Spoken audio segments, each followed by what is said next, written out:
Hello and welcome to the Humanity, where we do things with the stuff for the people. I am Matt. And I'm Tommy, and I committed a technical difficulty, apparently. So, yes, apologize for the false start. I guess we we I hit the button to go live, and then immediately realized that I had completely forgotten to update the episode title and description and everything. So I was like, shit. But it's kind of funny. The reason I realize it is because this is the one time I'm actually thankful for this dumb thing that Facebook does, or I guess doesn't do, when we go live on there. For some reason, when we go live on Facebook, when it posts the live stream, it includes the description of the episode, but does not include the title for some reason. So that's one of the several things I do during that 2 minute intro is I have to copy the title and then go into Facebook, wait for it to actually show it being live, and then edit the post real quick to put in the title. And so I went to do that. I was like, oh, this is not a new title. This is last week's. So I just kind of threw that together. So also shout out to Matt, who actually came up with the title for tonight's episode. But all that to say, thank you, Ember. So, so I'm already having a time. So I'm a little sleepy. yeah, me too, actually. The weather. That and I finally had a regular doctor's appointment today, and I don't know why, but sometimes doctor's appointments just make me tired, even when they don't actually do much. They're overstimulating. That could be, yeah. All right, and they did draw blood. I mean, that might. It's not like they took a ton, just the usual. Yeah, but yeah. Yeah, it's actually people who know my medical history for the past few years. I had cancer 4 years ago, a little over 4 years ago now. So obviously that involved a lot of doctor visits and hospital stays and whatnot. So I actually haven't seen just my regular doctor since before that. So almost 5 years ago now. But yeah. So yeah, I figured might as well. And also, since for people remember, 2 weeks ago I was out because I had a little ER trip, which also turned out everything is fine. But they typically want you to have a follow up with your doctor within a couple weeks after that. So I did. So Tux. yeah. Tux. Hey, how's it going, Jimmy?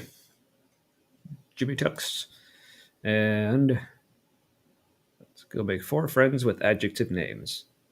I'll be honest, don't know what you're talking about, but I it was sounds tired. fun. Thing. She's chilly.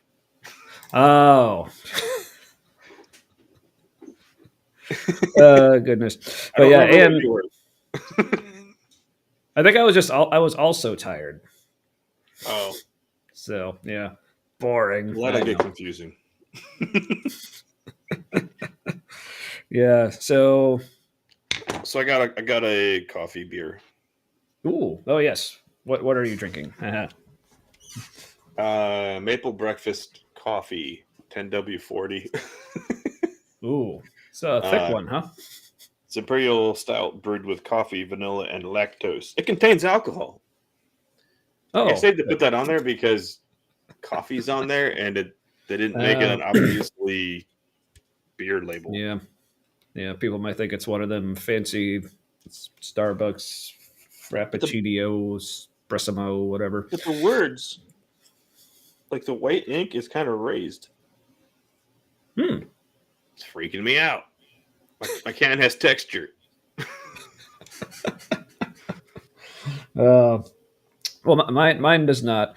But so I'm continuing through last week the Sierra Nevada Torpedo variety pack, starting with just the original Torpedo Extra IPA. And I know I've explained this before, but if you've heard it, I don't care because I like explaining it. But for the people who haven't, And like I just said, even for the people who have, because you're all listening. The name Torpedo came from. This is why Sierra Nevada is one of my favorite breweries, because they just were not satisfied with like just how much hops they could put into a beer, but Right. all the different methods there were to put hops into a beer. Like we need to discover new ways. So they literally just invented a device called the hop torpedo to just have a different way to put hops in beer. I don't say how it works, but it sounds like it involves forcing hops into the beer. Firing it from a submarine, which may or may not be captained by Sean Connery pretending to be Russian. That's how I like to pretend it is, anyway. So, didn't he pretend to be an Arab in one movie too? Was that him or is that Antonio Banderas? oh, that was Antonio Banderas, but Sean Connery did pretend to be a Spaniard in the Highlander movie. Oh, so that it works. There you go. Ooh, well, I think kind of rebooting the Highlander with Antonio Banderas, like that missed its window. Yeah. I have not seen Highlander. I saw it once. It was all the best kinds of 80s ridiculous. So, including the soundtrack by Queen. So, okay. Yeah, and starting with their song, I think they wrote for the movie called "The Princes of the Universe." Yeah, which is as awesome as it sounds. The Archons of the Sage. I guess they had to go with the torpedo, but yeah, they can't settle with the bunny. Now, I would enjoy a beer that had hops put into it by a bunny, or that as long as they're not like yeah. As long as there's no like animal cruelty issues or anything. Oh, also one other thing I wanted to point out, people might have noticed the drip tonight. Went ahead and got myself some official Satanic Temple merch. Grandpa said drip. Hey, if Dan McClellan could say it, then I can too. Yeah, also with the coordinating hoodie. Different color, but also on the back, it's got the same logo as a T-shirt, only purple instead of red. Because wanted some variety. Nice. And the hoodie only came in purple. That's what she said. What? That doesn't make any sense. Anyway, she could have. It's a thing people say. Some of them could be a she. All right. So, yeah. So I guess like I put in the description for tonight very quickly, like about 10 minutes ago, going to be discussing a couple things. One, for people who were here, again, even if you weren't here last week, I'm still going to say this anyway. It's so weird that we start sentences like that. But anyway, last week we were watching some videos about divine hiddenness and different ways that different Christian apologists try to excuse it, say it's not actually happening, or wouldn't you know it, God found us.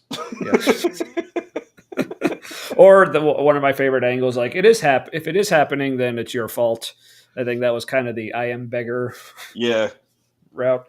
Well, I mean, literally everything is everybody else's fault but his. That's kind of his whole brand. Yeah, I haven't seen a lot of his videos, but yeah, we may need to dig into him a little more. I can't tell if he's a special kind of autistic or just an asshole.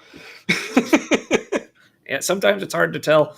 I like to think I'm both, but then the other video was from Capturing Christianity, saying I think his angle was more, well, God only seems hidden, but like he's really not. But also, he's been hidden forever. Look at all these people in the Bible who had the exact same problem. And no right. Mm-hmm. Yeah, it's like, his whole thing was like, well, it's okay because other people struggled with it too.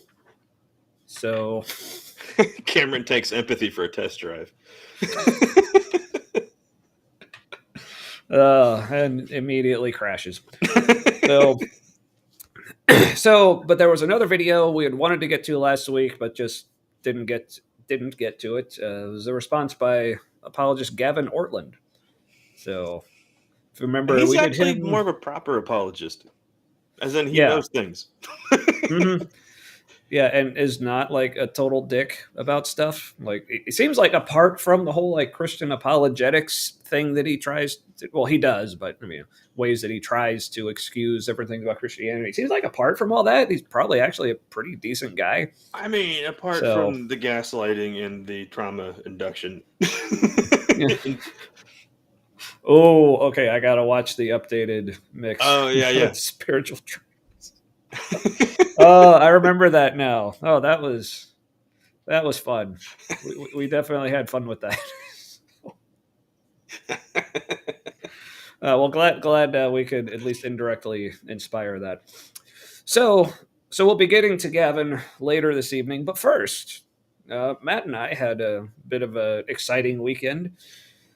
People uh, remember there was the No Kings 2.0, I think, Yeah, protests, rallies, whatever you want to call them, like lots of boomers.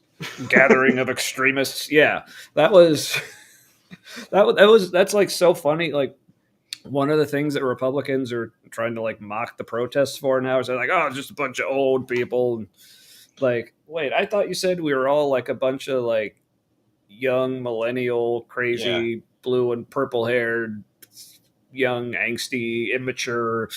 Like, oh, now we're a bunch of old people. So like, I think they're genuinely which is it? confused because Yeah.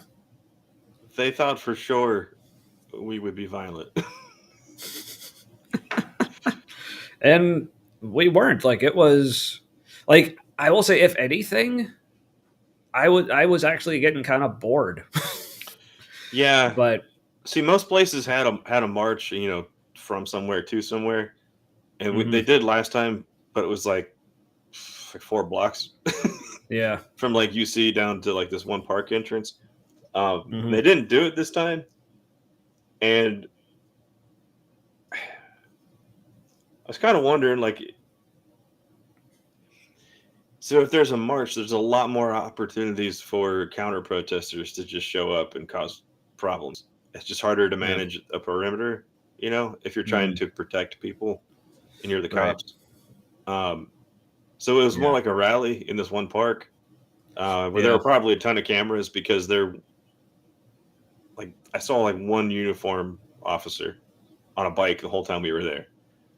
hmm Then there's one guy wearing a shirt that said "Save the Dollar." I'm like, that might be a cop because he had a camera, As and it he's was like trying. painted on there with like, just like, not even, I don't even know if it was a fabric marker. It was just on their crooked shit. It's just a Crayola. Remember those? Yeah, Um, but yeah, but I mean, like I said, I was, if anything, it was maybe more, but like that may be a bit of an overstatement, but it was good. Also, like it was, this was like the first one of these I'd ever been to, or first anything really like it, I guess. So I didn't really know what to expect, but I'd so watched yeah, a lot of wilder ones online, and so like I knew it wasn't going to be like that. mm, So I had like a yeah, general feel for like the kinds of things that are there, but hmm yeah. Let's see. Oh yeah, the mutually exclusive set. Obviously, false statements about others just part of the cult manipulation tactics. Exactly. yeah, And hey, it's Bartholomew Newton early this time. Wow. Birdie Nudie. Uh, I like it. We'll see if he does. Um, yeah.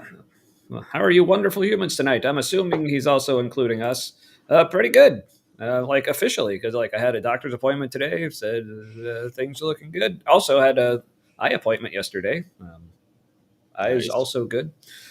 Um, yeah. How I'm a about little you, sleepy Bart? trying to wake up. Yeah, yeah. I am that as well. So yeah. So how about you, Bart, and everyone else? So Gotta wake up. Gotta wake up. smack, smack, smack. Oh, but also speaking of the rally, people may have noticed. Robbie P back here.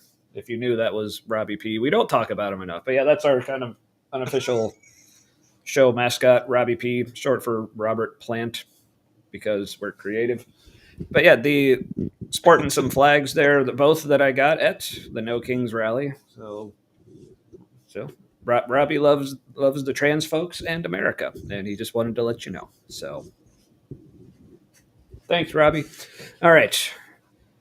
Whew. Sharpie brand reality alteration devices. Yeah. Yeah. Mm-hmm. Well, it's about as those crayons that you had like when you were just starting to use crayons and they were like the fatties. Whenever I see Trump signing something in a Sharpie, I just think fat crayon. Like that's he couldn't use fat crayons anymore, but he really wants to use a fucking crayon to sign shit, and so he uses Sharpies instead. He draws his pictures in Sharpie. Mm-hmm. Yep. Oh well, cool. Not only is Barty Nudie doing well, but apparently that's not the worst he's heard. So I take that as approval. So allegedly, Ian called me Bartholomew. I know who Ian is. I feel like I should, but I don't. No. Well, whoever Ian is. Allegedly, Ian is probably the person's name. Ah, okay. He did. God did leave a chick. Well, tract. It's not officially a chick tract, unfortunately. Right. It's not the brand, Yeah. But yeah, this is true. Like, I mean, that's why he has to resort to the Sharpies. There, he's just out of crayons. So, but while we were at the rally, I guess it was actually on our way back from the rally back to the parking garage. We found someone had left something on the sidewalk. Unfortunately, or fortunately, I don't know. But it was this little gospel tract called "He Gave," and no, like someone didn't bleed on it. That's part of the picture there. Like you have to remind yourself, like how weird it is, like how comfortable with like blood imagery, like Christians are. Like it's edgy. They're trying to get your attention. Weird. Well, no, but that's the thing. Like most of them don't even consider it edgy. Like you'll go to the most like conservative, like fundamentalist, like old people church, and they're still singing songs about "Wash me in the blood." And it's like, yeah. Whew. Also, I'm just hypersensitive to it now, but it's giving some Reich vibes with just the colors and the balance of white space and red and shit. Like, yep. But yeah, we figured, this would be a good thing to go through on the show. Should we advertise the church that left it? Well, I mean, they apparently want you to know because on the back they even left like their website, even a QR code for people to scan. So probably goes just to the website only. Yeah. So I'll put it up there. Like, it is branchhill.org, Branch Hill Baptist Church. Loveland. Sorry, I'm just a little shaky, but yeah, in Loveland, Ohio. That's a suburb of Cincinnati here, kind of. So interesting. Yeah. Trying to save all those lefties from trying to kill babies. Yeah. But apparently the tract itself is from Little Red Book in North Greece, New York. Little Red or Book Greensboro. Disturbing. Yeah, or Greensboro, North Carolina, where they either probably or have barbecue. Pick your poison. Yep. So we figured we'd go through this tonight. Now, I've just kind of glanced at this. I haven't read through the whole thing, so I don't know if I actually want to. I've only seen the first page. So I don't know if I actually want to read the whole thing. It's actually like 16 pages. I mean, no, you can just give us the gist of it. Yeah. But I figured like I have to read the first page because if nothing else, I appreciate the very unique take that they're taking. I don't think I've ever heard anyone make this connection or this analogy or metaphor or whatever when talking about the sacrifice of Jesus and just what it was he gave and like in what manner and how to refer to it. So, hey, Ember's been to the New York one.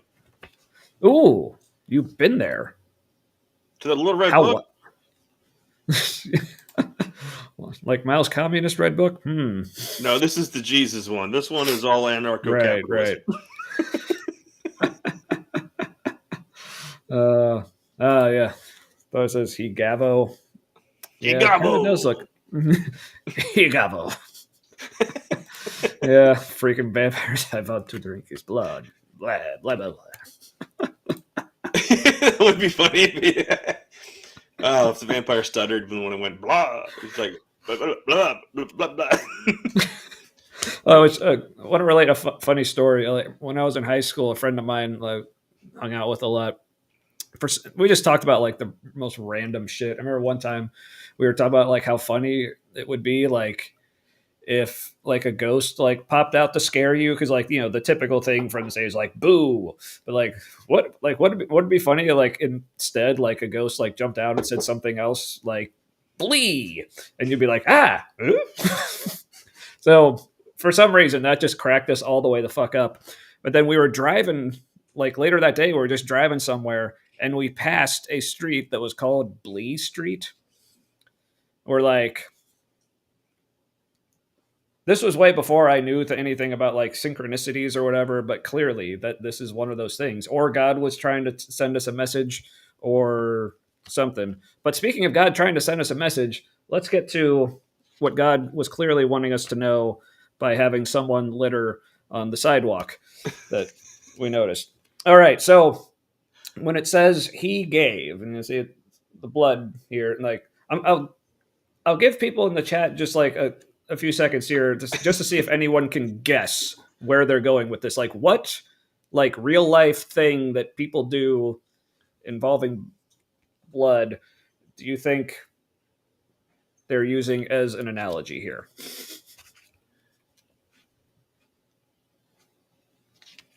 I'll give you a few more seconds. Or also, if you want to type that in the chat, or again, as usual, let us know what you are drinking or enjoying, or both. Hopefully, both, if you're drinking it this evening. So, yeah, if you don't enjoy it, don't drink it. Although, yeah, tequila. I mean, yeah. Does anyone actually enjoy tequila? I do. I'm skeptical. Ooh, I don't understand what the problem is. People like freak out when they drink tequila. I'll drink a shot of it and be like, oh, it's just weird liquor. Yeah. So, but Bartholomew, ding, ding, ding, you are correct. Yeah, so, it's not even creative. Yeah. So it says here, who was the first person? What's that? I think he has other problems. Do people normally lay down when they donate blood? Yeah, I have. So okay. Yeah. Of course, I also tend to get kind of woozy and queasy when I do, so I haven't in a long time. But yeah, so it starts by saying, who was the first person to donate blood? And no, it's not this guy. It's someone else more important. So yes. So who was the first person to donate blood? I'm proud to know my son gives blood so that others have a chance to live. As a result, many lives can be saved, which, true, yes, if you can swing it, donate blood. So is this the author talking about their son? I think, or I don't know if this is supposed to be God talking. So, like, I'm proud to know my son gives written really well. No, I think, yeah, I think it's just the author, like the real life person talking about their real son. In our modern world, donating blood is a safe procedure that hurts very little. Donors lie on soft beds in a clean environment, while nurses use clean needles to collect their blood.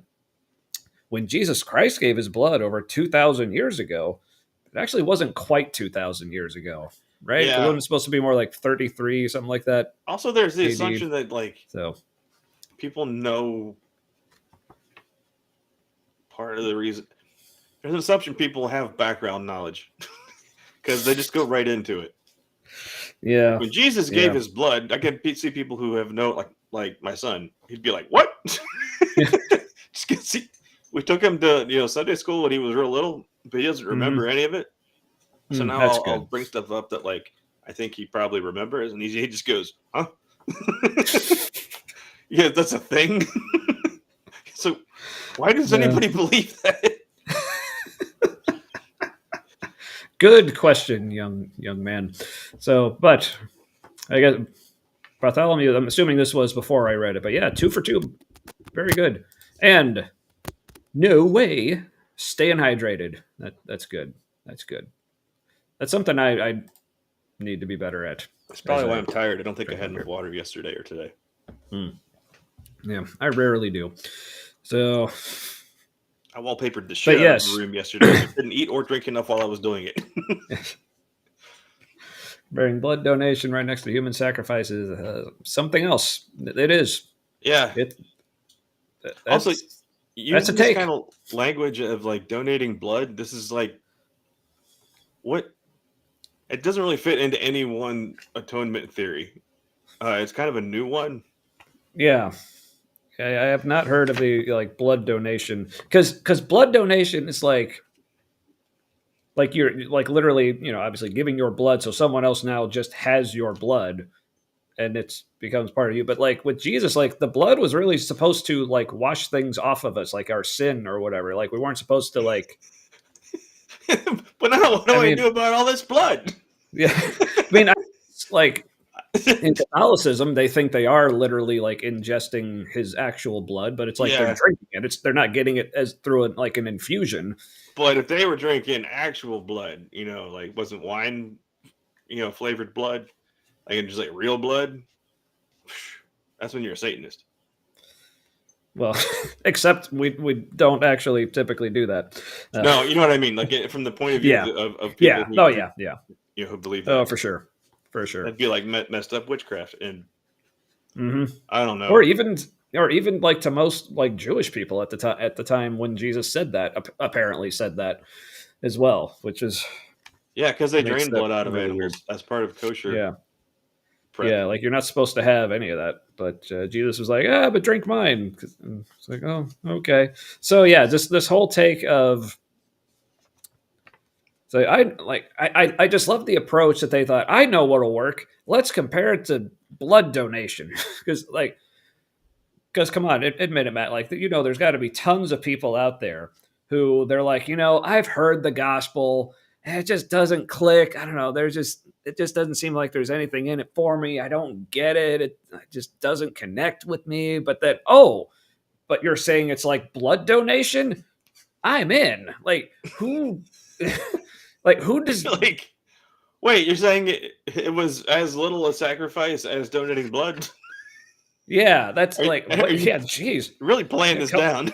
Yeah, come on, Little Red Book. Way to undersell the ultimate sacrifice of our dear Lord and Savior. I thought he was saving the universe and shit. But no, he's just laying down on a bed having a cookie and like. But then we get to page 2. Like, also, that's some weird, messed up anti-Semitism for God to be pulling this stuff off, where he's like, the only way to save the world is for a Jew to die. Like, it's pretty anti-Semitic of God. Well, if you put it that way. I mean, so out of context quotes from Matt. All right, so I'll start reading this, but then I'll tell you the part that like my eye just caught that made me laugh very much internally and slightly externally as well. Ooh. So, but they get into how it was done and how it was not just, in the way this man seems to be just having the time of his life. It wasn't that easy. It was more like this. See, Roman soldiers nailed Jesus Christ's body to a wooden cross by hammering spikes through his hands and feet. After the soldiers raised the cross. Yeah, I said like they nailed him with spikes. Okay. They raised the cross and set it into the ground. Jesus hung for hours in excruciating pain. Jesus' blood slowly drained from his body. This first blood donation in the history of humankind was neither safe nor painless. This is in bold. It wasn't safe. Yeah. It's kind of implied with the spikes, man. Yeah, or painless. But this next sentence, this is in bold, like bold print. So you want to make sure you get this. It's not in all caps though. Oh, okay. So I don't know how serious it is, but it is in bold. So, but it cost the donor his life. So, like, so wasn't safe or. Yeah, but also like this is such a stretch, like to try to compare this to a blood donation, because like I don't think there was Yeah. anyone like there at the bottom of the cross like collecting it to use to They're save kind of people. But burying the lead, aren't they? Like they haven't introduced why we should care about any of this. yeah, well, that's the next page. Why did Jesus die on the cross? But yeah, but I just want to point out when I look down at the page, like skimming through it, for some reason my eyes just immediately, because a line starts with these words, just I went to the line that started with just the words "hung for hours." And I'm like, if you're experiencing a crucifixion lasting more than 4 hours, please. Seek Anyway, medical help. yeah, Maybe do that already.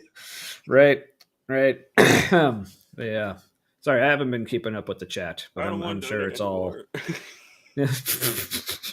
They ran out of nails. Yeah. So, we ran out of nails. Quick, someone invent railroads so we can take the spikes.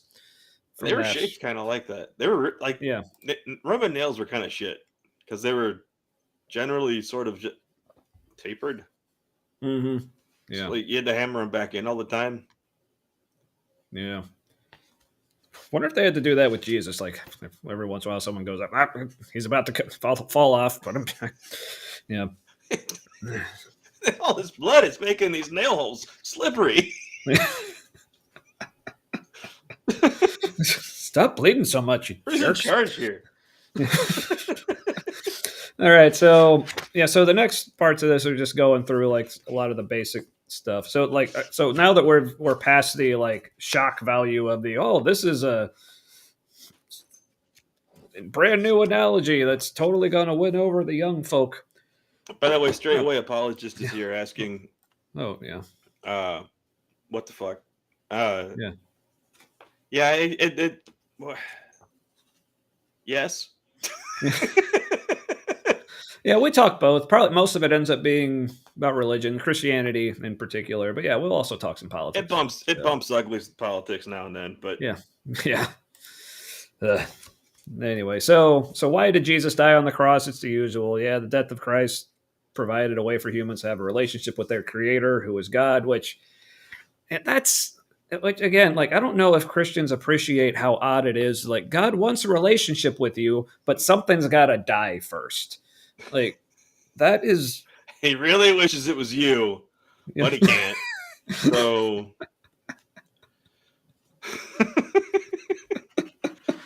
Oh man. So then it gives like the Bible verses about like why you gotta believe God's gift, wages of sin is death and all that. Like, but why is the wages of sin death? Like who came up with this system? Yeah. Like assertions. That's which that's the other thing, like Christians ask, like it's this big deal that God found a way to save us from the results of and consequences of this system. It's like almost like forgetting that he's the one that set this system up. It's like the analogy I use. It's like if I like invite people over to my house and I want to have like a party or something in my backyard, but before everyone came over, I just like dig a giant pit in my backyard and fill it with like spikes and nails and things that are on fire and shit, and maybe a couple alligators for good measure. But you got thrown at least one person so they know you mean business. Right, but like putting $1 in a tip jar.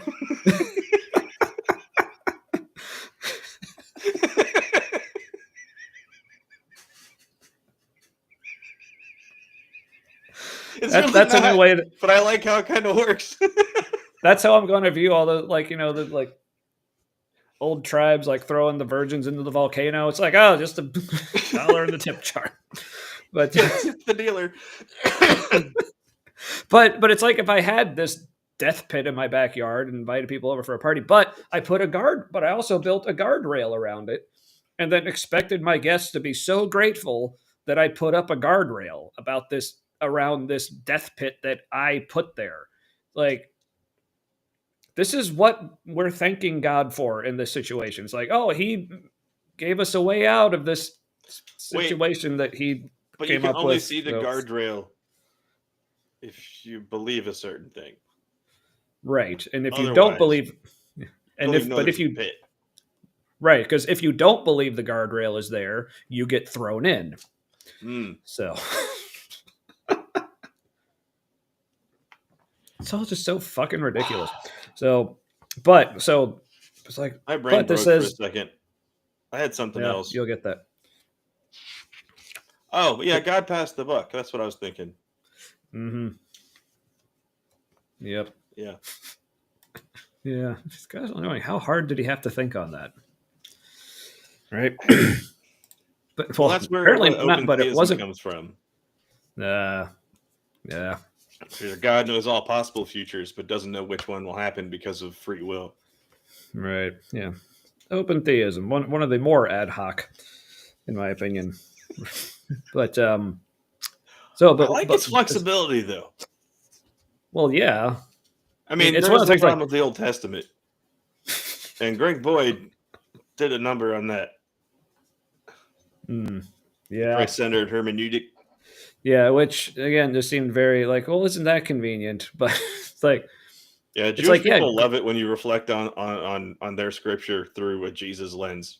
That's exactly the way it was meant to be read for all of those hundreds, thousands of years. But they got it wrong for a millennia. It's like, right, and it was because they didn't have the the Old Testament, decoder ring. right? Because the Old Testament was so clear about what Jesus was going to be like. That's why almost none of the Jewish people of his day recognized him, because it was that clear. So yeah, so God committed the first sin, and that's why he had to incarnate and die, because the wages of sin is death. Them's the rules. Also, he's kind of seems like God knew he was guilty. If he's like, the only way I can solve this is if I kill me and I'm Jewish. Like, I got to be Jewish first. Yeah.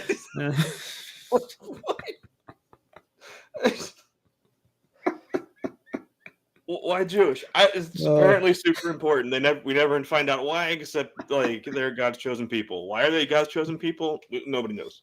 Like, maybe because what Abraham and Jacob obeyed and shit. Like, but like they were chosen anyway. Yeah, but to answer straightway apologist question here, is this a support group for atheists? I mean, could be. Can be. I mean, it's not just for atheists. We also have plenty of people who watch and have been on the show who are not atheists. But and we would love to help you be a better apologist. Yes. So I mean, stay tuned. I laughed, but I'm kind of serious. Yeah. So stay tuned. First step is you have to acknowledge you suck. Yeah. But stay tuned. We'll be covering Gavin Ortlund as soon as we finish sharing the gospel of blood donation. Apparently here. So. All right. Do they go into? Oh, I want to hear more.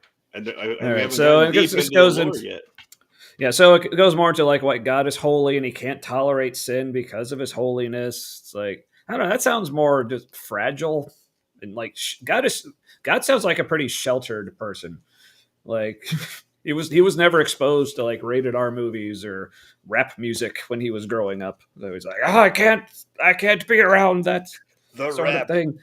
No. Did you say, I forget who said it, talking about white conservatives watching the Super Bowl with I can't remember the rapper's name, but no, it was Josh Johnson, the comedian, talking about how like being so mad about Bad Bunny playing this upcoming Super Bowl, and they're like, yeah. He's like pretending to be a white person going because he's black.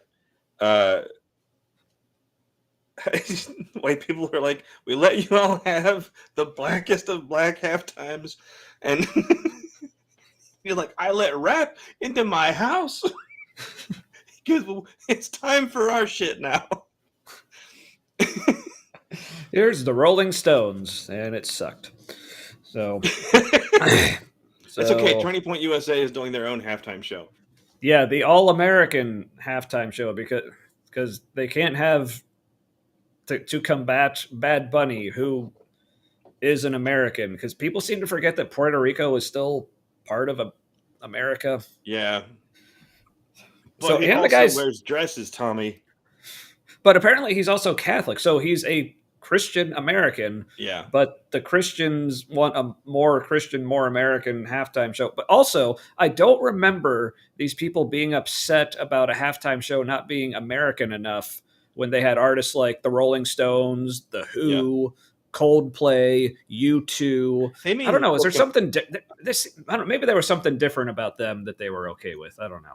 Well, their idea of an American is like very much three-cornered hat complexion. From history. Three cornered hat complexion. That's Yeah, from like all that's a the good illustrations one. I for our like that. history. Everybody wearing a three-cornered hat was a white guy, right? Every now and then there'd be like a black guy in the picture wearing a three-cornered hat, and like that was very confusing. The area I grew up in. Yeah. So, but straightaway apologist seems to be having some interesting perspectives here. Like, okay, just because apparently no opposing view means a support group. I guess I don't know. I mean, we're literally just people just hanging out. Yeah. So we're I former don't know what to Christians. tell you. Yes. Kind of unpacking. Not unpacking anymore. Just doing a thing, having a good time. Yeah. Yeah. Much of our earlier episodes. This is kind of where we don't mask. Yeah. Kind of. Yeah. But it's a good time. So thanks for hanging out. But yeah, feel free to like give us your like feedback and response. Like, hey, if you're not hearing any opposing views, if you have an opposing view, feel free. Yeah, excellent point from no way you that we are reading an opposing view basically. It's just not very good. Yeah. So you might have missed it. Well, and like straightaway apologist, if you have a subjective view to offer, like I said, like seriously, no joke. I'd love to hear your thoughts as we go through this or anything else we're talking about. Also, so I can't really see your little avatar face. Is that an alien? It looks like a cross of some kind. Oh, you're right. Mm-hmm. I prefer seeing the alien. Mm. So I will revert back to how I saw it the first time. I reject your reality and substitute my own. Apologetics. I mean, so God is holy, which is a weird way of saying fragile and sheltered, apparently. But the thing is, like, many people think of sin as committing a crime, something done against society. However, sin is more than a crime. It is a transgression against God. Ooh. So because of sin, we are separated from God and are unable to enjoy fellowship with him. It's like, man, well, who gave us the capacity to do that then? That seemed like a bad idea. So even though you may be a very moral person, the Bible says that you are still a sinner. So see, here's the thing. It doesn't matter how you feel about yourself. Like, you, the person who probably knows you the best. Like, no, it's not about how you feel about yourself or what you know about yourself. It's about what some dudes wrote a few thousand years ago about you. That's what you got to go with. So, yeah. And to respond to straightaway apologist, by the way, living up to your name, straight away get right into the apologetics. Is really silly how the speakers are taking. We're people. You can call us by our names or people. Anyway, by the way, I'm if you don't know our names, I'm Tommy. I'm Matt. One track to example an entire belief system. That's not really what's happening here. Oh no! In fact, I very often say that that's actually one of my biggest problems with Christianity, and is how there is no one like singular example. Like I can say like any problem I have with Christianity, I'll say, well, Christianity says this, and I don't agree with that. Like invariably, like other Christians coming out of the woodwork saying, well, that's not what we believe. That's not real Christianity, or other Christians think this. And like, so it's like Jello to the wall and whatnot. Yeah. Also, like we're just having a good time. Like both of us were pretty far into Christianity, like all up in the spiritual warfare stuff, and so like we're just having fun with this. And, like pretending like we're stupid, kind of, and reading this, and like this is our first experience with Christianity. And I'm holding up. I don't know if you guys realized I'm like waving around a wine opener. Oh. Oh, real name is Emmanuel. Ooh, How'd he do? That great is name for Nathan. actually I love really the cool. irony. Yeah. But so yeah, it depends on who puts out the track. Mormon, JW, Pentecostal is always the same name, but like this one was put out by a Baptist church. So We're not sure which kind of yeah, Baptist. yeah. I grew up like no joke, officially regular Baptist. That is literally the official delineation of the church denomination I grew up in. It's part of what's known as GARB, GARB, the Grand Association of Regular Baptists. So, Yeah. ugh. Grand regular.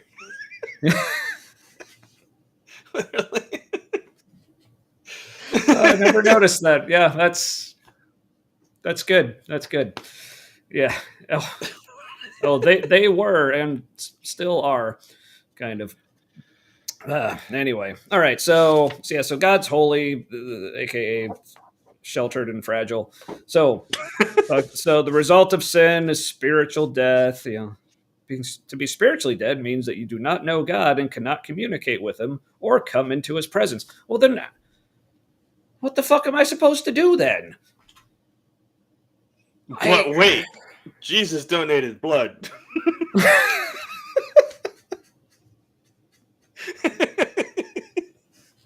Oh, okay, all right. But okay, so the next couple pages, I feel like I go through pretty quick. Like, can I be forgiven of my sins by doing good works? Also in bold, no.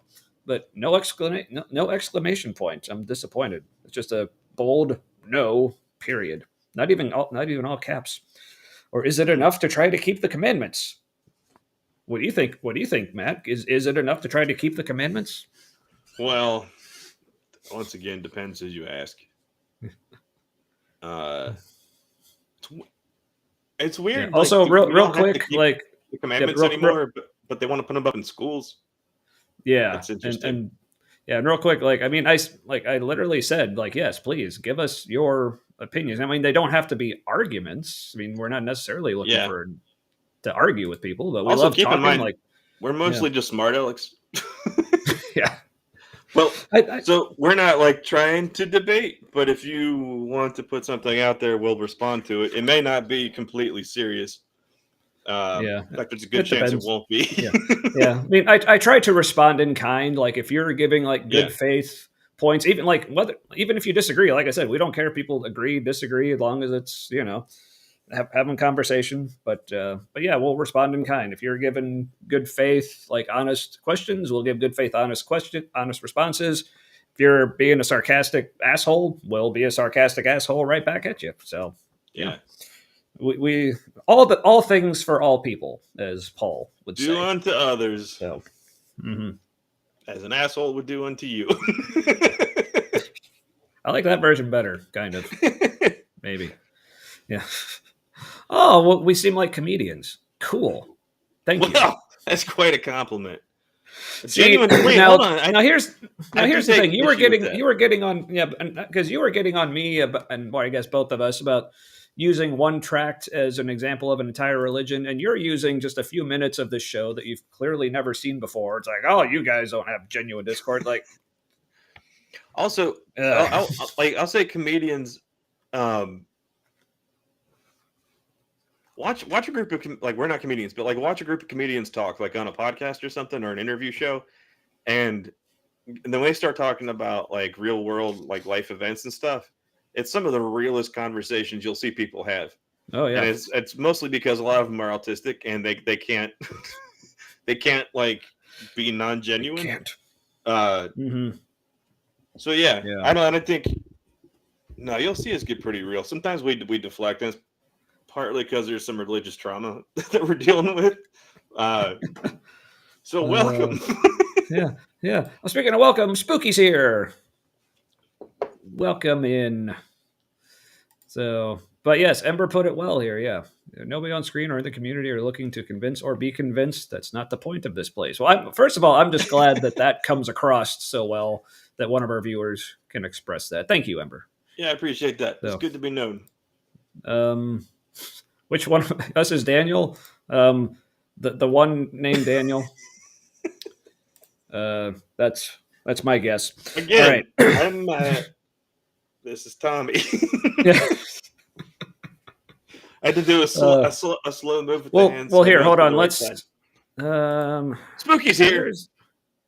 I already said that. Okay. Now, where is the thing? Because they moved the place where we can show people's names. So I'm trying to find that now. Oh, on the comment? No, like on the comment, like on the screen, like show our the names. thing. But because they moved like where to do that, but the place they moved it to like makes no sense like intuitively, because before it was just like in the main settings menu, it was just one of the options. But yeah, oh well, I can't find it anyway. So I'm Tommy. That's Matt. So yeah, they did move it. Why? I wish they would just leave the UI alone and fix the stability. yeah, please. All right. So now we're getting into what like sin did God commit? Allowed sin to be a thing. Well, I mean, if you read the Bible, he did like damn near everything he told us not to do that's supposed to be a sin. Yeah. I mean, killed, lied, deceived, however you want to put it. If only God can create things that didn't previously exist, then God created sin. Mm-hmm. And if you say like sin entered the world because of humanity and Satan, then or serpent, then we're able to do something God can't. Mm-hmm. So then God's not all powerful.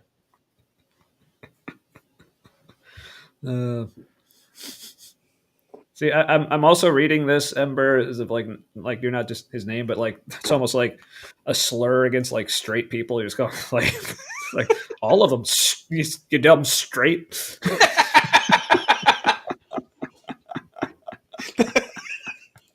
I know that's not at all how you meant it, but that's how I'm reading it, and it's amusing me. That was really weird. Like, whoa, what a perfect slur to confuse somebody. Oh man. Well, hey, I'm not wasted yet. I'm working on it though. So. Oh my gosh, dude! You don't understand. I've only had like 2/3 of an 8% beer. Like, I've had the equivalent of like one beer so far. Oh yeah, at least. So, all right. So yeah, Jesus, the perfect payment, is like what you're witnessing. Apparently, you don't know that many neurodivergent people. Which is unfortunate because we're fucking awesome. So the center part here talks about Jesus Christ, the perfect payment. It's like, but shouldn't they call him the perfect donor? No, but shouldn't they call him the perfect donor? I mean, I thought that's the point that this was trying to get across. So no, they're doing penal substitutionary donor. Oh, but then the very next page, it goes right back to, will you receive Jesus Christ's blood donation? Like, I guess sacrifice is like, they realized people aren't down with the sacrifice language. Yeah. Man. Oh, I love all the phrases like why it's important to make the decision. It's like, no one is promised tomorrow. It's like, why not? Like, why won't God promise simple things like tomorrow? Like, this is whole like, yeah, God could just like take you out at any time now. Like, that doesn't make me feel better. So, all right. So, but apparently, so here's the 3 questions you got to answer in order to receive the payment. Wait, is it 3? Is it 3 questions? Donation. Riddle me these questions 3.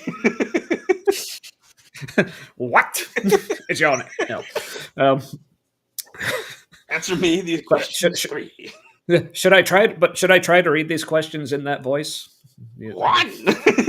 Go ahead. Like, what? Like, but unfortunately, none of them begin with what.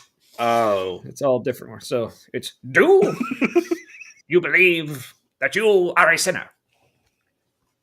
No. I believe you think I'm a sinner. Mm-hmm. Do you believe that Jesus Christ, God's Son, paid for your sins when he died on the cross? No, I believe you think that. Yes. Yeah, yes to that. Yeah. Like, yeah, my answer is like, do I believe I'm a sinner? No, because I don't think sin is a thing. Do I believe that Jesus Christ, God's Son, paid for your sins when He died on the cross? Well, if I don't believe sins are a thing, then by default, no. I mean, yeah, I believe there probably was a dude named Jesus that this is all based on. I don't believe he was the Son of God. Yeah, sure, he was crucified by the Romans. Yeah, fine. So I believe that part. But all right, next. Are you willing to turn away from your sins and turn to God? I have no idea how good that impression was. So I'm enjoying it. Okay, a little bit good. combination of that guy and Miracle Max. See, okay, who I'm actually hearing in my head, who I felt like my voice was unintentionally becoming like, was a Dr. Julius Sumner Miller. Oh, exactly Remember him that. from, like, yeah. Like, I'm Dr. Julius Sumner Miller, and physics is my business.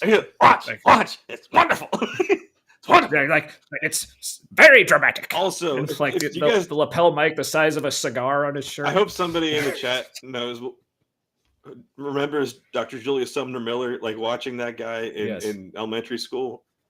All I remember is like caterpillar eyebrows and a lapel mic that weighed 2 pounds. Yeah, it was like the size of a cigar. Yeah, it was.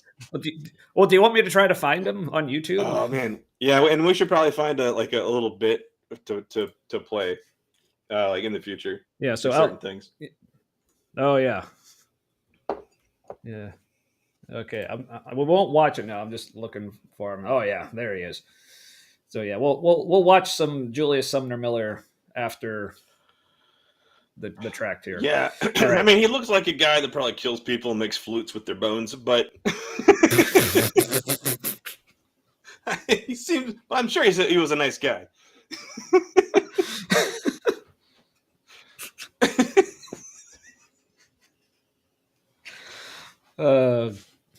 God. All right. All right. So we're. Yeah, it's true. Jesus is only mostly dead. Yeah. Not dead. I feel happy. I feel happy. Like, do me a favor. No. I'm not dead. I want to go for an ascension.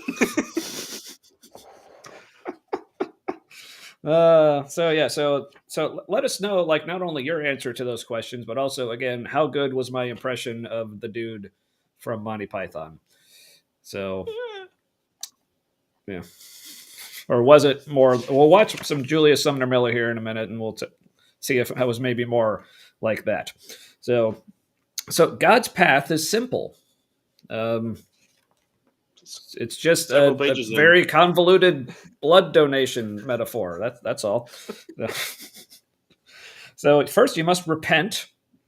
And I love how it says it's simple. It says you must repent, but then it immediately says it has to define what the word repentance means. So it's like, it's simple. Let me start with a phrase that I have to define for you because you don't even know what it means. It's that simple.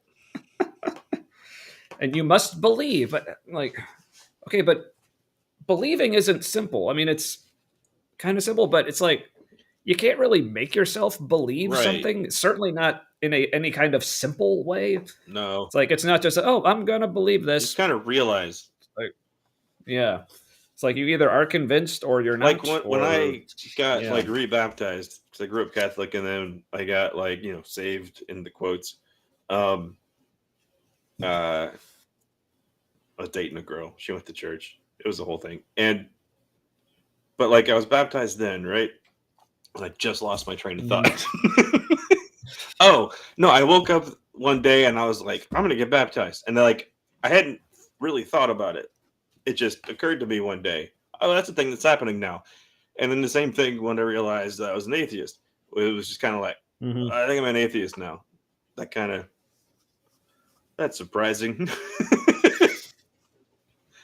I mean, not really, but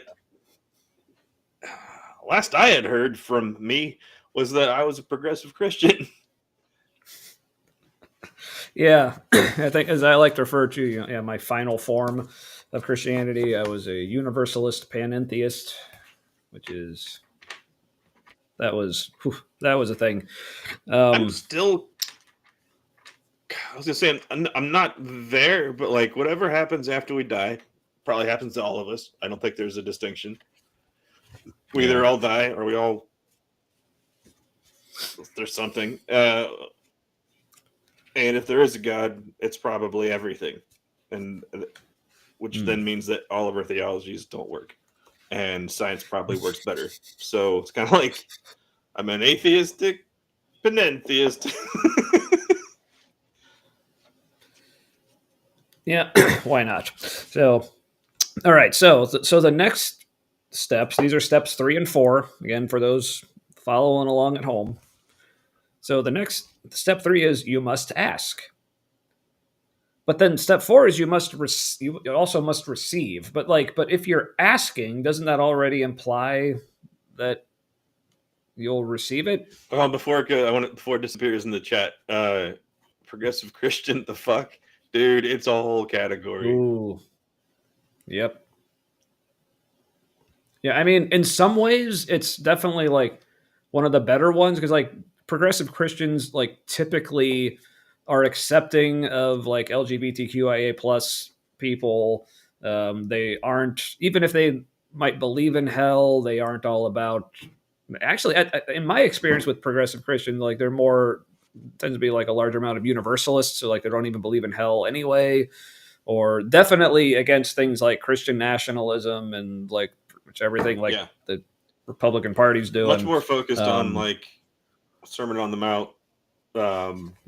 Only teachings of Jesus, and Paul is secondary to Jesus, and not like Jesus the sequel. Yeah. But I mean, and I have my problems even like with Jesus, even as according to progressive Christianity, which I don't think is necessarily the most accurate picture of the Jesus from the Gospels. But that's a whole. Seemed like a swell guy for the Bronze Age. Yeah, no, what with his, he still had a bit of like misogyny, probably a bit of racism, a little xenophobia, but like also definitely like. Yeah, probably very like cult leader-ish, which I mean, go figure. Like slightly concerning. He led a cult. Yeah, which, yeah, right. An apocalyptic one at that. Also was wrong about like the end of the world and all that. But other than that, no. He was we were wrong. Right. How dare we like take him at his word and think he actually meant what he fucking said? Well, we had been trained in victim blaming. Primarily ourselves, so that is very true, very true. So, all right, so we have to ask, but then we also have to receive. Which it seems weird that they have to point those out as separate steps. It's like, well, this is something you have to do. It's like I feel like if someone's asking for something, you don't need to tell them to receive it. It's like, but that's part of the power. That's part of the power trip. That's part of like the submission framework. Yeah, and I feel like there's just we gotta like put more verses in here, and like so they're really more like they're building their outline based on verses they find, and not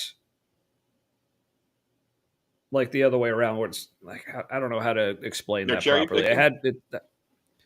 No, it's not cherry picking. It's like they're not laying out the steps in a way that actually makes sense. It's like they're seeing all these things that the Bible says, like, we got to turn all of these into steps, whether they all work together or not. Like, this has to... Yeah, like, I remember in the beginning, it felt like they were...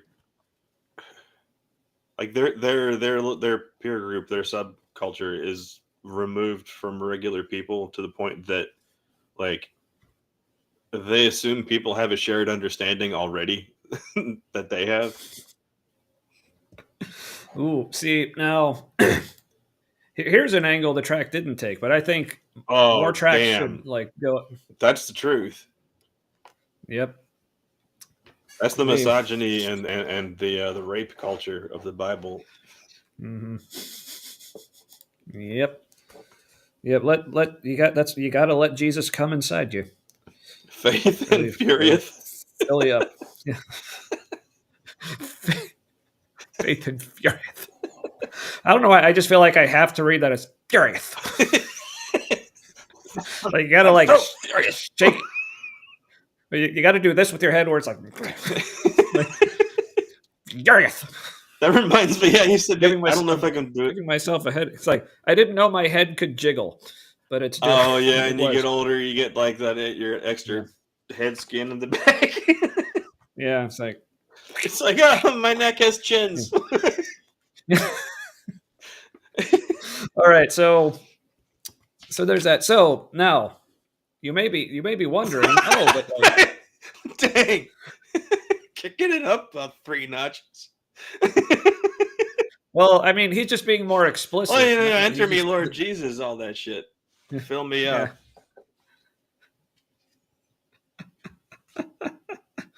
up. Oh, and speaking of, so This is possible and just that we're reading way after you Oh. write them. I was just about to do something like just to be a dick, like, oh, he just says, like I was going to go back to a comment he left a while ago. But So part of it is that guess we don't want to respond to everything because we'll get super sidetracked, and so we'll like see it go by and respond to it later. I like you too, straight away apologist. Mm-hmm. Oh, see, now we're responding time because also this is like a thing I definitely noticed. Like, I don't know, maybe this isn't like a joke or a dig or anything. Like, maybe you just don't watch a lot of live streams. But yeah, it's like pretty common that, the hosts, like, they get to the comments when they get to them, if at all. Like, I watched some live streams, they like barely mention the chat at all. Also, I don't know what you're apologizing for, but Nothing. Yeah. No. Yeah, but that's one of the things after leaving the faith, like, we're a lot less sensitive to shit. That's true, and it's part of the healing, Yeah, we're also both still like dealing with some shit. Like, I don't know what I went through. I don't know if I'd call it like full on trauma, but like it definitely. I mean, it's like a big word. I don't like in some ways. I have a hard time using it sometimes because I feel like it diminishes other people's trauma because there are people with a lot more of it. But yeah, it was some prolonged stuff that wasn't great. Yeah. And also it's something that I see like even if I wouldn't say I've been through trauma, plenty of other people definitely have been through trauma because of Christianity and like other religions. So I view as like anything that does that to people, I think is like it's fair to ridicule it. Yes, let me just say, like, anything I do to Christianity is nothing compared to what Christianity has done to other people. Right. So, yeah. So it's all fair game as far as I can tell. And we also try to go after Christianity and not Christians per se. Unless Christian is being just like a bad person. Right. And then we'll just go after them for being a bad person, just like we would any non-Christian Ray Comfort as well. Like, oh, so I caught myself, then I realized, no, this kind of makes sense. Like, I'm pretty sure he's fucked a cat.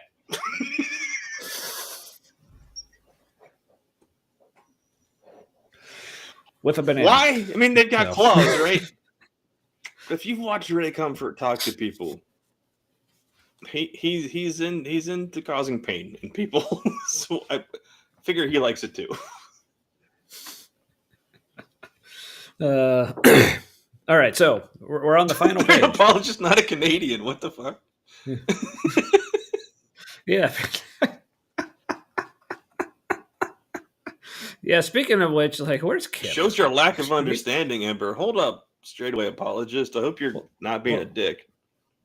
Well, so this was, I'm thinking the comment he's referring to, apologist, apologize. It's right in the name. Oh, yeah, all right. That is something that Christians are testy about.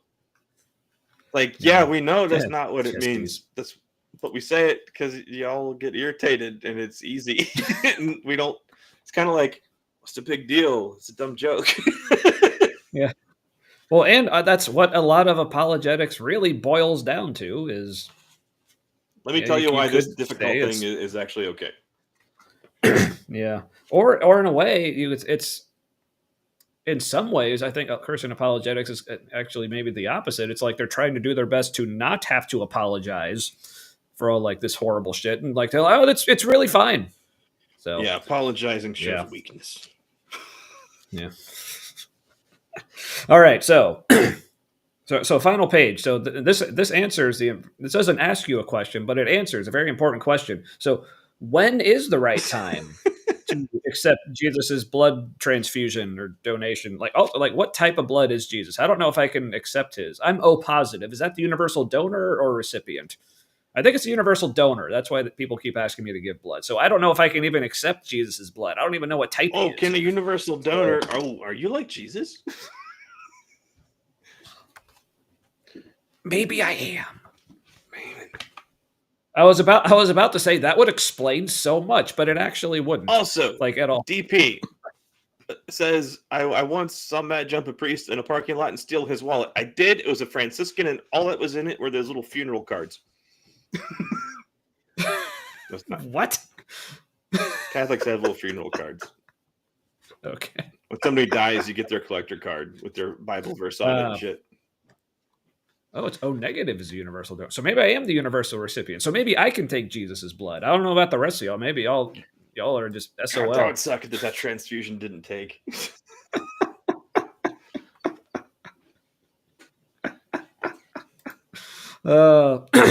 Yeah. Yeah, we know it's like to give a defense, but I think it's y'all get so defensive. See what I did there. But I mean, it's it's the fact that it seems to need a defense, that to me is kind of telling. Like, if it was really that good, I mean, like, do we have to have apologists for like drinking water or well, there are those having sex? So it's like things that are good, people just enjoy. You don't need to convince them to do it. Weirdly, you do need to convince people to drink water. It's like literally one of the first things you'll die without. Yeah, but yeah. Anyway. People are stupid. So, like, how do we?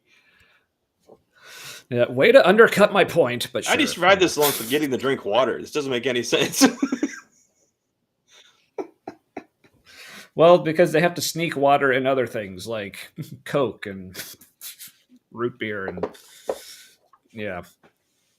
alcohol. Anyway, yeah. Well, yeah. All right. Oh, typo negative. Yeah. So I just really love their song. I don't want to be me, but anyway. So yeah. But to answer the question that they didn't ask is the time. When do you think the time is, Matt? When do you think the best time to receive this transfusion that you may or may not be able to receive? Well, for cult reasons, it's probably when you're at your lowest point. That's probably the best time. But they're probably going to say any time. Well, no, the time is now. How convenient to have this. Yeah. So I don't wait. So does that like now, or like the now when this was written? Is it always now? Like, every time I read it, now's the time. Like it's like when will then be now?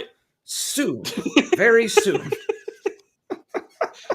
Do I need to like pray for salvation over and over again every time I see that it's now? Ooh.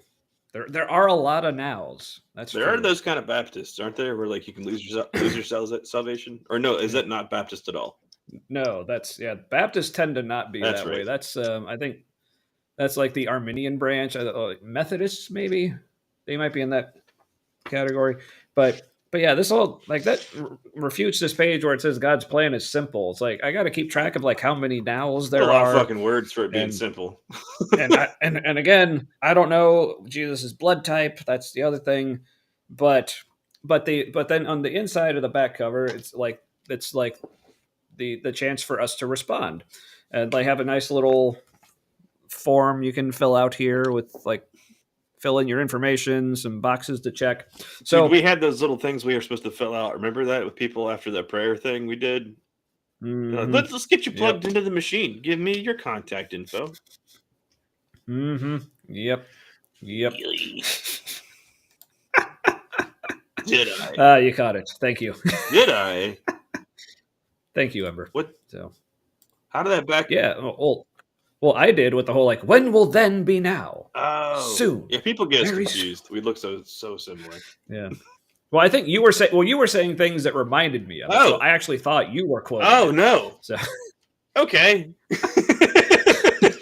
He spells the 80s. Good times. So here's what they ask, or they say, please let us know about your decision. So we would like to help you learn more about the Lord Jesus Christ and his I'll word. It's bet like, you would. first of all, like, why do I need other people to help me learn about him? Isn't the Bible clear? And isn't it all so simple that I can just read it? But anyway, but here's the options that they give you, like for the little check boxes.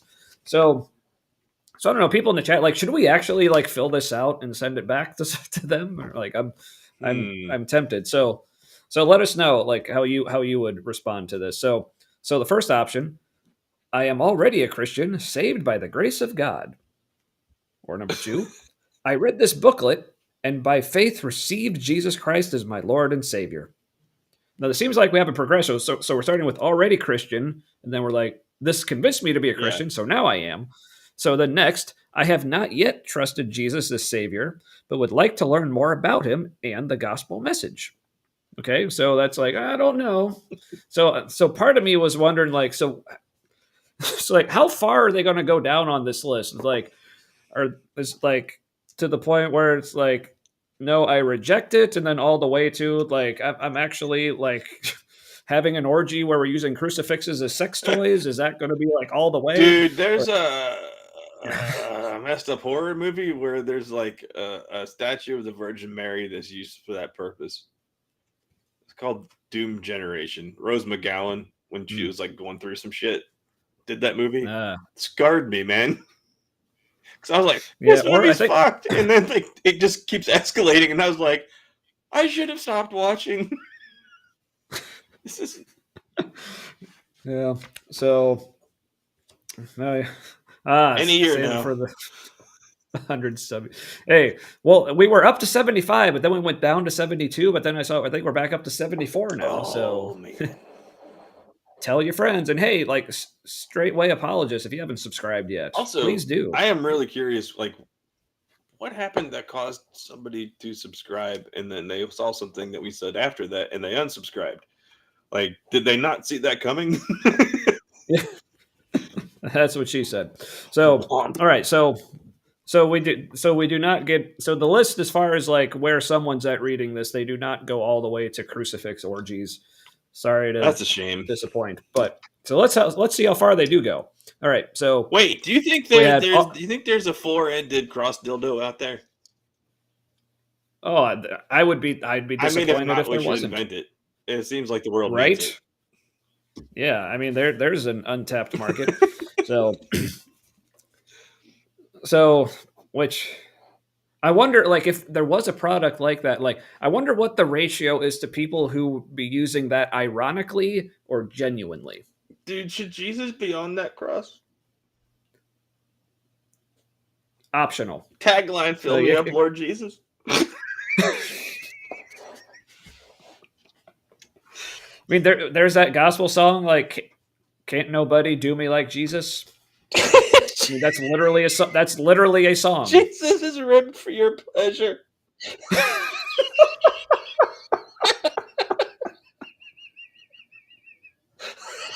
Oh, but the ribs have thorns. It's like, oh, it's too much, Jesus, too much. All right. So, straight away apologist. There's this thing called therapeutic blasphemy. I'm getting warm. That's what you just witnessed. Yes. It's common among people who had some damage done in their faith times. Yeah. Oh, it also makes me think, speaking of like such things, like, remember, we need to have Derek Day on again. It was like our first time we had our buddy Derek on, he made the analogy, like, and Matt, you know what analogy I'm referencing here, where he compared, what was he comparing, religion or theology? I don't know. I think it was theology. He said theology is a glass-studded dildo. And I don't remember why or what actual, like, analogy. That's like the only part I remember, but it was good. So yeah, go back. This was like, man, like a year and a half ago. It was Life Before Death with Derek Day. It was one of our earlier episodes. Oh yeah. Yeah. A lot of fun. Go check it out. Also, we need to have him back, because he's basically the reason we even have this show. So, which, very, very grateful to our buddy Derek for that. You gotta keep So- paying the bill on the streaming service or the Right. the Yeah, cool, because apparently of all the people using it, like we're the only, like no one else has used it in like a month. So we're keeping it going. But, all right, so there's our Twitch bot. All right. hello. Stream. Okay, so back to like the responses here. So we got the steps. Already a Christian. I read this and now I want to become a Christian. Then like I have not yet trusted Jesus as Savior, but would like to learn more. Yada yada. Then the next one, please send me a free New Testament. So I'm like, are you allowed to check more than these? Like more than one? Ooh, I'm assuming. must be confusing. Like, yeah. Or please send me, or the next one, please send me additional Bible study material. I'm like, because the Bible's not good enough. You got to have more material, clearly. This is what the Baptists think. So that's going to be convincing you how terrible you are. Like that's the intro level stuff. It's an ever-flowing fountain. So just bubbling up. Yeah. Got that wellspring of living water. Oh, so now you're referencing old comments of yours.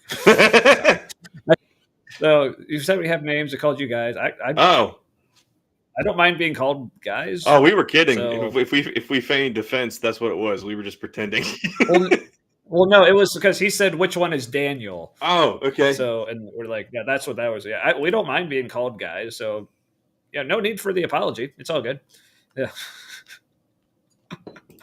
Oh, but think of the future show material that this. I don't know. This that makes me want to provide. get a PO box for this. I mean, like with as wacky as the conservative Christian types are getting. Also, I'm in my mind, like given like the way the conversation is going, the fact that Daniel put literature in quotes, I'm thinking by literature, and by that they mean crucifix dildos. Like they're actually going to send it to me. Awesome. I gotta say, the name of that place, Little Red Book, that just sounds sinister without any other information. Yeah. So yeah, so those are the only options. There is no option for this doesn't interest me at all, or Still like I'm a fucking Satanist, or like it's like they assume like, well, clearly after reading this, they're gonna be thinking at least one of these things. What if we just respond, nice try? So, yeah, because the last one, it is just like comments or special requests. Like, do better. Do you have any special requests?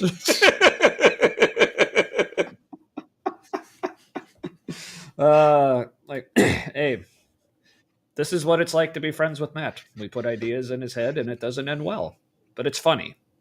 Nah, I usually peters out before it doesn't go well. We did have a friend though that would like suggest usually would have he'd have like these great ideas, and really it would end up ending in someone else's injury. Yeah, like everyone except him. He'd be involved, but everybody else would be fucked. Yes. I broke my kneecap at his birthday party scavenger hunt. Oh yeah, yeah. Which I mean, that was actually kind of fun for like me and like the rest of us who were in like a group with you. Like obviously it wasn't for you, but for the rest of us, I was like, yeah, honestly, I'd rather spend the evening in a hospital ER than doing a scavenger hunt, quite honestly. So thanks for giving us that excuse. At the time, yeah, I tripped on the edge of a sidewalk and slammed my kneecap into the sidewalk. I was jogging back because the scavenger hunt was about to start. Yeah, this was literally like us just getting going. We were all excited. Let's start running, and then like you, I was like, I have to pee, and I ran back to the house, and then I slipped on the sidewalk. And then we got to the ER, and because it was right near college, and it was like a Friday or something, they're like, "Have you had a lot to drink?" And I said, "Define a lot," because I'm autistic, and also I wasn't sure because it was at least 3. Because after 3, I tend to lose count, and I really didn't really drink that much, but they were like, when I did, like things were, the ADHD just took over. Yeah. Yeah. And how's it going, Fox? Yeah, his name was Mike. This particular friend's name was Brent, but this might be my new favorite word, crucifildo. Yeah. Right, slow claps in the chat for crucifildo. That's bedtime soon. No, not tonight. Yeah. Yeah, like you don't have a cutoff time. Why is that? I don't. What did you call it you're having tomorrow? I don't work tomorrow. I mean, I do, but it's at home. I'm doing like estimates and stuff for people. Yeah, you called it an in-office day. Yeah. Which amused me. All right, well, that was he gave or he gavo, depending That's on a how shit that looks font to for you. that. Yeah, What is? and because like also like that blue on the black and the white, it seems like it's not. Yeah, I want to say that it's like font you have was, this high contrast with this really soft blue. It just kind of doesn't. Yeah, I recognize that font from my design school days. I don't remember. and I recognize that windmill. It's Eris something, I think. Eris Demi Bold. Italic. Demi Bold Italic. Man, when a font has like that and it's like font family groups and you're like, it's like Semi Bold Italic. I could use this for so many things. And they did. All right. Too many so things. That's the Tract. All right. Are we going to pay off on the Julius Sumner Miller team? Oh, yeah. Did you find it? I did. All right. So Crucifildo Incognitus. All right. Incognitus. Go here, but I got to get through the ads. It's not letting me skip. Ads? For Sumner Miller? Yeah. Well, it's not like on the PBS site or anything. It's like, damn. Well, they have to do the ads now because they got their funding revoked. Yeah, but I said this is just on some dude's YouTube channel. So, it's not letting me skip the ad though, and it's like 30 seconds long. This is literally the worst thing that has ever happened to anyone.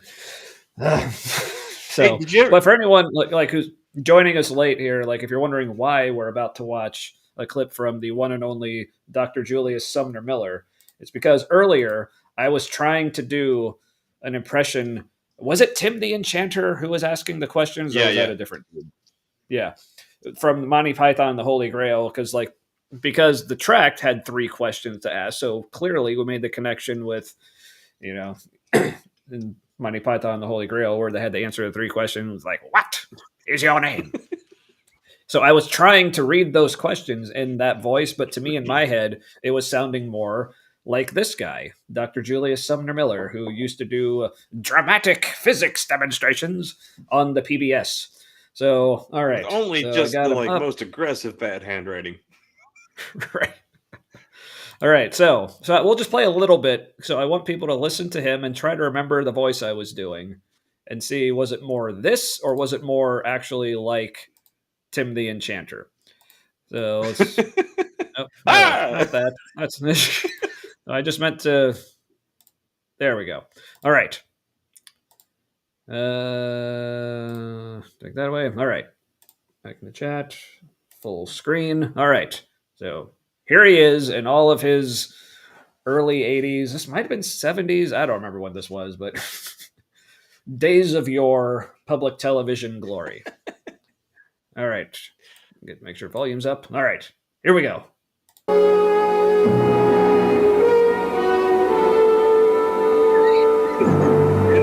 Physics!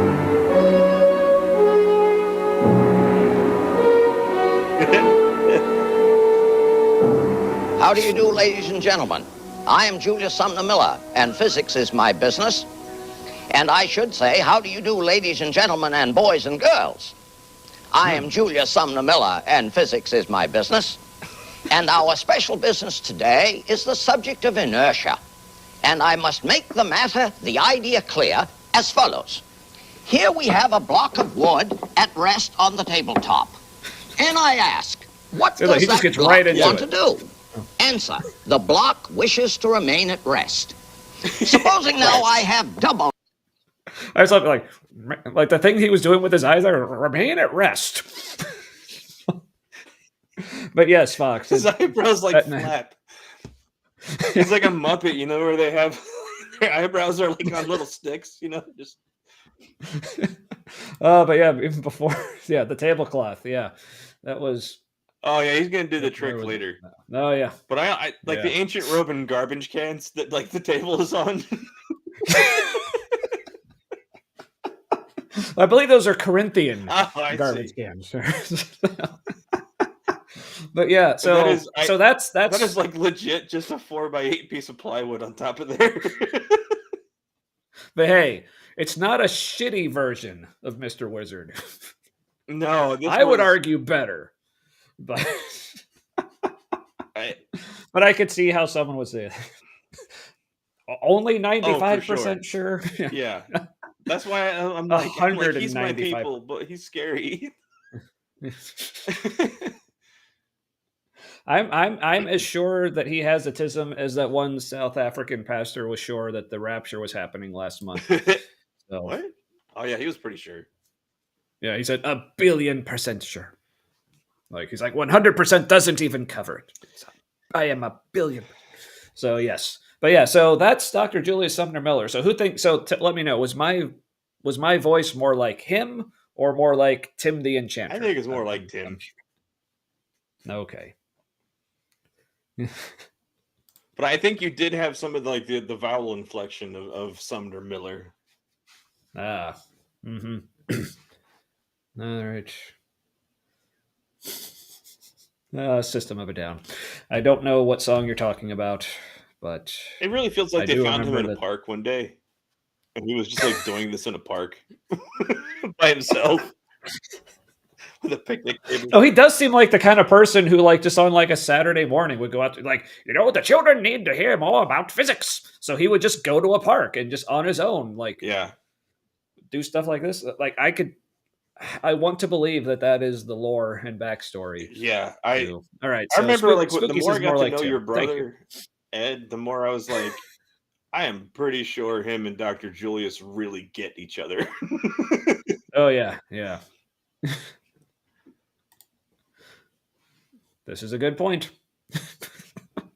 How many physicists don't have autism? Yeah. I mean, if they don't, they're usually not very good at it. BYOB, but Dr. Miller, he's more BYOP. Bring your own physics. Yeah, just came up with that. Oh, speaking of that. All right. I could be due for beard dose. Yes. Like we're about to go into what's his name? Bland McBuzzcut. Gavin Ortlund. Yeah. So, all right. Well, I'll finish this one up quick because my next one's a doozy. I was gonna say that's what she said, but I'm like, I don't know why she said that. Well, it's because, like, you know, she's got someone else after me. It's like I'll finish this one up. The next one's a doozy. But not to sell myself short or anything. But it sounds like she was. Yeah. Yeah, well, fuck her, because I did. I mean, in the story. I win! All right, so I'm having... Yep. Oh, yeah, and I'm thinking of my high school physics teacher who, aside from, like, so the guy that I looked like... I was about to say learned physics from, but I took physics in high school. I did not learn physics, but that was not my teacher's fault. That was all on me because the guy who taught physics, he also taught chemistry at my high school. Quite possibly the best teacher I have ever had. And just one of the best people I've ever known here. Just awesome guy, amazing teacher. Like if all teachers were like this guy, like our education system would be the best in the world. So, shout out to Mr. Miner. Like, he's retired now, but yeah. Was his first name Major? Major That Miner. was actually Tom. Oh. It was actually Tom. I wish it was Major. Maybe that was his middle name.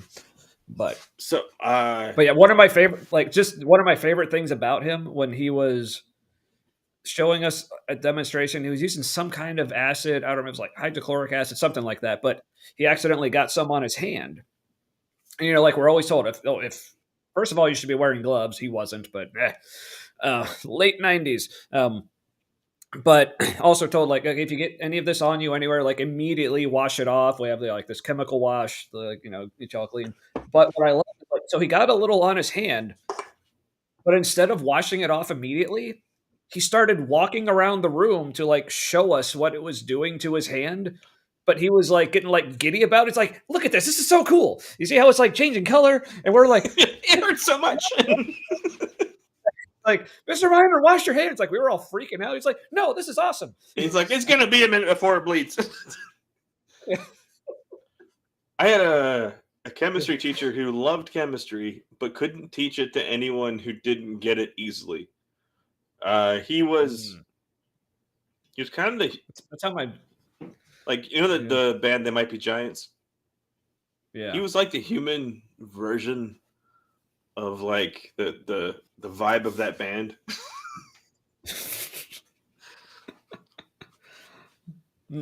Like think Sumner Miller, but like definitely did acid at some point. Nice. Yes. It's a learning opportunity. Exactly. All right, for my next beer, it's Third Eye Inner Sight Black Walnut Brown Ale. A little on the sweet side. No, so apparently, like straightway apologists would love to have a serious or semi-serious conversation. We're all you guys. Always semi-serious. Yeah. Or I always seriously have a semi. I mean,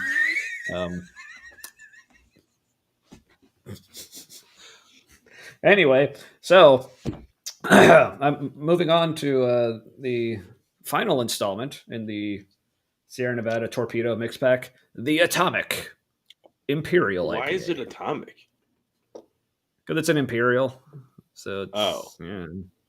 I mean, why is like their other ones are Phantom and Electric, which like don't make any sense. They should describe. But why the name? Right, but because they've done other torpedo variety packs, and in those they had they've always had the Atomic in there, but the other two they had in there before were Dank, and it was very dank, and tropical, and it was like very tropical-y. Yeah, descriptive. So, yeah, I would also like a single hop torpedo series would be nice. Ooh. That could be it could be interesting. It Might Be Giants. Never heard of them. Oh, it seems like you have. That song, "The Sun is a Massive Incandescent Gas, a Giant Nuclear Furnace." Like he loved that song. Somebody played it for him for the first time in the class, and he played it like 3 or 4 times in a row, and kind of danced around while it played. He was like, "This is wonderful." Awesome. I've heard people referencing radioactive shrimp at Walmart. I still have no idea like what they're actually talking about. Well, it turns out when the FDA stops testing like they used to, Great Value brand shrimp gets a bit radioactive. Fun. Sorry I missed out on that. Yeah, it does sound invisible. That was one of the things I was thinking too, Ember. So, all right. Well, if you drink too much, you think people can't see you.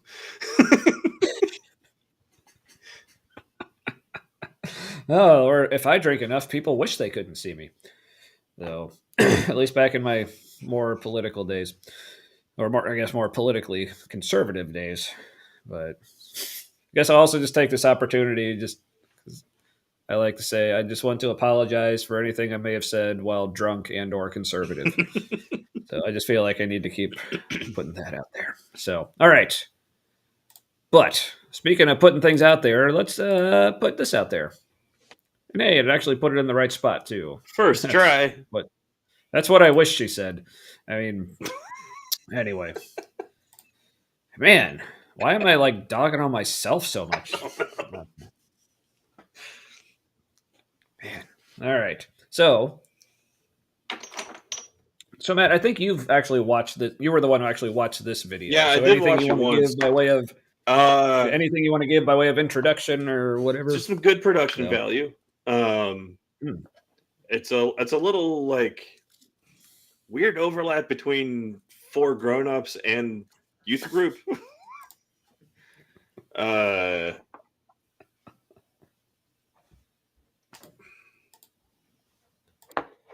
I remember there were several opportunities for taking things the wrong way. I don't remember what it was, but maybe like some room for growth. Maybe like we said earlier, maybe helping him be a better apologist. Yeah, might be able to.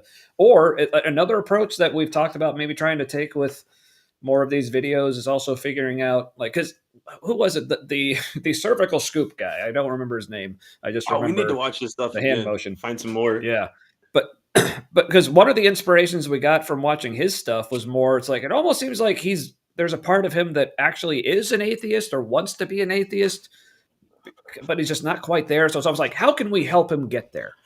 It definitely feels like maybe he did shrooms or has smoked weed recently.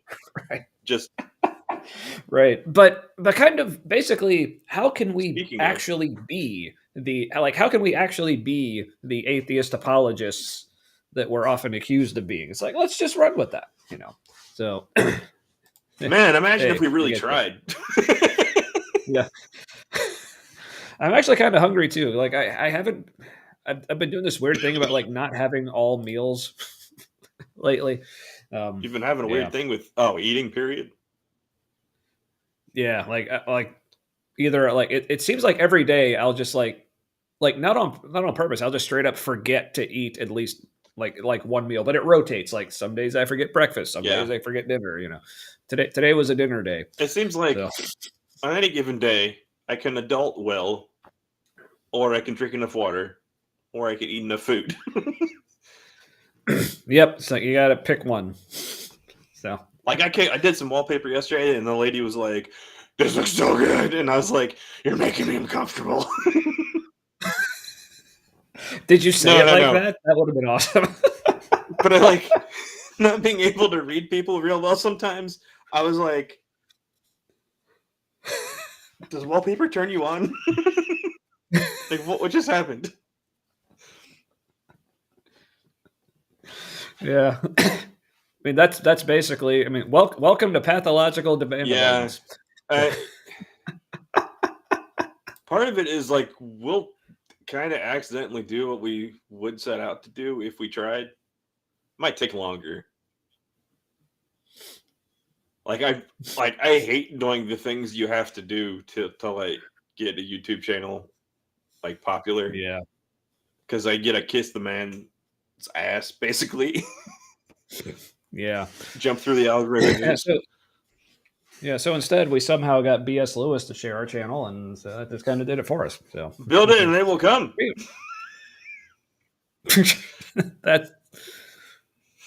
That feels like that has to be like the mission statement for some like sex toy company out there. Build it and they will come. But what if they built? I mean, I don't. What? Have you heard of Meccano? It's a building kit. No. It's like popular in the UK and Europe. For some reason, like, what are they building? I'm thinking it's like this like sex toy like building kit where you build like an apparatus.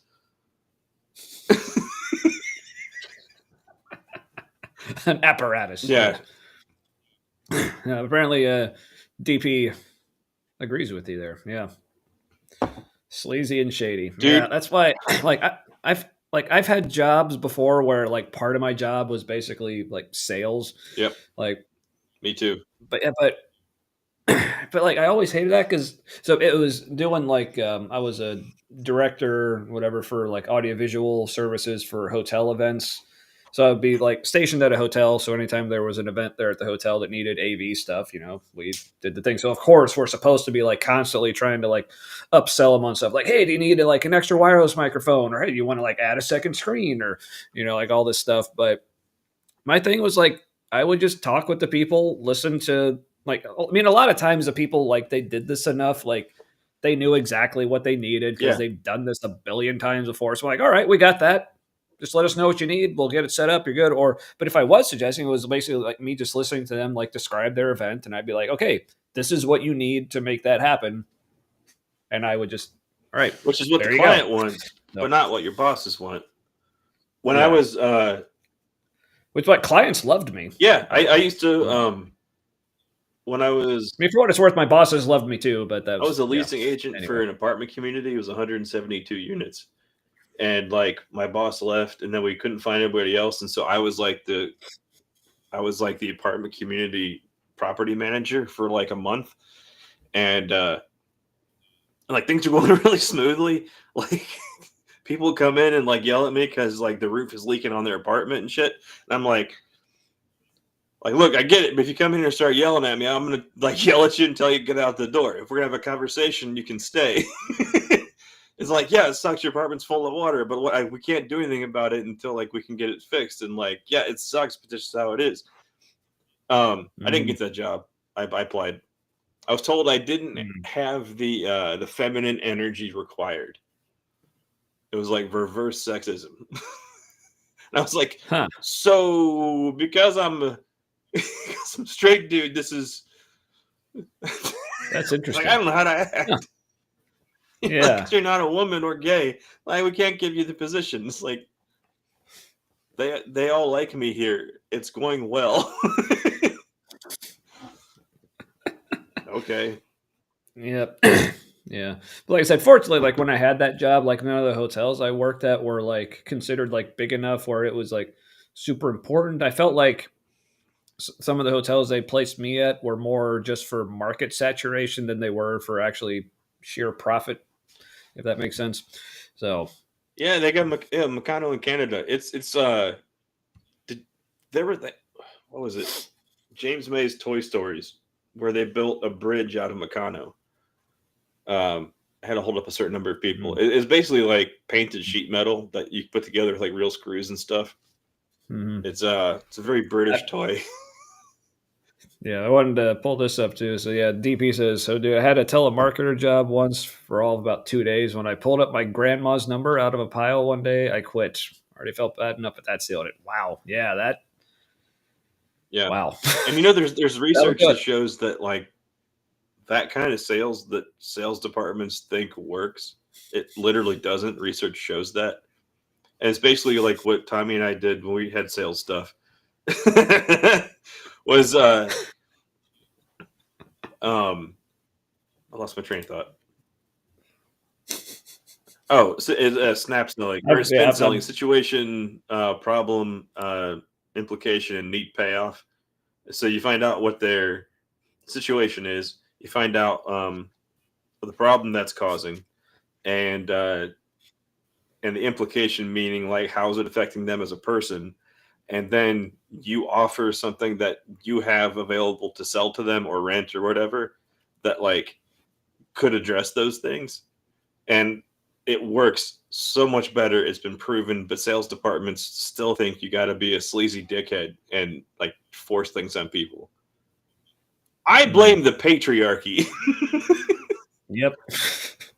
But yeah, I was just leaving this up until you noticed. But Matt, testosterone on the outside, estrogen on the inside. I do get TRT, testosterone replacement therapy, because I was like really tired and ton of fatigue and stuff. My wife is like, your testosterone might be low, so I went to the special doctor, and it was like in fucking. That's a perfect Aaron impression, by the way. That's exactly what she sounds like. Yeah, it was like Not at all, super low. And he's like, yeah, we'll have you feeling better soon. True story. I did feel better. Also, it can prevent cancer, and just because your body's working better, so there's less strain on things. But if your testosterone's not low and you get on TRT, like what's his fucking red face, RFK Jr. No, like the red face can be from being on too much testosterone, and it puts too many red blood cells into your system, which he looks like he's too full of red blood cells. Yeah. Like, It's also bad for your brain if you don't need it and you're just taking it trying to stay young forever, which isn't how that works. You can get like turbo prostate cancer. And all right. yeah, doesn't combine both brain worms. Yeah. All right. Well, I feel like we've been leaving Gavin waiting long enough here. So. Into the void with Gavin. Yeah. So was there anything you wanted to give by way of introduction for this video? I felt like we. Nah, it's a bit animated, or all animated. Yeah. Yeah. So this is Divine Hiddenness, a Christian response. So apparently he's like. So I don't know if this is supposed to be like a Christian response, as in, well, this is like the response that Christians will give, or it's just a Christian response. So if he like recognizes that. It's also not probably what you expect it's going to be.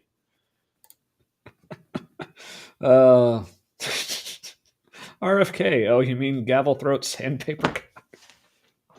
Sorry, sandpaper. Yeah, sandpaper. One of my favorite descriptions of him is like it sounds like a drowning lawnmower.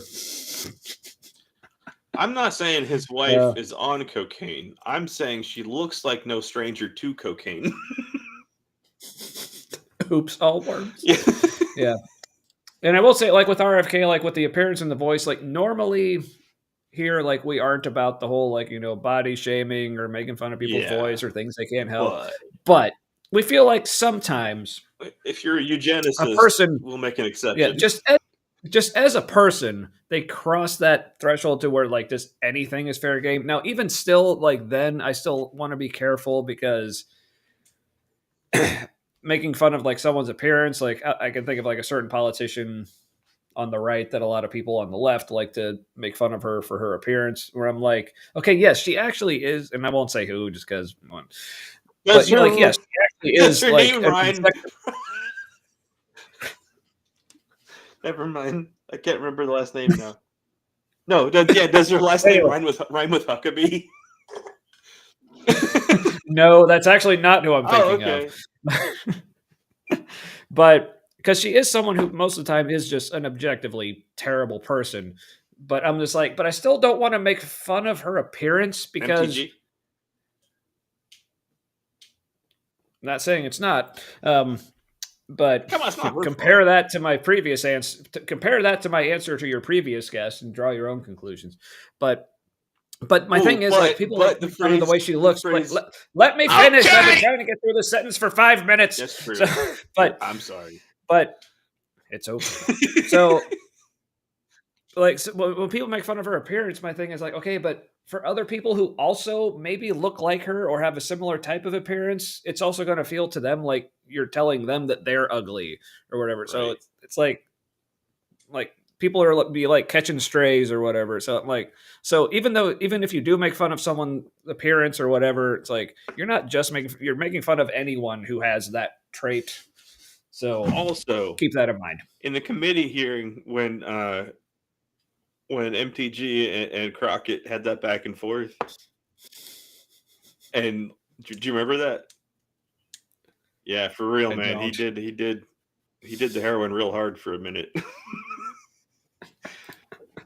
But yeah, something like that. So MTG and Crockett were in the same thing, and MTG said something about like this MTG. Yep, you got me. Yeah. Yeah, all the people who play Magic the Gathering. Marjorie Taylor Greene.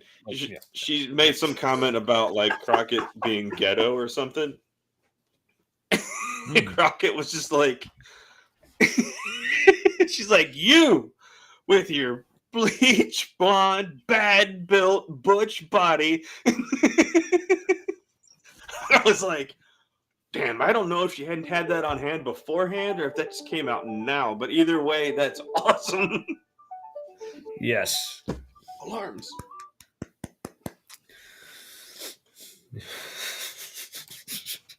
Thanks, Spooky. And fuck you. But we prefer to refer to it as the Stuart Beak. Thank you very much. Oh, yeah. The Scottish umbrella.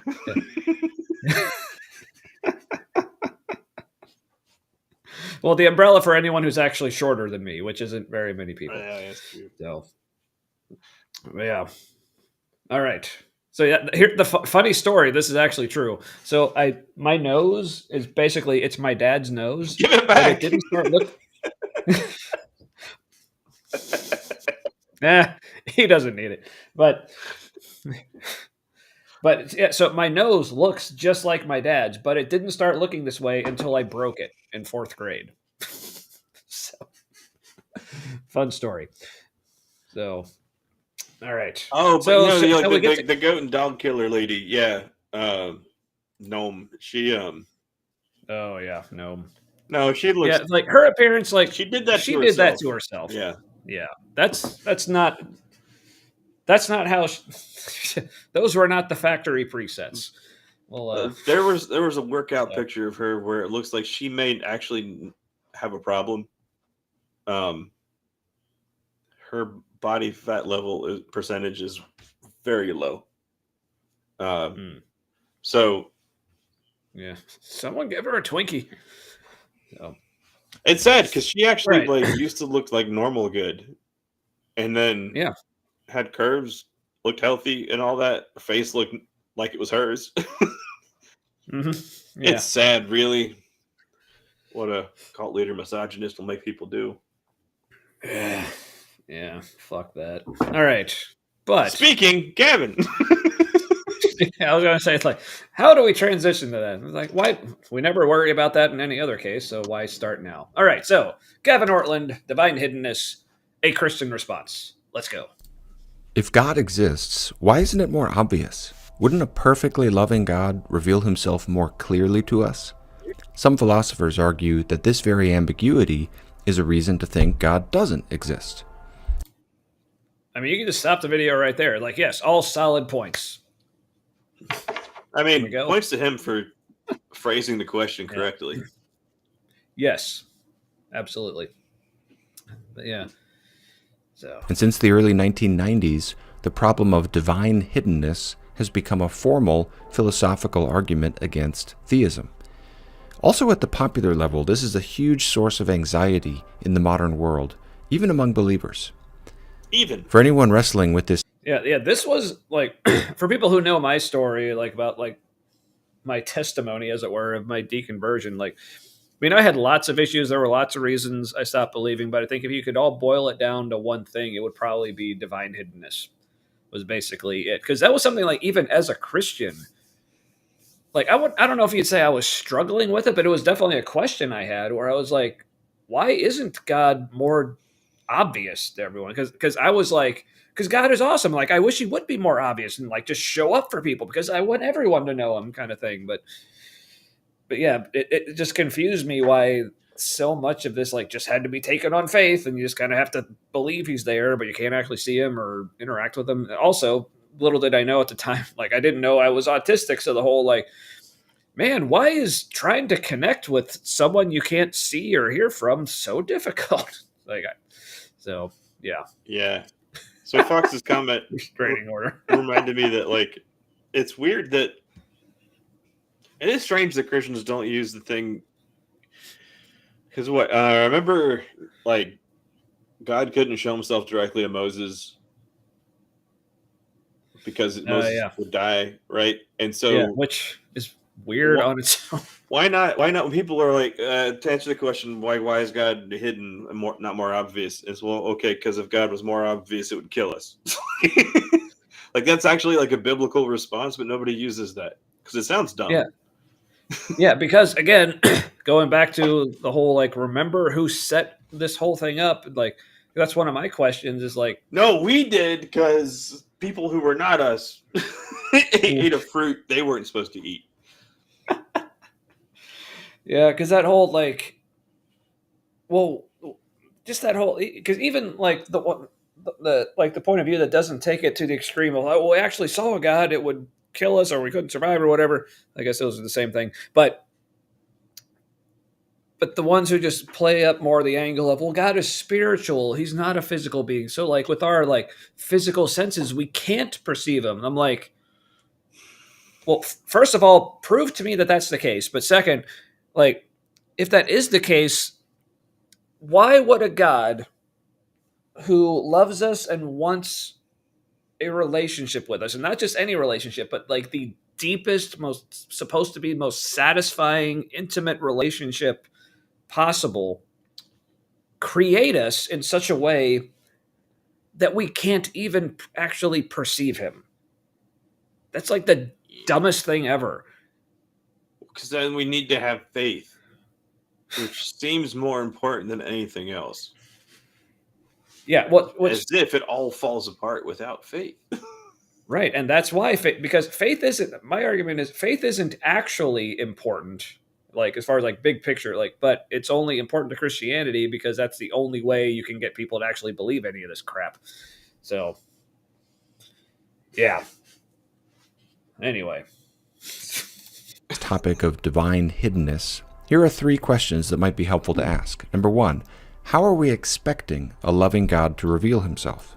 Ooh, victim blaming, planting some seeds for victim blaming, it feels like. Yeah, because my answer to this is like in a way that I can actually perceive him and know he's there. I don't have any specifics as far as like how it needs to be. Like I need this specific thing to happen. Like just whatever it takes for him to convince me that he exists. Like that's literally it. I mean, that's like, because again, like I always try to bring this back to like real world, like personal, like relationship standards, like the things that we accept all the time. Like if I were to tell people like, oh, I have a really good friend. His name is Matt. We do a show I'm a Matt. Wednesday nights. Yeah, you are, and you you're actually the person I'm talking about. Oh, good. Yeah. But if I were just like explaining it to somebody else or trying to explain you to someone else, good luck. No, I mean just the fact that you exist, like you're a friend, and we do this. Yeah, oh yeah, I'm not even bothering with that. Are you kidding me? But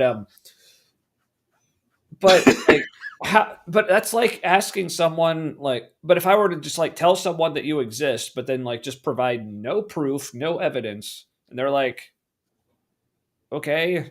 I'd be a legend. Yeah, especially because if I did actually try to like explain you to them, they're like, that doesn't sound real. Yeah. But then if it's so, like, does he know he sounds sexist and anti-Semitic? It's like, yeah, but I'm not. It's true. But if I were to that's like my barrier, it keeps people who don't matter away. No, that's the way to put it. That's how I. Yeah, yeah, no, that's not. Yeah, but if I were to try to like prove that you exist to someone, like that, but if I refuse to actually show any actual evidence, like. Because I could show them lots of things. Like I could show them recordings of this video. Like I could say, hey, we'll be hanging out at Mad Tree or whatever this weekend. Come hang out and meet him. Like all these things I could do. But then if I refuse to provide any of that, but someone said like, well, I'm skeptical that he even exists because like you're not willing to like let me meet him. You're not showing me any like not even a picture of him or anything. And I'd be like, well, what do you expect? Like, I expect you to let me meet him. That's so that would be my answer to Gavin's question here. Like, what would I expect? Like him to show up in a way that I'm convinced he exists. Like, yeah, I don't know why that's apparently too much to ask. In the times, especially in the times when you really need to hear or get reassurance. By the way, it is amazing how many times I needed reassurance as a Christian. Mm-hmm. Like, especially the closer I got to God, I thought. Mm-hmm. But then eventually, like when you get into where God is everything kind of territory, well, then you just kind of feel close to God all the time. That was a little different. Yeah. Yeah. But again, like for people who are familiar with my story, or if you're not, there I am going back to that. But if you remember, like part of my story was like, I lost my faith coming off of like surviving cancer. So it was at a point in my life where I was like, okay, I thought I was just going to die for a good couple months there, but now I'm not. So like my whole world has just been rocked. I'm like reevaluating everything. I'm just looking for something like solid to like hold on to. So I basically, actually, I think my anniversary is this coming Friday. The 24th is when like the last time I gave God like basically his last chance to like show up and prove to me that he existed. Because I'm like, okay, if you're there, I definitely want to know, because I don't have a bias. My bias isn't for God or against God, or for Christianity against Christianity. My bias is I just want to know what's actually true and what's actually real. Especially at that point in my life, I was like, I just want to know what's actually going on here in this life that I'm apparently going to continue living now. So I want to make sure I'm doing it based on things that are real. So I'm like, okay, God, if you are part of reality, then I want to know. So I said, all right, I'm going to stop trying now. And like, but if you want me to know, because I've been trying my whole life, even as a Christian, when I said, I believe, but I was still, like you said, still, even as a Christian, constantly trying to believe, like trying to feel like he was real, trying to feel his presence, like all that stuff, because it just wasn't so obvious. So I was just like, all right, God, if you're there, like, you're just going to have to convince me. And like I said, yeah, it was like October 24th, yeah, 2021.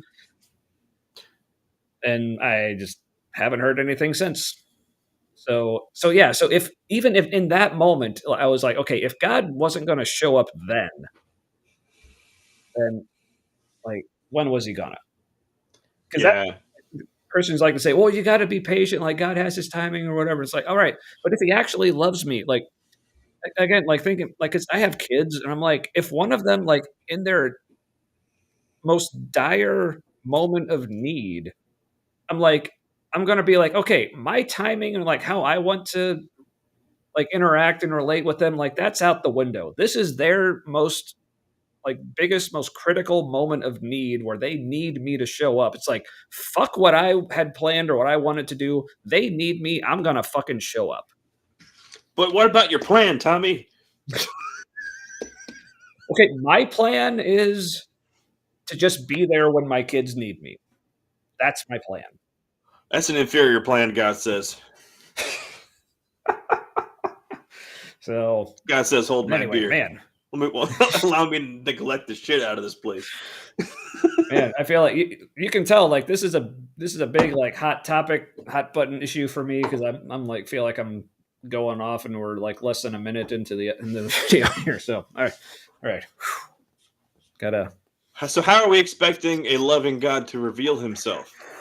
I don't know. Is he a perv?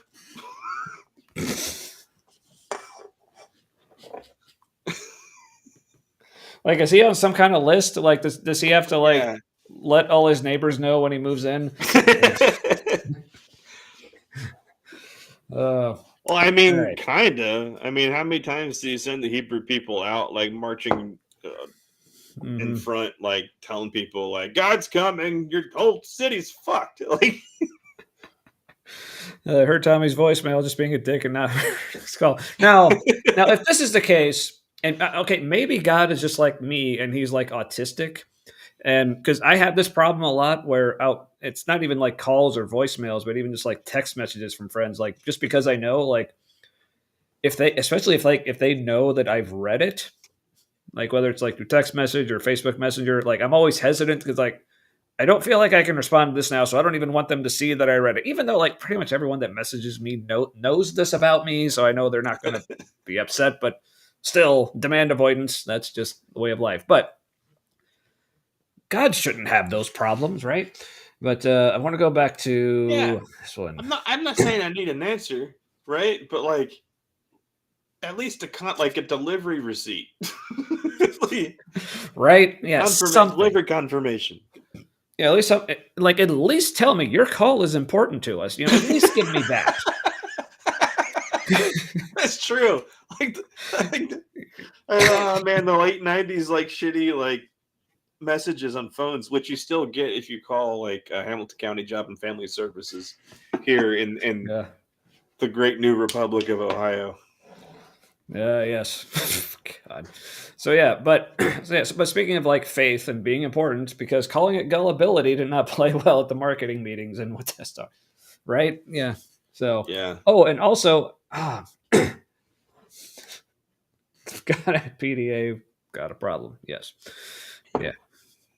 So trench Good on coat. you for Yeah. knowing what PD Classic. is, I think. Yeah. Pathological demand avoidance. Yeah. Yeah.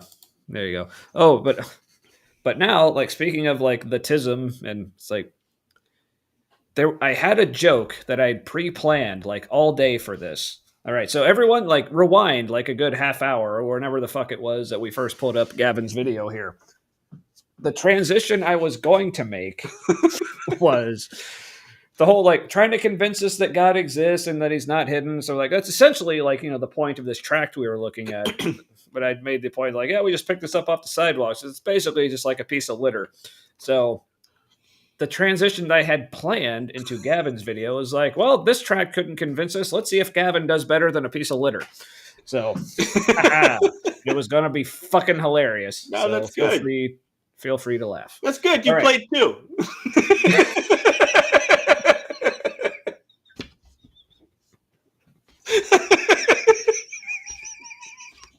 I don't mean that. Hold on. What did you say? I said, oh, that's good. You played too. Like played too. It's like you get the participation award. Oh, that okay. Thank you. Like, you'll notice, like, this is also a thing with autism. Like, even though I didn't understand what Matt said, I was laughing anyway because, like, oh, we're laughing now. This is the time for laughing. I'm just gonna laugh. And that's like, really what? Oh, thank you. Yeah, someone else please do that because, as we've established before, I'm not gonna do it. Speaking of laughing before you know what you're laughing about, I've noticed that, like, people will often laugh before the person has said the funny part. Like, it's harder to see with comedians on a stage because they're like, it's such a slow roll from that sound from the audience anyway. But if somebody says something on like on a late night talk show or something where they're like face to face more and you can see things happen sequentially, somebody will start to say something funny and the person knows it's funny and that they think it's funny and they'll laugh. They will start laughing before the joke is finished or before the funny comment is finished. And then like the laugh builds even more when they realize, oh, that is really funny. It's this weird thing that people like connect with something's funny like that. Yeah, well, I will say just because I know I've done that. I'll just say from my own experience, like I don't know how universal this is, but at least for me, like when I do that, it's more just knowing like things like comedic timing and like what I do understand about like human like social interactions and expressions. Like it's more like I know they're about to say something funny. It's not that like I know what it is and I know it's more just like it's kind of hard to describe. It's almost like laughing because I know I'm about to laugh. So like I know my body is going to want to, so it just starts doing it anyway. So even but there's this thing that's I'm not discounting that. There's I'm saying that's what it is for me. I'm not saying that's universal or right. I'm saying like when I watch people, when I'm observing people, because I do that too. But there's a thing where people can tell it's funny. Yeah. And this isn't like scripted laughing or socially scripted laughing where somebody's like, oh, this is the part where people laugh. It's more like it's genuinely funny to the person. And they're on the same wavelength with the person who is about to say the funny thing. They kind of like, when the person starts to say it, they anticipate the punchline and they're laughing before it's delivered because they know what it's going to be. But they didn't know until that person started talking. Right. Yeah. Yeah. I can't relate, but yeah, that's a thing. So funny clocks. Hey, like, but wasn't it funnier that I brought it up like a half hour later? Didn't that make it funnier? No. Okay. Anyway, so but also okay. So as we get going here, like, so Gavin has these questions, but like, let us know in the chat how you would answer these questions. I'm curious, and also algorithm, but. Anywho, so how are we expecting a loving God? Yeah, like Matt was saying, like just the way they like highlighted the word expecting. So yeah, we're setting up for victim blaming here. It's like, so maybe your expectations were too high. Which also, the idea that we can have too high expectations for an infinite God is kind of ridiculous. Yeah. When you think about it. So yeah, I gotta manage those expectations. Like that's what we have to do with limited people. So Like, I don't know if I'm remembering correctly, but you see, like, how are we expecting a loving God to reveal himself? Like right away, we're kind of steering attention away from really examining the question, and we're already narrowing the response. I remember. I think what happens next is it's not. He does like a zig, and then he does a zag like right away. Yeah, but also Fox, that's fair. So it's hard to have expectations for something that doesn't exist. That's yeah. But yeah, all right. And people can't make up their minds about.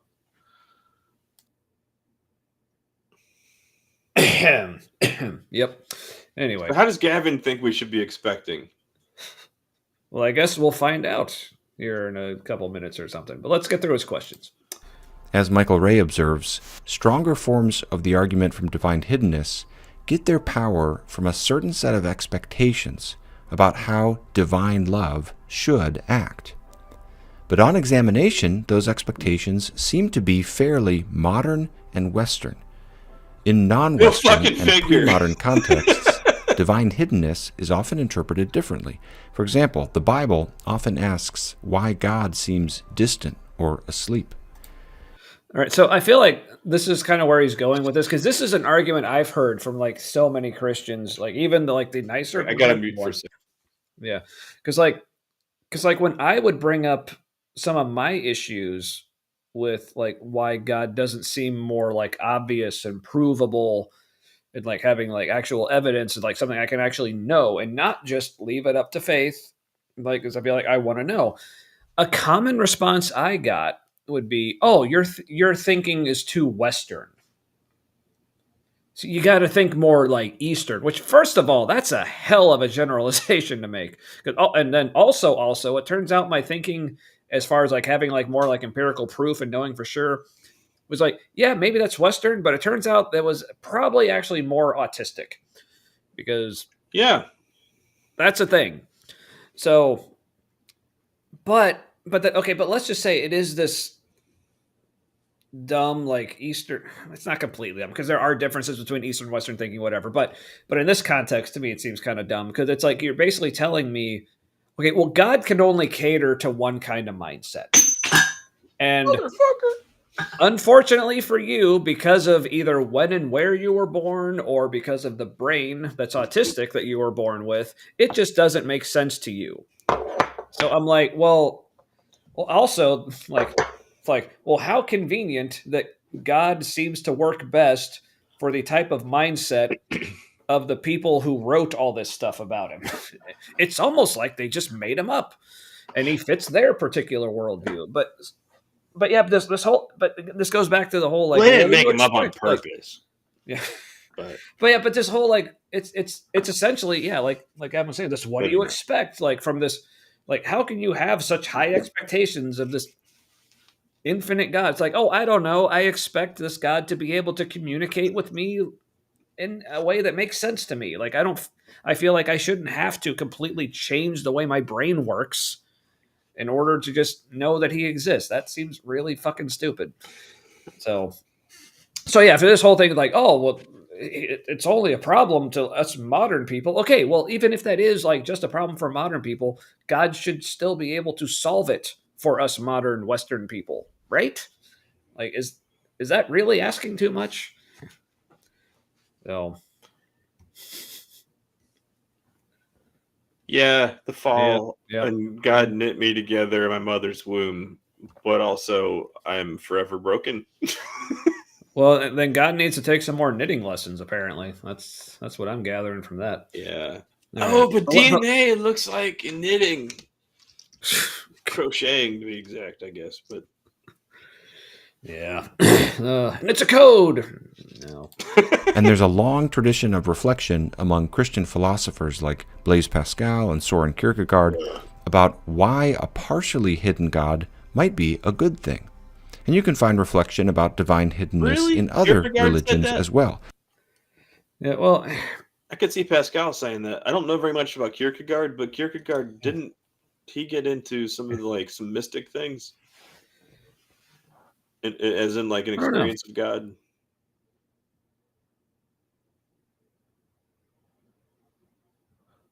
I don't know, but like to me, this seems like, oh, because like when he says, "Oh, these earlier Christian thinkers said this," it was like, of course, yeah, people who had an interest in keeping their faith are gonna come up with excuses. Oh, sorry, apologetics for why it actually makes sense. Like, yeah, that's what happens with cognitive dissonance. Like when things are not the way you would expect. In this case, a all-loving, infinite God who wants a relationship with us, but for some reason refuses to prove himself. They're like, oh, well, it's supposed to be that way. It's like, yeah, great. Yeah, this is exactly kind of what he's doing. Fucking exactly. Yes, Yeah. This is an example I bring up all the time. Thanks, DP. It's a great one. It's like if I treated my kids the way that God apparently treats us, especially in terms of like being a parent, showing up, having not just being a parent, but being a parent, as in obvious, or a parent. Yeah, either way.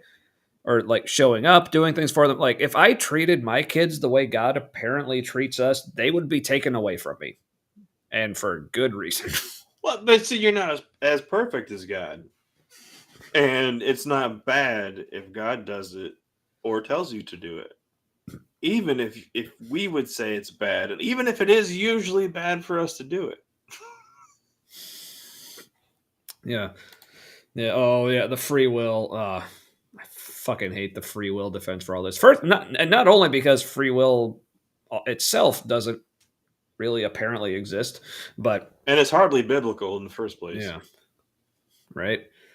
So, but yeah, it's used for this. It's used for the problem of evil, and it's such a shit. And we don't even know it's a thing for sure. Yeah. A good thing. And you can find reflection about divine hiddenness in other religions as well. But for most... see, like the Muslims are right. And the Sikhs and the Hindus and the Jews, and that's all. That's all, folks. It's weird there's not a Buddhist thing on there. I actually don't know what the two symbols on the left are. One of them is not Hindu. Yeah, the Hindu religion. It's like this. It's like a symbol for peace that's related to Hinduism, I think. And then the Sikh thing is the two swords with like the gourd or whatever that is.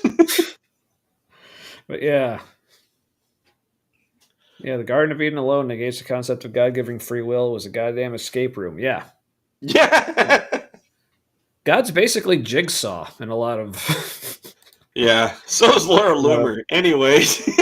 Yeah. Dude, have you seen side-by-side pictures? I haven't, but I'm picturing it now. It's like, yeah, like, no, Laura, I do not want to play. No, it's like Jigsaw was like a premonition. It's like, give me the bottom left is filler. Loincloth of the Lord. Oh yeah, I do appreciate that God should hide his dangly bits. Some divine hiddenness is good, yes. I'm just saying, like, if they're dangly, like, how hidden are they supposed to be? Man, speaking of glory that I cannot survive the viewing of. Yeah. So I guess here I'll back him up a little bit here and say, like, why this is why. No, it's like, it's okay. Like, hiddenness is actually a good thing because other people said so, because they were struggling with it too and couldn't handle their cognitive dissonance, so they had to come up with something. So that's why it's good. So about why a partially hidden God might be a good thing. And you can find reflection about divine hiddenness in other religions as well. But for most human beings throughout history, divine hiddenness hasn't entailed atheism. One reason is that the ancients tended to emphasize the attribute of divine transcendence alongside the attribute of divine love. And this So he's saying it traditionally hasn't. What was his wording there? But for most human beings throughout history, divine hiddenness hasn't entailed atheism. So, I mean, my response to that is like, well, maybe it should have, but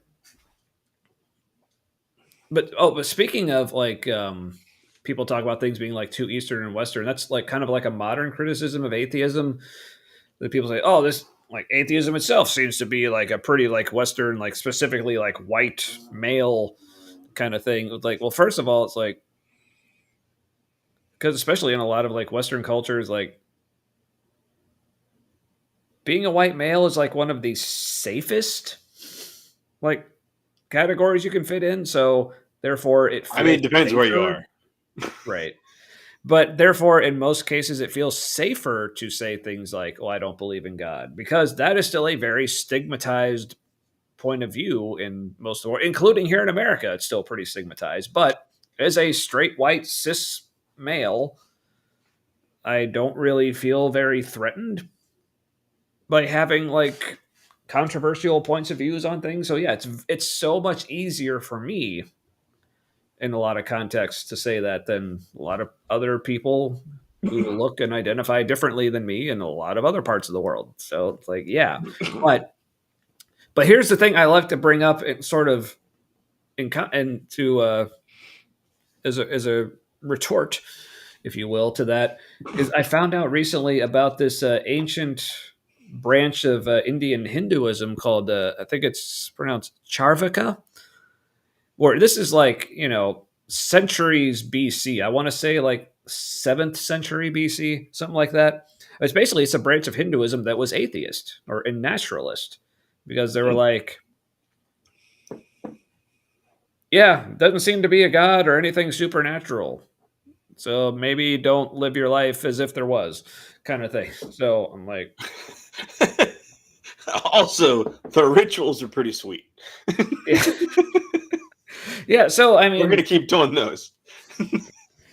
so yeah, but it's like, but like, you know what else? Like most humans haven't done throughout history, like have vaccines. It's like, so I'm like, so this whole, and because here's the thing, like as human history like progresses, we progress.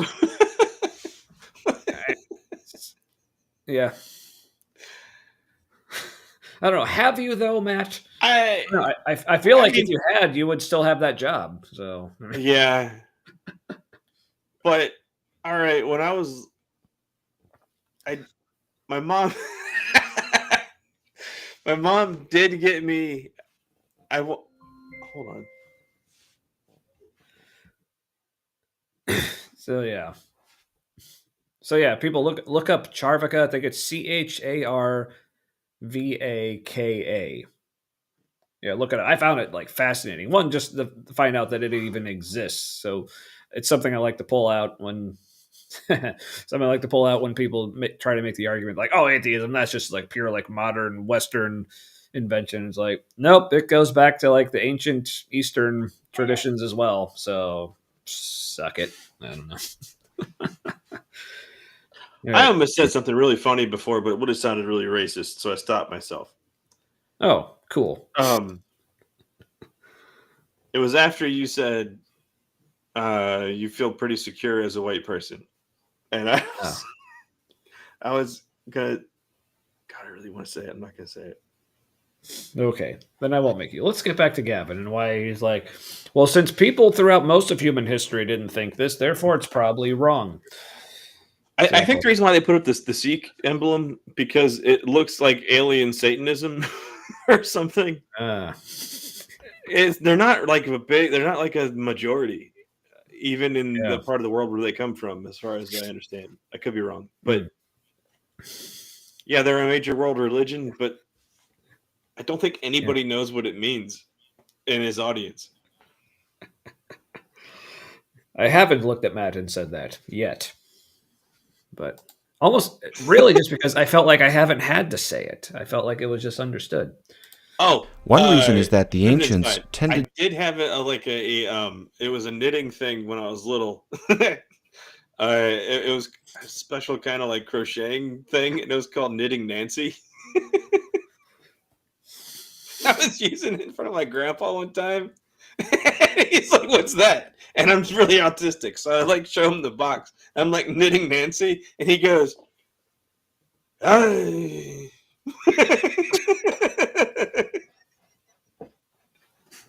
Which is the most grandpa thing ever to say. I was into arts and crafts. Makes sense. So, all right. Hasn't entailed atheism.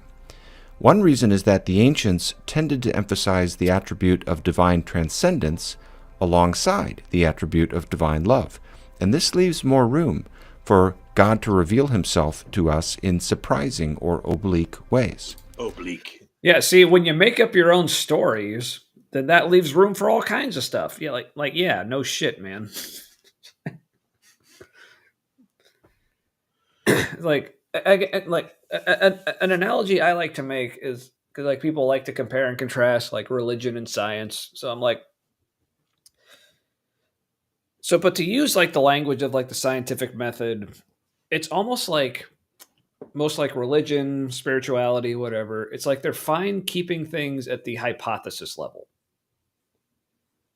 but they don't want to actually test it because they'll say, "Well, you can't actually test it." It's like, except, well, it's like what else you can answer. Yeah, it's like because you know what else you can't test? Things that aren't real. Now, I'm not saying that just because you can't test it, that means it isn't real. All I'm saying is, how are you supposed to tell the difference if you can't test it? And I think this is why, well, I don't know if this is why, but Christians or like other like religious people, spiritual people, whatever, they seem to be so invested in keeping their beliefs in the untestable realm, like consciously or not, because I'm sure a lot of people just really think this is the way, but I don't. But to me, like, this is the way, right? Sorry, Mandalorian reference. I do know that. I haven't good. seen it, but I know that. It's worth seeing. I do still have Disney Plus. Maybe I'll check. Maybe this will entice you. The first season, the whole thing, or maybe most of it, Pedro Pascal was not available, so they had his like a sort of like a stand-in, like a stunt double, do it. Grandson of John Wayne, and the Mandalorian's walk is based on John Wayne's walk in the movies because he was a big dude but took ballet, so he had like he had like a good posture walk. It makes the Mandalorian look really badass. Pedro Pascal had to learn it. Anyway. Nice.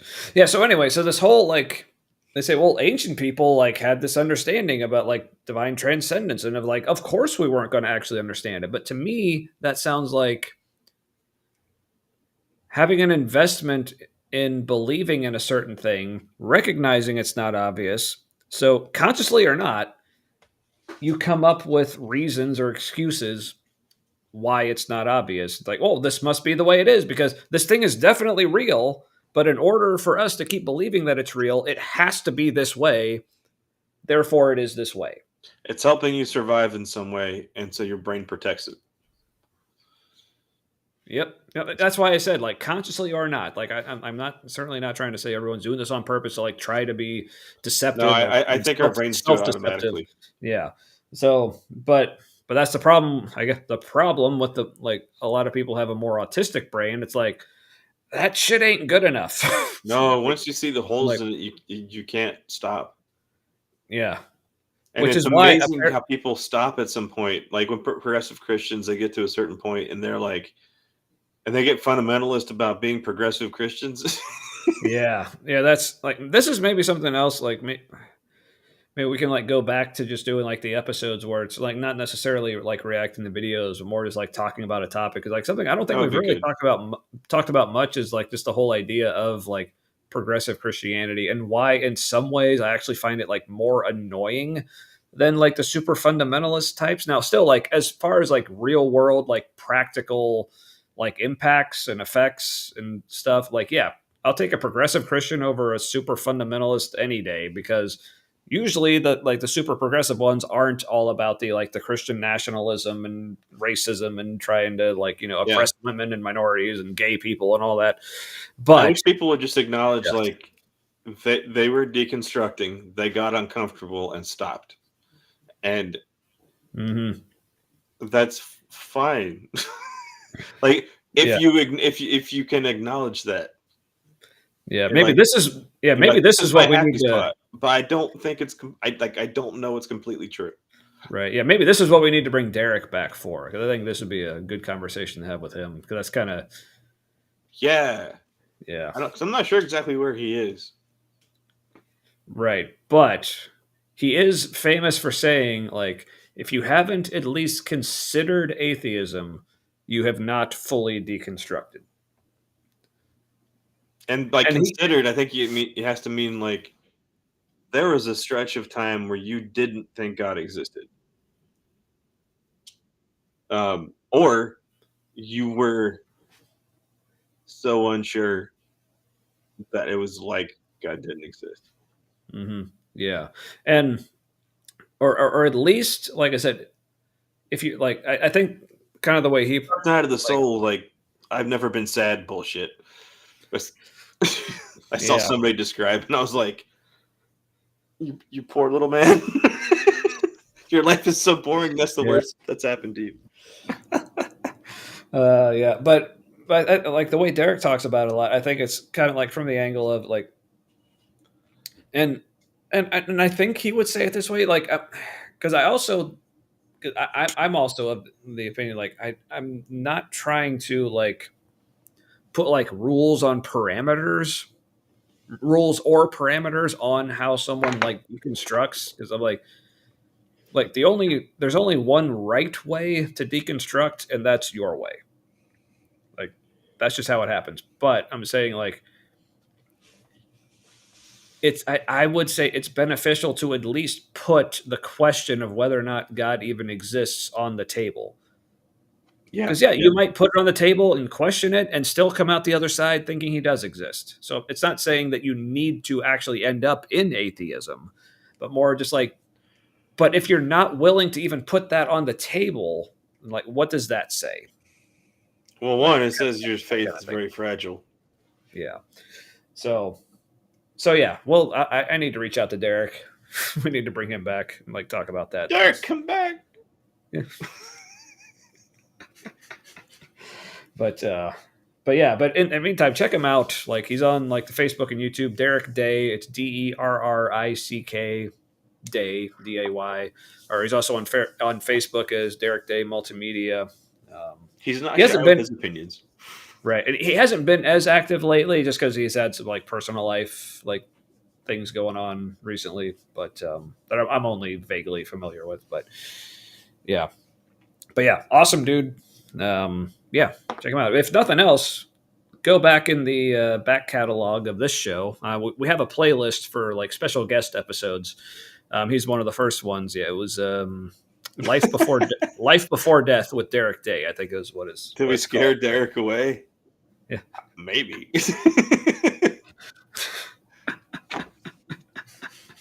No, I don't think so. We just keep forgetting to have him back on. So, anyway, so yeah, so this whole, so where were we with Gavin? Oh yes, the whole like, so it's like Gavin has said like, well, forever we've had this concept of like divine transcendence. So it's almost like he's saying, well, because people have thought this for a while, that means that there must be some truth to it. It's like, or people have thought this for a while because people have often wanted to keep a belief in God, but we're just trying to find ways to make it work. Like that could be the case as well. So if something's transcendent, isn't it included in all things and beyond them? Like transcendent implies include and transcend? I mean, I guess it's like how you define or think of it. Because another way that like people talk about like God and how like part of his character, like he must be like maximally great as far as like how they describe God. So, but it's like, what is maximally great according to who? Because a lot of times they'll make us part of that characteristic of him, meaning, oh, well, that must mean that he's like so far above us and beyond us. I'm like, well, what if maximally great actually means like on the level and all inclusive and relatable to everything? Like, to me, that actually sounds greater. Because again, that also jives with being a good person. Right? Because again, go back to real world relationship experiences. What does it mean to be a maximally great friend? Does it mean that you're so much better than the rest of your friends and like they can't even relate to you or understand you or even know that you exist? Jesus, like, so yeah. But no, we view like a maximally great friend as one who is more like on your level and more like easy to connect with and easy to relate to and like. By the way, it smells tremendous in this room right now. Okay. There's a lot of smokable herb in the air in here right now. Oh, okay. I just have my scented candle there. It's a I don't remember what the name of it is. I just remember the scent is caramel and tobacco. So that's interesting. I'm a fan. You know, there's this candle. I don't know if there still is. There was like a whip it together yourself candle store in over the Rhine in Cincinnati. They had like all these like scented things you could put into a soy candle. Sounds wonderful and expensive, but I don't think it really is. Which is probably why it's out of business. Well, because I remember because like there was a scented candle. Like actually, I got several of them last year because to me, especially like for this time of year, like things starting to turn cold, like getting into the holidays. To me, it was like the perfect scented candle. I don't remember the exact name of it. It was something like hickory smoked cinnamon or something. It's like it was so fucking amazing, but they don't have it out. Awesome to like smoke a cigar, like, and somebody's making caramel apples in the other room. Ooh, that's a good vibe. I dig that. That. Yeah. But anyway, back to Gavin and why, like, see, like when you define God as ununderstandable, then it makes sense that he's ununderstandable. That's essentially what he's saying here. You just need to hug the world. I wish I could. Reveal himself to us in surprising or oblique ways, which means we need to be more self-aware about the expectations that we're bringing to the table about the nature of love and how love should act. But like, the gaslighting is strong with this one. Yeah, because I'm also told by apologists that God has written on our hearts like what love means and what love is supposed to be. Like we're supposed to know all this stuff. I'm like, okay, so I'm going off of what I innately at least feel like I know of what a relationship or especially a loving relationship should look like. And to me, like step one is knowing the other person exists. Like that's just like baseline. So yes, okay, I'm self-aware of that, Gavin. Now what? How am I wrong in that self-awareness? He loves to do a word cloud, doesn't he? Yeah. Mm-hmm. All right. So I'm not quite finished with this one, but since I'm moving on to the non-alcoholic, I'm going to I'm cutting the beer a bit with the non-alcoholic. So I'm not. I'm layering.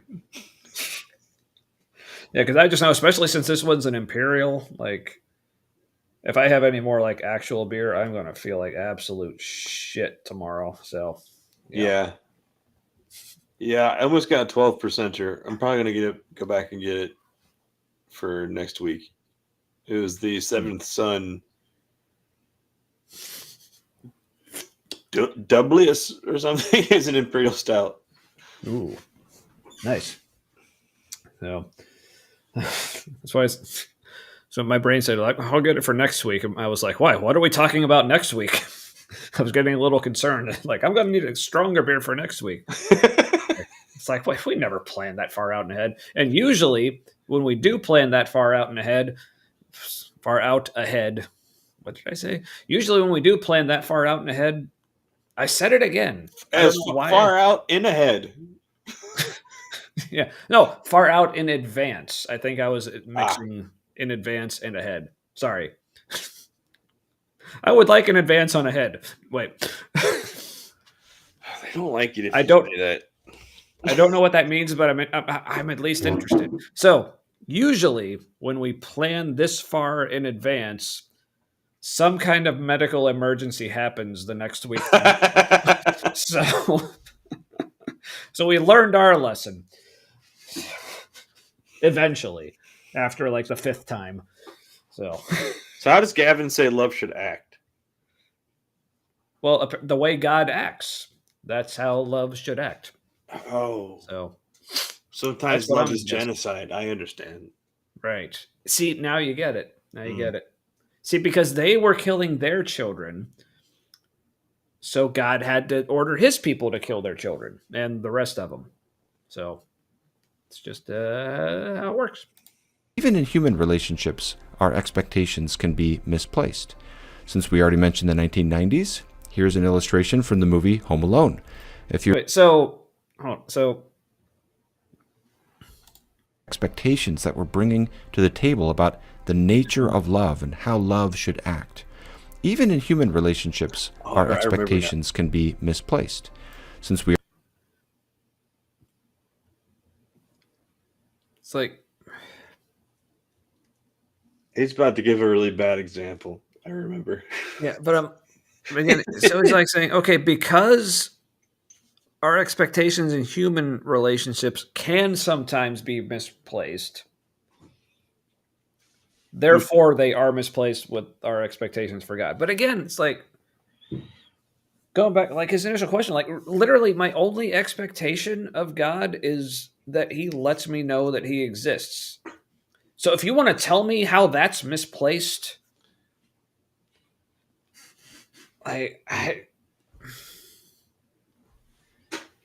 yeah. So let's hear this bad example. We already mentioned the 1990s. Here's an illustration from the movie Home Alone. If you remember the character Old Man Marley, at the beginning of the movie, Kevin's brother Buzz says that he's a serial killer. So Kevin is terrified of him and thinks he's an evil character. And then, of course, later he discovers that he was wrong and he was actually a loving person. Well, if our expectations can be misplaced about what a loving human being will be like, why not a loving God as well?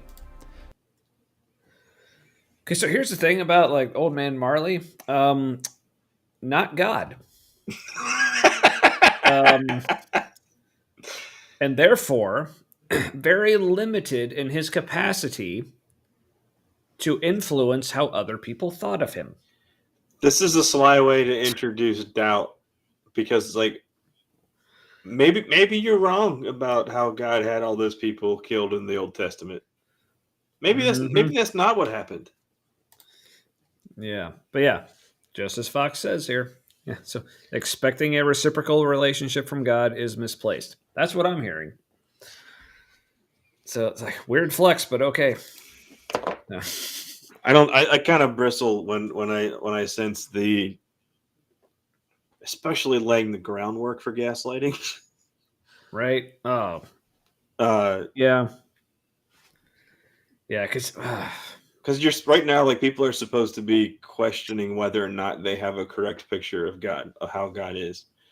Like, because we were wrong about Old Man Marley, and like God's like that too. Maybe you're wrong about God. Maybe you shouldn't expect God to be visible. Okay, but counterpoint, I have also been correct about some people. So maybe that means I'm correct about God. Maybe you are, maybe you're not. And that he doesn't exist, or if he does, he's an asshole. So like one person's asshole's another person's God.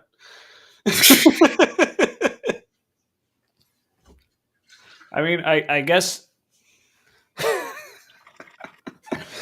I'm trying to link this to how I am actually going to be having a colonoscopy soon. I Because, need one of those.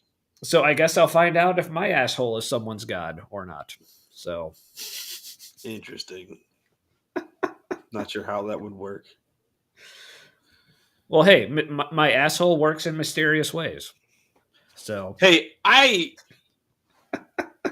well, years ago, I used to work for a friend's dad's cleaning service, and one of the places we cleaned. Now, when I say cleaned, we took out the trash and like vacuumed and shit. One of them was a proctology office. It did smell like butt in there every single fucking time. yeah. So here's the thing, like, how many of you have empirical evidence and proof that my asshole exists? I take it on faith. See? So, therefore, my asshole is God. Case closed. I'm uncomfortable. Hey, good, because faith is supposed to make you uncomfortable. That's how you grow. Right. Also, that's how date grape starts.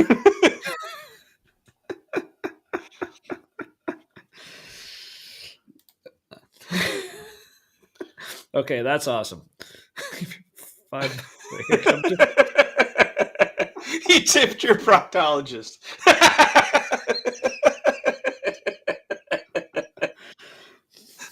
So yeah, that was your dollar in the tip jar, aka virgin in the volcano.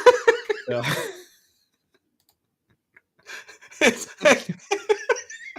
like, hey doc, here's $5 if you do it with flair this time.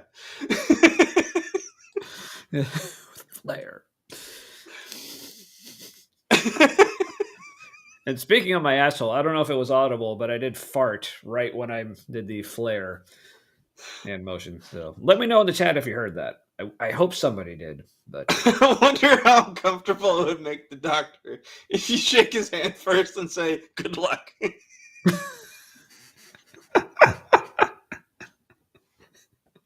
I'll let you know when I have mine, I guess. Anyway. Oh, let's get back to Gavin. Yeah. But again, like, sadly.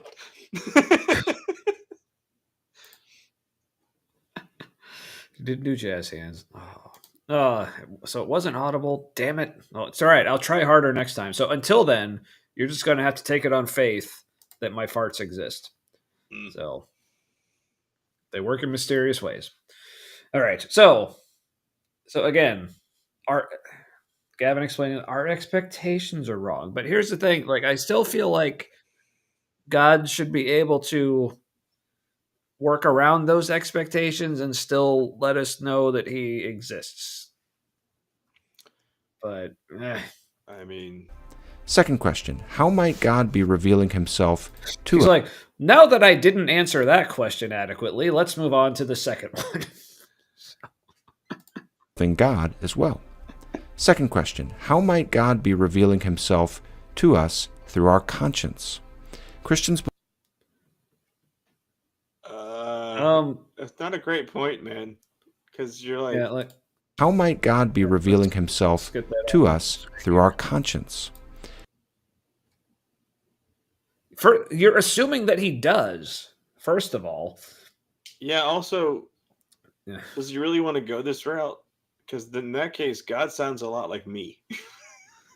Yeah, because my conscience says a loving God should fucking prove that he exists to the people that he loves, which is apparently all of us. So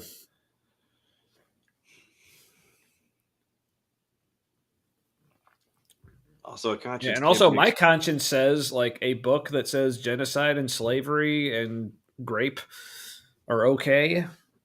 Yeah. Like, my conscience says that book's kind of fucked up. So yeah, also, like, The conscience Yeah. can be pretty easily explained away as an evolutionary tool. Oh yeah. Like You're an evolutionary tool. Sorry. Your face is an evolutionary tool. what? No, the conscience thing I think is problematic. This was a mistake on his part. Yeah. Ooh, good question by DP here. Yeah. Don't give consent for him to enter my conscience. Is it considered assault? I mean, you have a case. Is it assault if God does it? Yes. Is the answer to that. Also, I'm so surprised we have the president we have. I mean, it's not like we could have seen this coming. In any, I mean, yeah. Well, apparently, why would they elect somebody who acts like their God? Well, apparently he's so small you actually couldn't see him coming, but that's a whole other. Yeah, Smurf house penis. I was proud of that. Damn it! All right, so. So speaking of like my annoyance with like the more like progressive Christians, they say like they talk about Trump as like, oh, I don't understand why Christians like him so much. Like he's so unchrist-like and so ungodly. Like, have you read the Bible? like, have you read the Bible? It actually kind of tracks. He seems to be like with a lot of the way God and even Jesus are described in the Bible. It's like, hey, yeah, I see a connection there. So. I think this is what happens when like reality moves on, but there's this splinter group of society that splits off and they start fanboying about reality, and they become convinced that their fan fiction is what's true, and then they elect like what their fan fiction, like the avatar of their fan fiction, and they're in the process of finding out the world they didn't know they wanted. But we knew we didn't want them to want. Tried to tell them the world they wanted and how it would end. And now it's like boring because it's happening exactly as we thought. And it's like, oh, he's tearing down part of the White House to put a fucking ballroom in. It's going to be like shellacked in gold, you know. Like, not surprising. After he said, like, over the summer when he was talking about, it's like, yeah, it's not gonna it's not gonna affect the East Wing. We're not gonna take any of it away. Now he's like, we're probably gonna have to tear the whole thing down. It's like, So you are correct. I was speaking in like geometry, more like not more the shape. Yeah. It's not necessarily to scale. I should go look up the clip from Cheeto of the 2019 where the White House lawn screaming in the sky, "I am the chosen one." That sounds forgot that happened. That sounds depressingly entertaining. But according Flash forward to the Tesla commercial in the same spot. I love Tesla. It's all computer. Yes, it is all computer. It's like they won't let me drive it. I'm like, good. No. Anyway. Christians believe that everyone has a conscience. This is that part of us deep down that intuitively knows right from wrong, and the conscience is a focal point. Okay, everyone has an intuitive sense of right and wrong, but that intuitive sense varies wildly from person to person, though. So yes, it's universal that we all have a sense of right and wrong. Yeah. But what is right and wrong is not universal. He's kind of mythologizing subjective experience and using it as an argument. Yeah. But he's saying, but just the fact that we all have that sense, it's like, okay. But he's using storybook imagery and about as good logic. Got to tap into those emotions.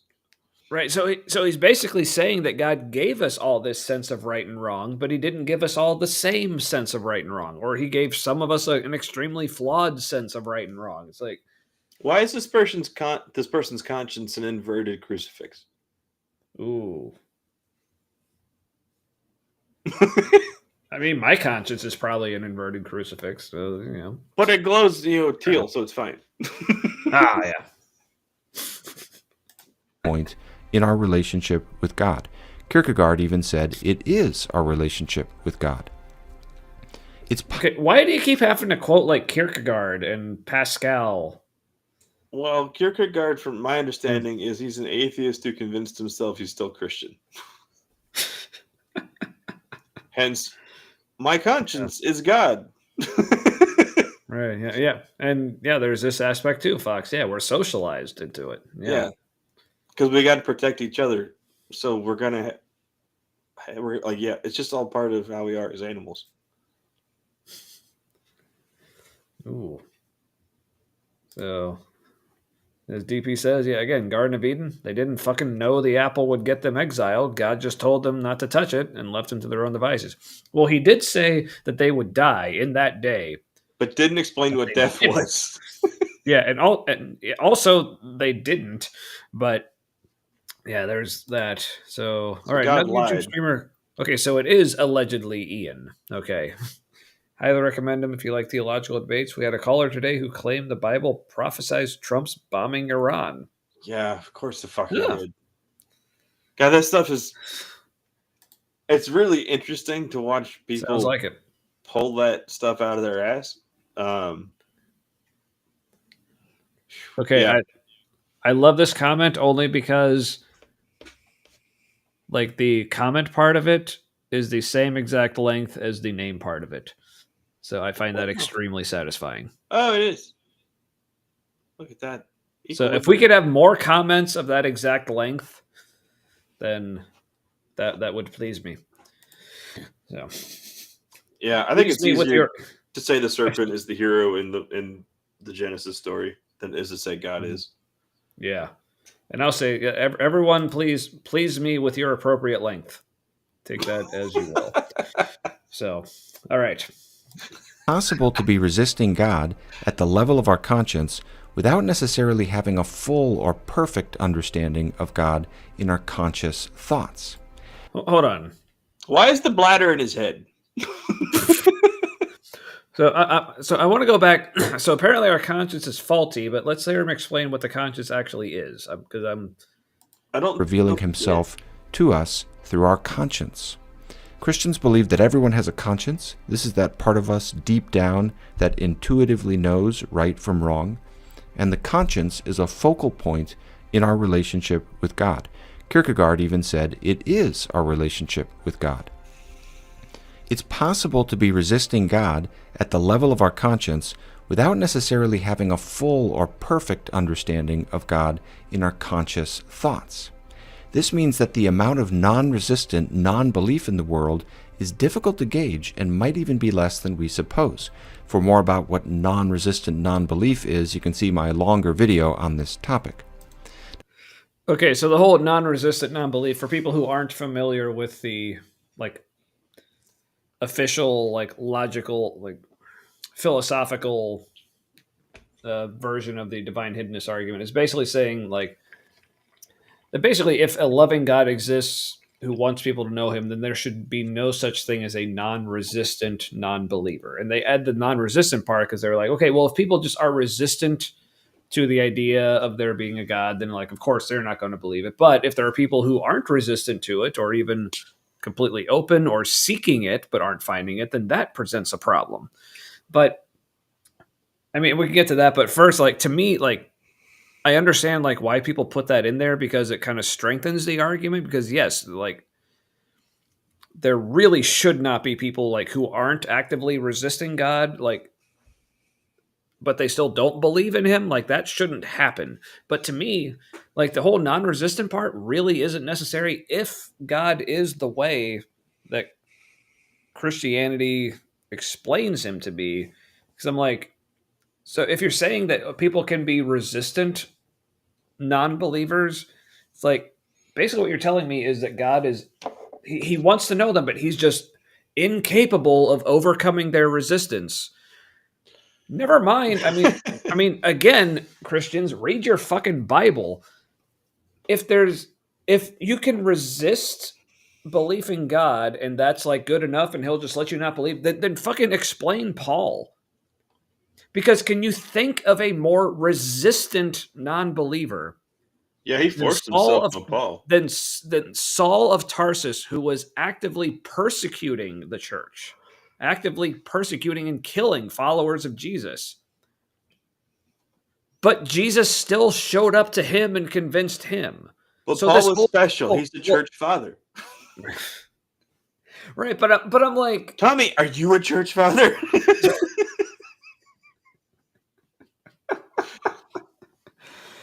but I'm like, so to me, the whole like again, I understand why they put the non-resistant because it does strengthen the argument, but to me, it's completely unnecessary. Like you should just be able to say, like, if God wants people to know He exists, like it shouldn't matter if they don't want to believe in Him or not. They should at least know that He exists. Now, to me, like where the resistance part would come in is, okay, once you're convinced He exists, then it's your choice whether or not you actually want to follow Him or love Him or whatever. If again, assuming you actually can choose those things, but yeah, so I think this,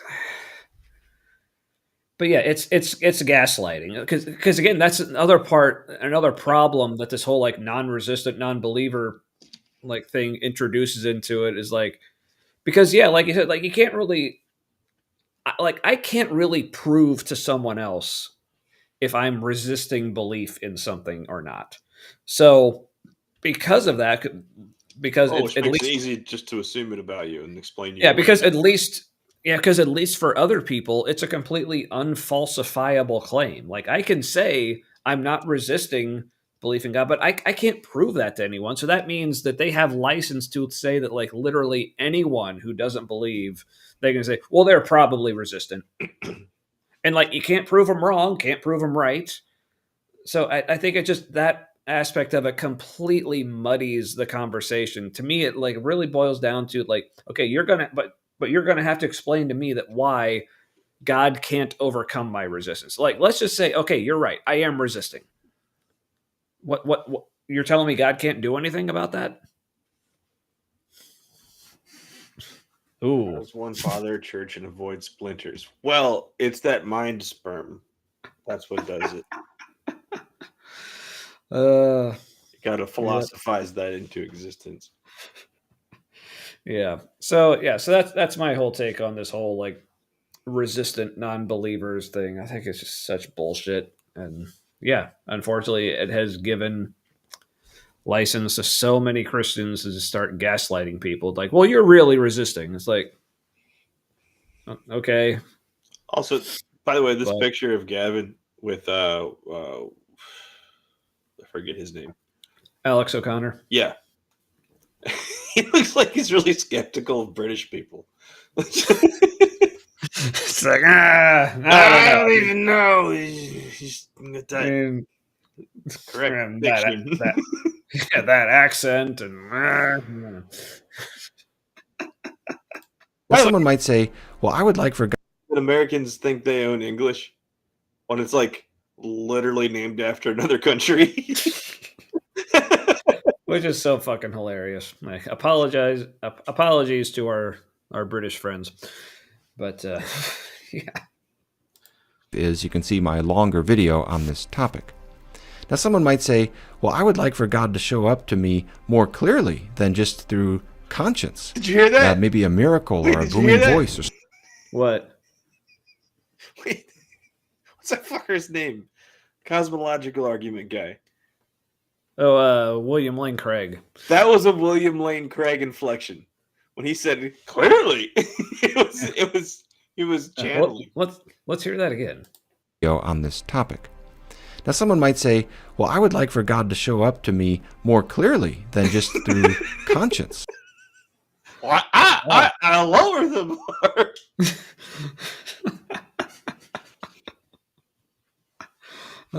It was like a double diphthong. Double diphthong, another band name. That's a good one. Okay, what genre is double diphthong? Oh, it involves the juice harp. Or I'm thinking maybe ska. Ooh, ska with a juice harp? Ooh. Yes. Wait, no, but it's got to be like a bass juice harp. it's so that's like the ska bass rhythm. It's on a dong. It's something that goes dong dong dong dong. Doing, doing, doing, doing. I can hear it now, and it's fucking amazing.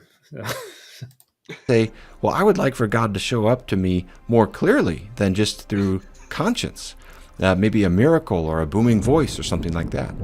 But it's not obvious that that would be better. In fact, some philosophers argue that the conscience is a more direct form of revelation than any miracle could be. Sure, like if you define it as that. But, all right, so so it's all about like how you define it. So here's the problem: it's almost like, and this is not just Christians, but really like Was that Kierkegaard? anyone who like seriously believes like in a theistic God, in the like what. At least from my understanding, like theistic God usually means like one who is like involved and wants, whether or not it's relationship, but like wants us to know they exist, like has certain things they want us to know and believe about them, whatever.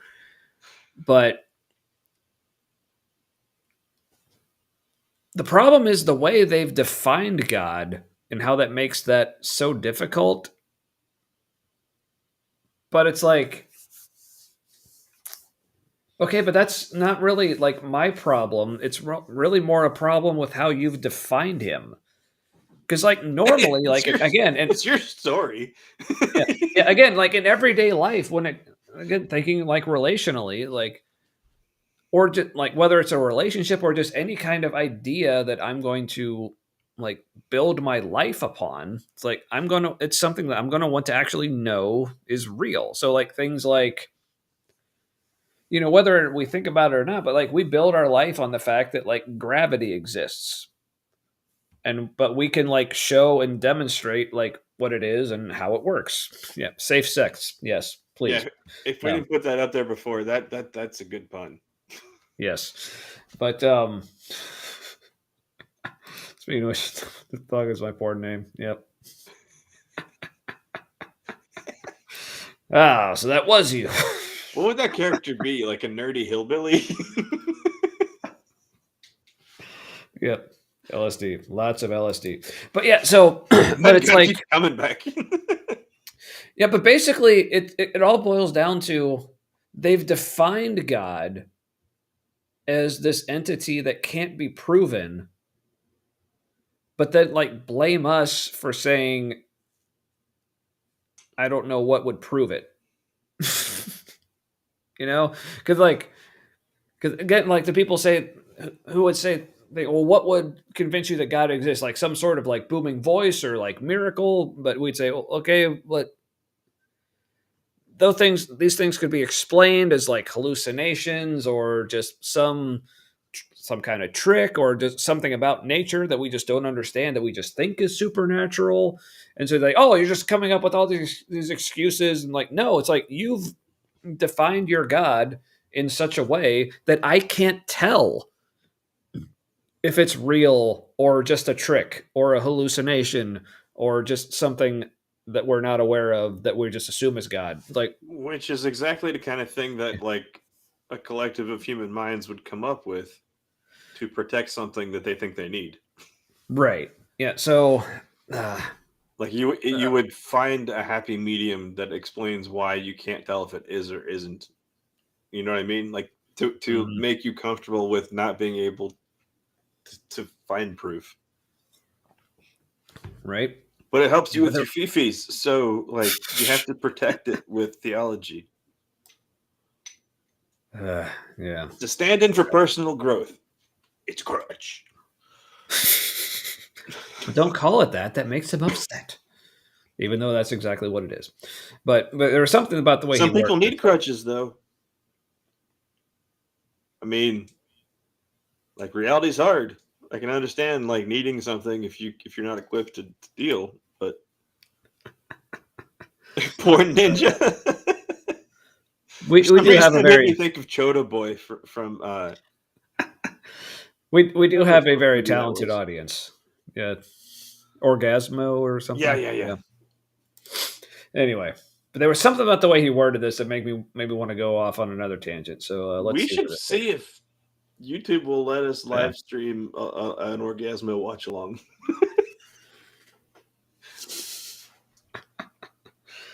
Ooh. See, Yeah. because One we have way to big find out. terms of service, but I don't know if anybody would notice. Yeah, but yeah, good point by Fox here. Yeah, if it's difficult to distinguish God from a psychotic break, what does that tell me about your God? Right? He's awesome. as Maybe a psychotic miracle freak. or a booming voice or something like that. But it's not obvious that that would be better. In fact, some Okay. Again. Okay, so this is what I was thinking on this. Like, people. Who are you to think what's better? Yeah, because then it's like, well, what do you expect? A miracle or a booming voice? It's like no. Like, again, like, it's like me asking, like, what do you expect for me to prove to you that my friend Matt exists? Like, not a miracle, not a booming voice, just Matt. So that's always my answer to, like, because I do like, there's the classic Matt Dillahunty answer to, what would convince you that God exists? He's like, honestly, I don't know, but if there is a God and if he's the way you describe him, then he knows what would convince me. So it's up to him to do it. So honestly, like, my answer, to me, it's like the same thing. Like, if you would ask me, like, what would convince you that anything exists? It's like, it's the same answer. So, like, what would convince me that God exists? God. It's like, what would convince me that my phone exists? My phone. Like, what would convince me that my beer exists? My beer. Like, what convinced me that Matt exists? Matt. Like, But there's wine. Why is there wine? Is anybody like following this? Well, it was like, I think he was like supposed to be like the water to wine miracle. So it's like, oh, God's showing you a sign or some miraculous thing or whatever. But yeah, but that's the thing. Like, they would say, like, well, even if, like, Jesus did show up and do a miracle, like turning water to wine, like, that still wouldn't convince you that he's God. And I'm like, exactly.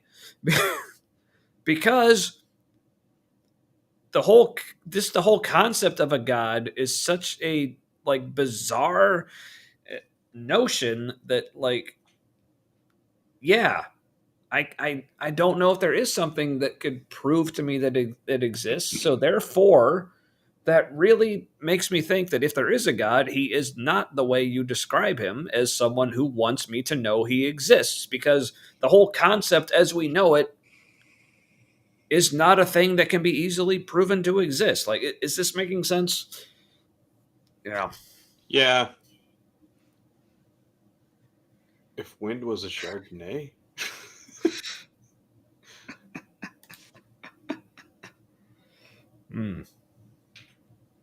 Well, I know a Chardonnay is a white, and that appears to be a red.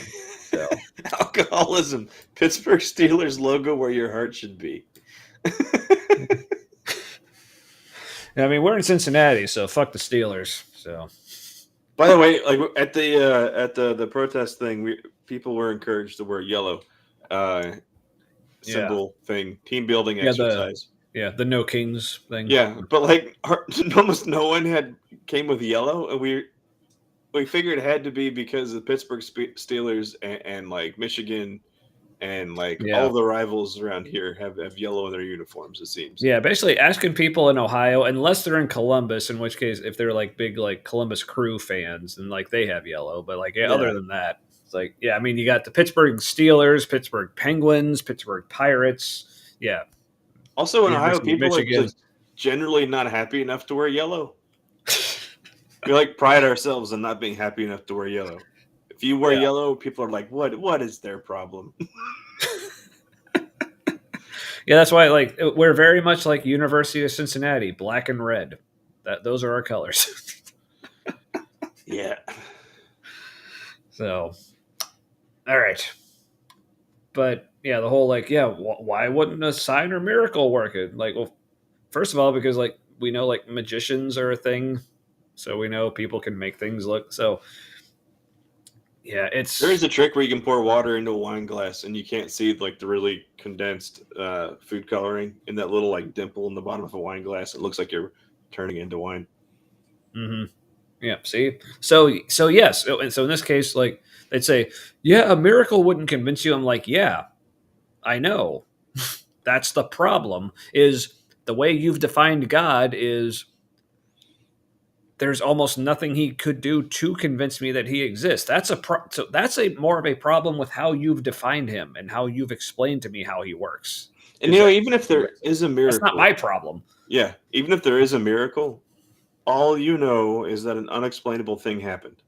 Like assigning a particular agency to it is a mistake, because we don't know if like people get together and all pray the same thing, and maybe like sometimes a weird thing happens. Like that could also just be like people have abilities we don't totally understand, or like an alien could have healed somebody. Like we don't even fucking know. Right. You know, it's like a Yeah. weird fucking thing happened. Yeah, because there's all kinds of things that like nowadays we know like the actual natural explanation for, but like centuries ago we swore it was all supernatural, like lightning or the fucking sun, like we all these things are like, oh, this thing either is a god or is an act of gods or demons or spirits or whatever. It's like, no, it's just physics. But currently, all the things we can't explain, those things are definitely supernatural. It's like, are they though? But No, there's a science explanation for it.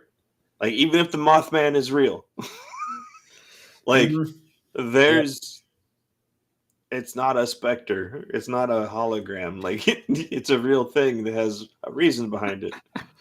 Yes, must be probed. See, that's why like one of my least favorite responses to people who say they're like atheist or naturalist. It's like people say things, well, I don't understand how you can't believe that there's like nothing out there that's bigger than yourself. And like,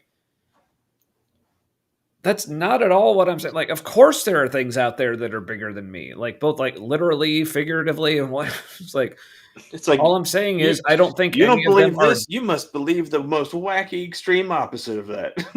Yeah, so, no, all I'm saying is like, yes, I fully admit there are things out there that are bigger than me or beyond our comprehension or understanding. I'm just not assuming that any of those things are gods or supernatural. That's all I'm saying. So, but let's let him cook on this. I said let's let him cook. Philosophers argue that the conscience is a more direct form of revelation than any miracle could be. Like the Well, okay, but why do they argue that? Like, is it just because, well, it has to work that way again?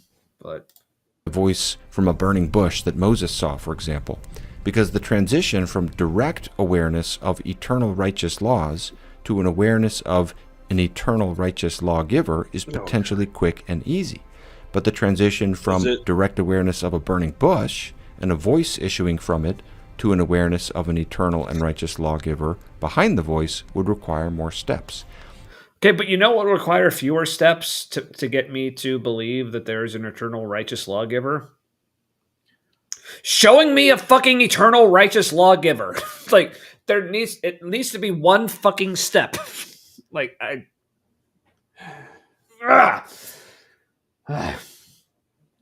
There's definitely like a murder board with the red string vibe in his explanation. And I'm picturing Charlie from Always Sunny, and like drawing everything on there a little separately and then connecting it. It was, yep. Yeah. So, so I mean, it's not like, okay, I'm aware of beer. Does that mean I'm there? It's easier to get me to like an awareness of an eternal righteous beer giver. Like, no, it's just like. It's a little weird to like, okay, got this conscience in you. And that was probably a bad example for anyone who wants to nitpick, but yeah. I wasn't even listening. Yeah. I was thinking about something. Yeah. So is he saying like in your conscience you find like you notice that like there's this like eternal code of right and wrong, and so then there must be like an eternal righteousness lawgiver.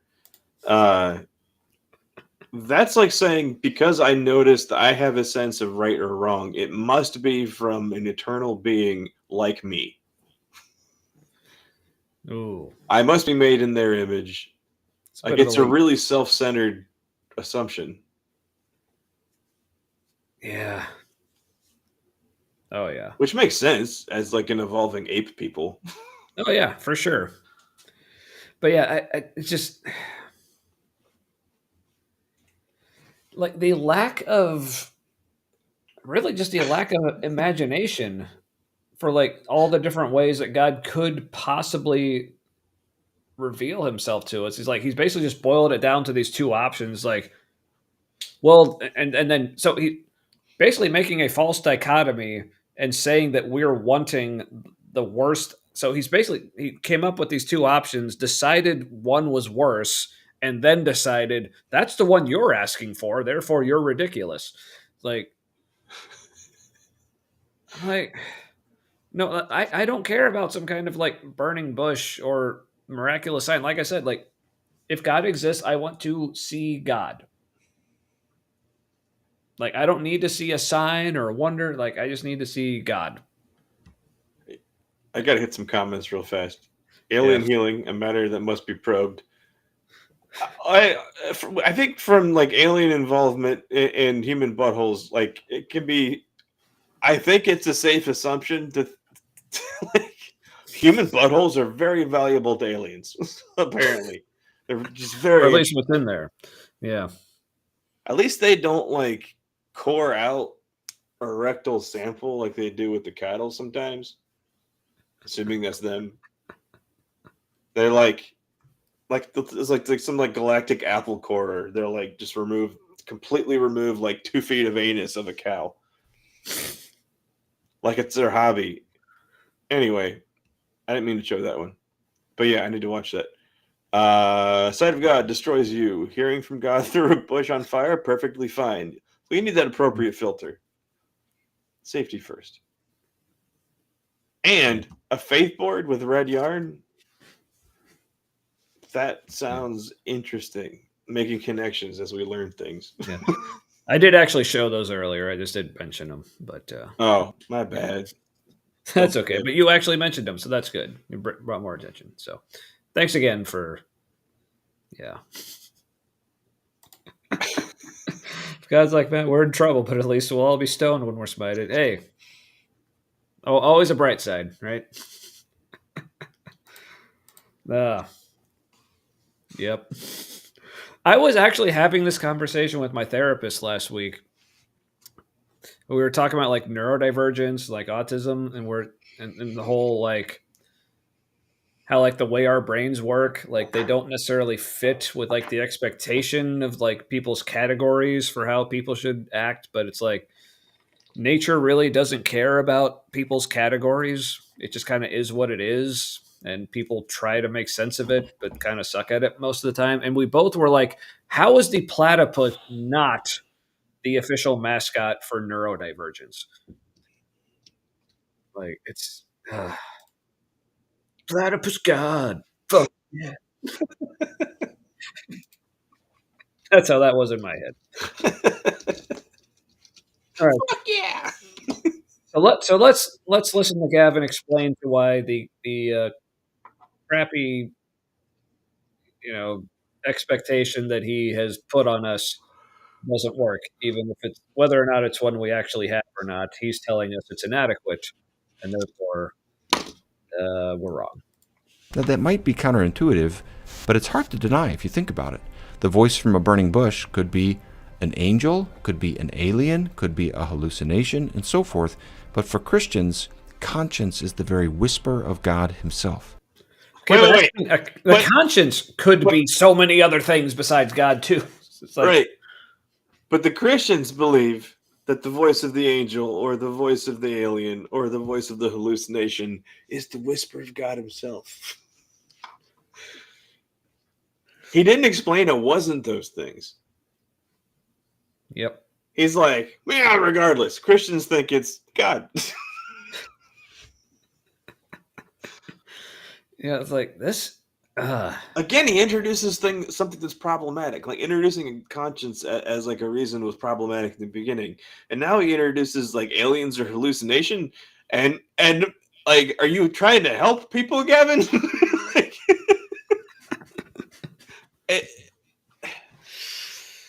Got a weird way I of think going. Gavin's brain is like, I won't allow me to deconstruct, but let me help you.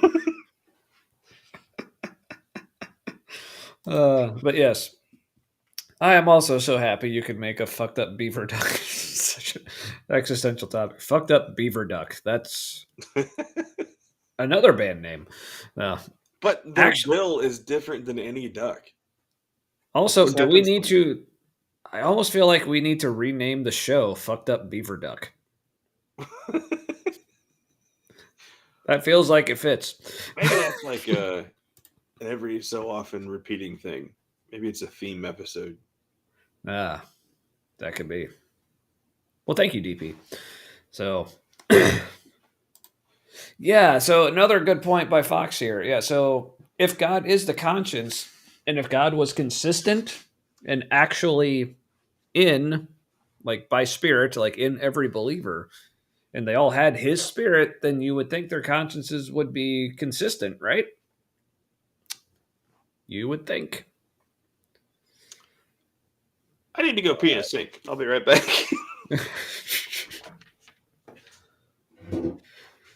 That's a choice. All right. So, yes, the Fucked Up Beaver Duck Anniversary Spectacular. I'm looking forward to that. Join us in a year. No. All right. So, conscience is the very whisper of God himself. Now, neither of these first two questions really give us an answer yet, but they encourage humility in wrestling with this topic, and they lead. Encourage humility. Again, this assumption that our expectations are too much, and the fact that I'm expecting some kind of proof from God means, I'm not being humble enough. It's like, yeah, Fox, you did. You did. That was a thing that was said. And it's probably being done right now. So enjoy that thought. To the third question, which is where we might conceptualize what is a Christian answer to divine hiddenness. And the question is this: what would happen if God was fully revealed? What if God wrote in the clouds every day at noon, "I am God"? Or what? All right, so we're going to back this up for Matt's benefit here. I hope your sink is okay. So it is. Well, good. I showed it. Question, I showed it, which is where we might conceptualize what is a Christian answer to divine hiddenness. And the question is this: what would happen if God was fully revealed? What if God wrote in the clouds every day at noon, "I am God"? Or what if, as Kierkegaard once imagined, the incarnation happened to a man who was 6 yards tall rather than 6 feet tall? What? Would that kind of clarity actually be good for us? Well, what the fuck weren't you? Again, like, where are they getting these examples? It's like, I don't... What? Why? So it's like you say, well, what if God was fully revealed? It's like, okay, yeah, that sounds good, but then the examples, it's like the examples he's coming up with of what fully revealed would look like are like, it's like they're being purposefully ridiculous. So he can 6 say, inches like, tall? No, what? They're not 6 inches. It was like 6 yards. Oh, 6 yards. That's right. Yeah, was fully revealed. What? But so he's saying, oh, what if he was fully revealed? But then, like, these are the only options he's giving us. Like, well, here's what it would look like. And that's ridiculous, right? I'm like, yes, that would be ridiculous. But that's not necessarily what we're asking for. But it's what you're telling us that we're asking for and telling us that therefore we're ridiculous and therefore fuck you. There's basically no way anything could prove to me it's God. Right? Which, because again, I go back that proof would be beyond my understanding. Mm-hmm. So yeah, which again, like, to me, that goes back to, that's a problem with the premise. Like, yeah, you're presenting us a thing which what you're telling us is like, you know, by its very nature, something we can't understand. But if there was and then blaming us for not being convinced. if there was a God, wouldn't that be unfalsifiable? Like, wouldn't it have to be unfalsifiable? Yeah, which again would make me question, okay, but if this God is interested in us knowing him, why would he make it so that he would be unfalsifiable and unknowable to us? Well, I It think sounds like his fault. I think at best we can only know part of God.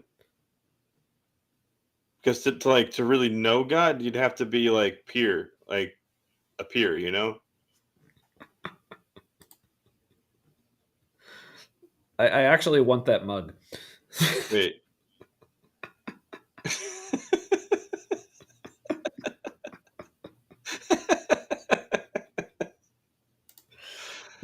Look, we don't have 2 bathrooms in our house.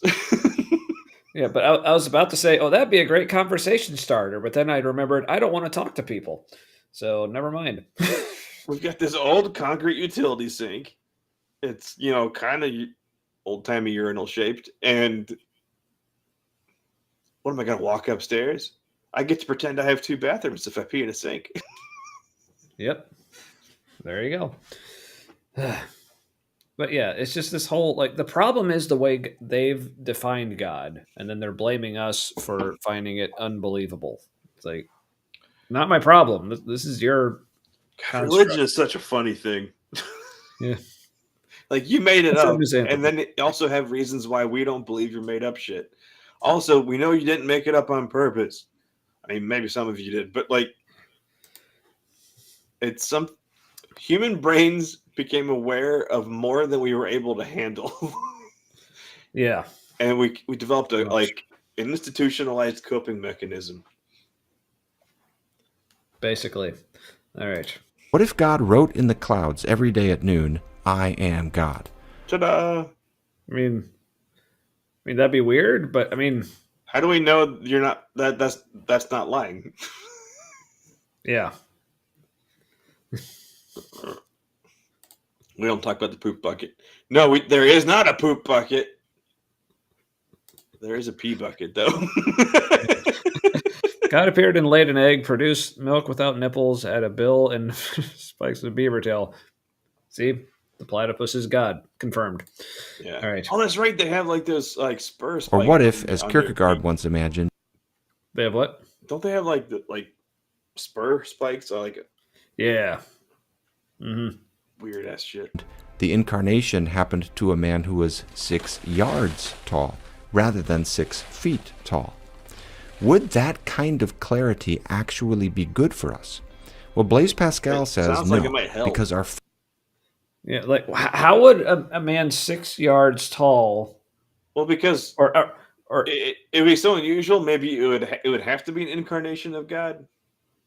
Yeah, but how would that not be good for us, though? Because it might not be is the argument. Well, let's. His argument is basically but maybe not. Well, he may be about to expand. Clarity actually be good for us? Well, Blaise Pascal says no, because our fundamental problem in relation to God is not ignorance but sin, and a full. Wait, I'm sorry, I was distracted by chat. Let's back it up. All right. Tyler Jordan. Yep. What kind of actually be good for us? Well, Blaise Pascal says no, because our fundamental problem in relation to God is not ignorance but sin, and a full unveiling of God would not touch our deepest need. In fact, it might just harden us further. Think of convenient. You found a way to explain it.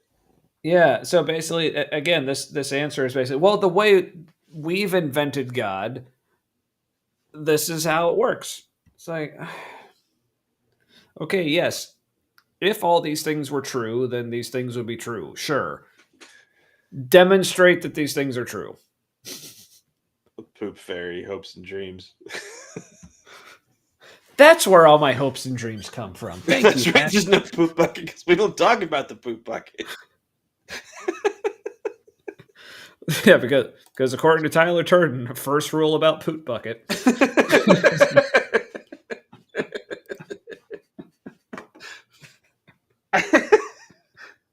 my cousins, when they would drive to Colorado, their dad hated to stop. Right. So like, Yeah, but real quick, I'm gonna Right. go pee in not a sink. So okay. Well, I hope you're still listening. When they were little, they were driving up to Colorado. Their dad hated to stop, and so like any pooping and peeing had to happen like on the way out there. And so there was a coffee can, like with the resealable plastic lid. And so, like they had to like the kids had to like squat. They had to like hover above a coffee can in the car.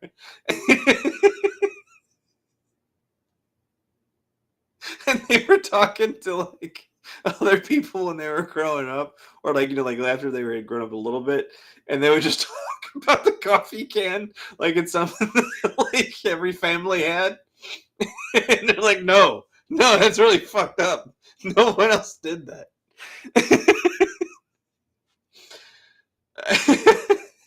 But we didn't have the poop coffee can. We had the pee coffee can in the car.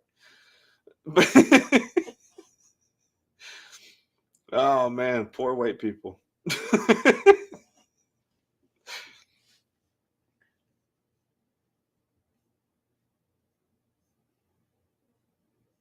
Don't ruin coffee for me, Matt. Yeah. Oh no, you don't want to pee in the poop bucket. That is some elephant house smells. yeah, don't cross the streams. So Except in Ghostbusters 2 when you needed to. right, special occasions, just it's special pleading, just like God. So platypus confessional. That's It's not I would pleading. I'm special and I'm pleading. I would confess to a platypus, TBH. So, is there a platypus god? Like I'm sure there's a Hindu platypus god, right?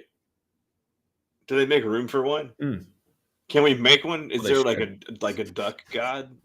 Yeah, I feel like they got like so many. If we like added another one, they might not notice. But if we could cram together a rat god and a duck god, and like make like a new like pagan, the head of a platypus. All right. We'll tune in next week, and we'll... All right. So what bullshit are we talking about? Okay, yeah. Because Pascal said this, it doesn't make sense that he had that whole wager. Yeah, I love how like he just says like a matter of fact, like, well, Pascal says it's this way, so that's how it is. Like, who the fuck is Pascal, and why are we following him now? Like, we are building the platypus god here and now. Yes and amen. All right. God is not ignorance, but sin. And a full unveiling of God would not touch our deepest need. In fact, it might just harden us further. Think of deepest needs and hardening. Come on, Gavin. Watch your words. Okay, but here's the thing. He's talking about two different things. Like, okay, God revealing himself. Okay, let's just say, okay, it wouldn't touch our deepest need. But you know what it would do? Convince me that he exists. Like, but then why would you have faith, Tommy? Okay, but that's the thing. Like, I'm not asking for just knowing that he exists to touch my deepest need. I'm asking for knowing that he exists to make me know that he exists. We can worry about my deepest need later. Like, that's like step 3 or 4 or whatever. Step 1 is I know he exists. I mean, that's like saying like, that's like getting to first base with God. Yeah, I mean that's like if you were to tell me like several years ago when I had cancer, it's like, okay, well, scheduling your first appointment with your oncologist isn't going to heal your cancer. Like, well, yeah, but that's a pretty fucking important first step to get there. So it's like, it hurts. It just hurts. Okay, there is a goddess of ducks. Ooh. And waterfowl in Sanam and Synonymism. Okay. Yeah. I don't know. It's kind of lame. It's just like a duck chick holding a bag. And if you worry about your deepest need, sorry. Oh, an Egyptian god often depicted with the head of a duck. Yes, please. This might be worth sharing. Let me. Ooh, okay.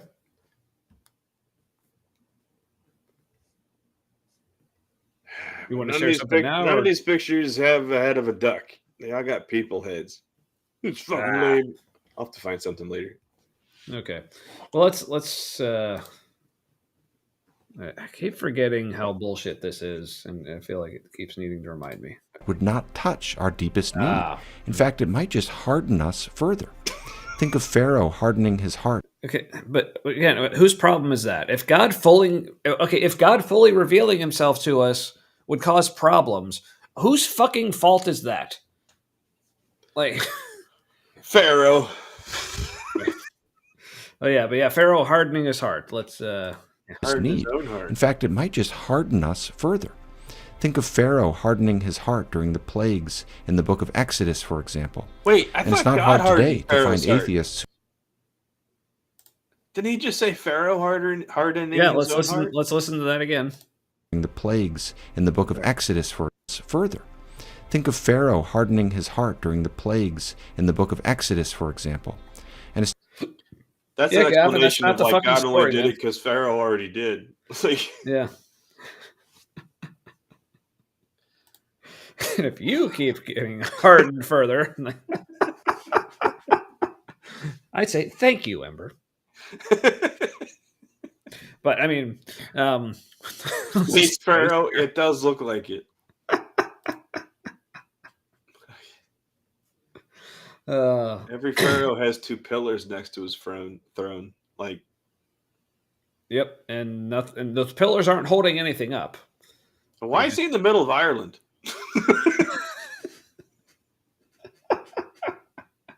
A whole lot of fucking green for Egypt, man.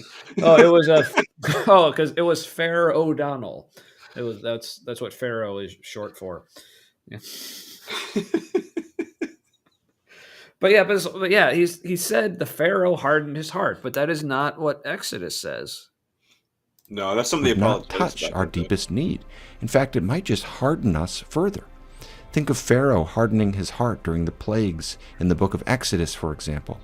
And it's not hard today to find atheists who will acknowledge that they wouldn't worship God even if they saw a miracle.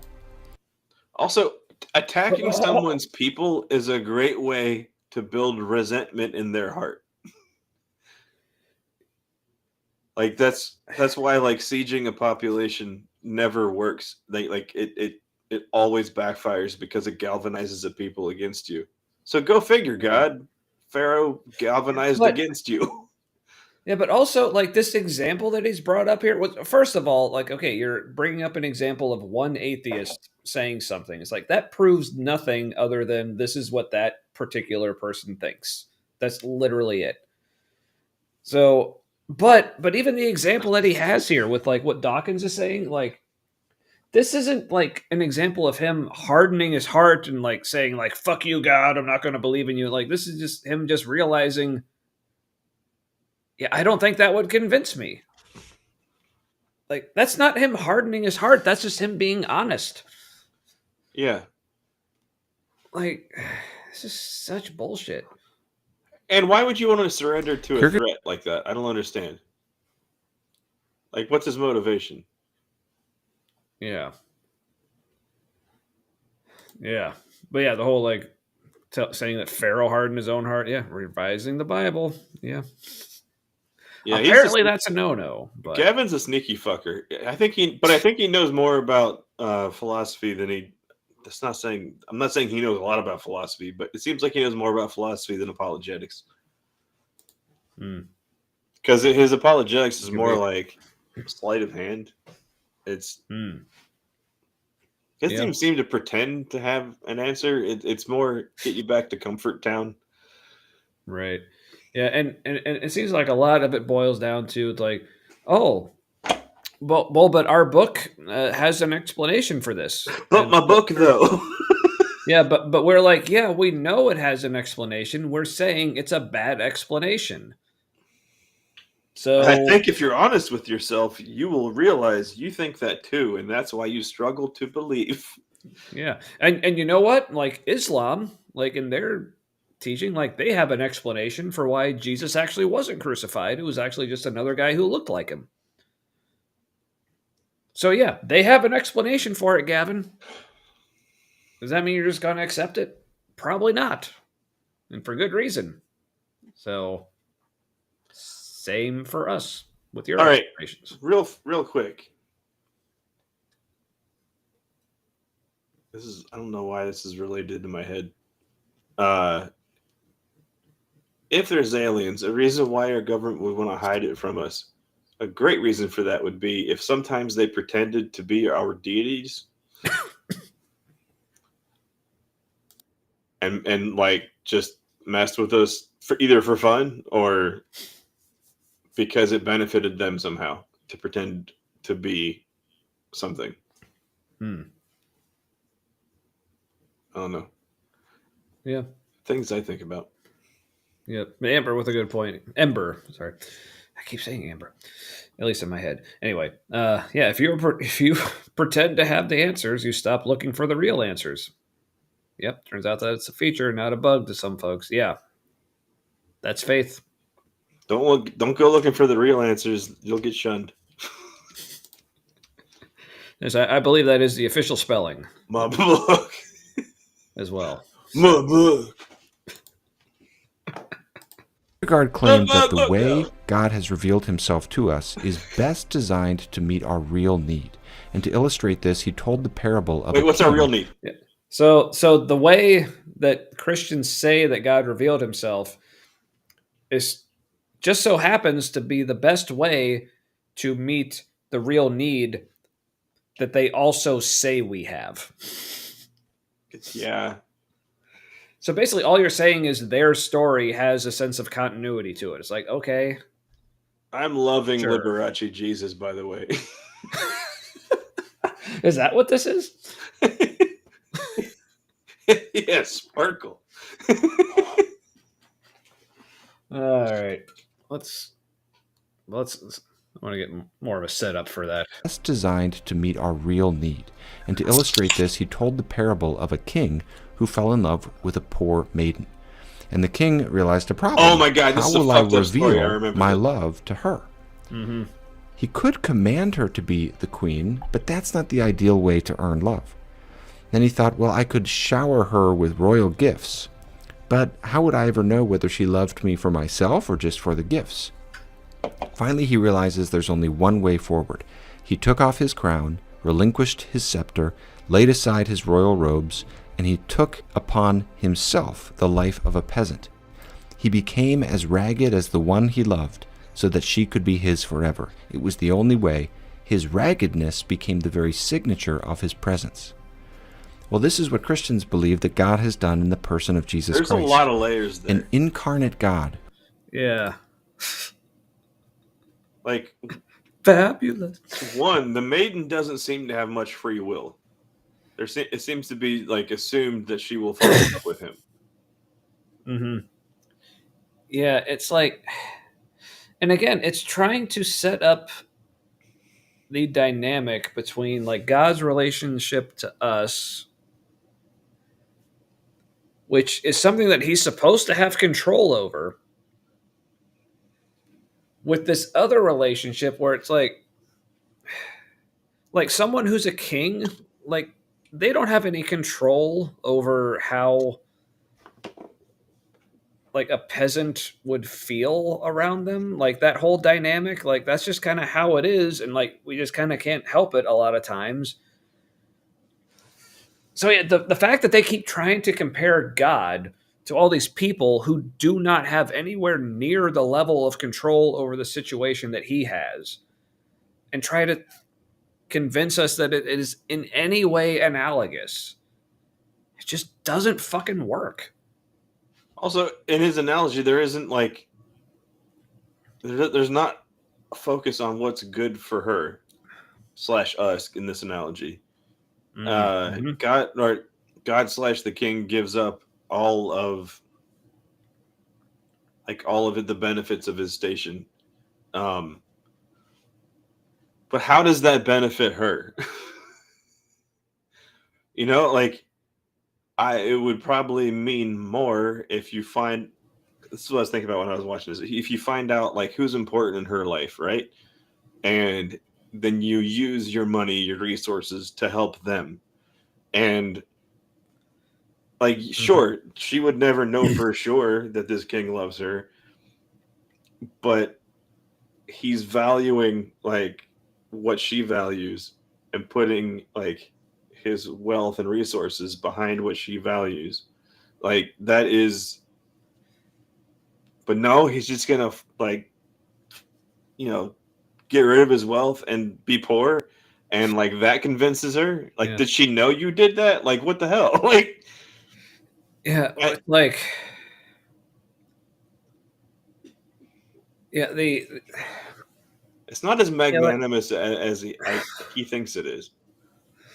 yeah, but again, it's like the way I keep thinking about these things. It's like you're trying to compare these two things that aren't in any way analogous. Because, like, saying like how we as humans would expect a all-loving, all-powerful God who wants a relationship with us, like, how would you expect him to act? Like, well, I mean, these things you're expecting of God, like, well, you can't expect this completely different kind of entity in a completely different kind of situation to do that. Therefore, it's like saying like, it's like talking about like different kinds of pets. Like, this is an analogy that like literally just came into my mind like in the past minute here. Like think of like different kinds of pets. It's like saying like, well, here's how I would expect like my interactions to go like with a dog. It's like, but it's like saying, well, but a goldfish wouldn't interact with you that way. So how can you expect that from a dog? It's like,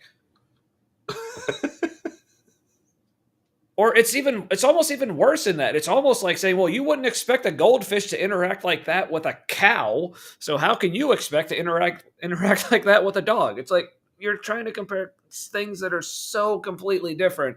On a deeper yet simpler level, like if we're all living creatures are made up of DNA, and that's literally just the same, like the same types of base pairs rearranged in different amounts.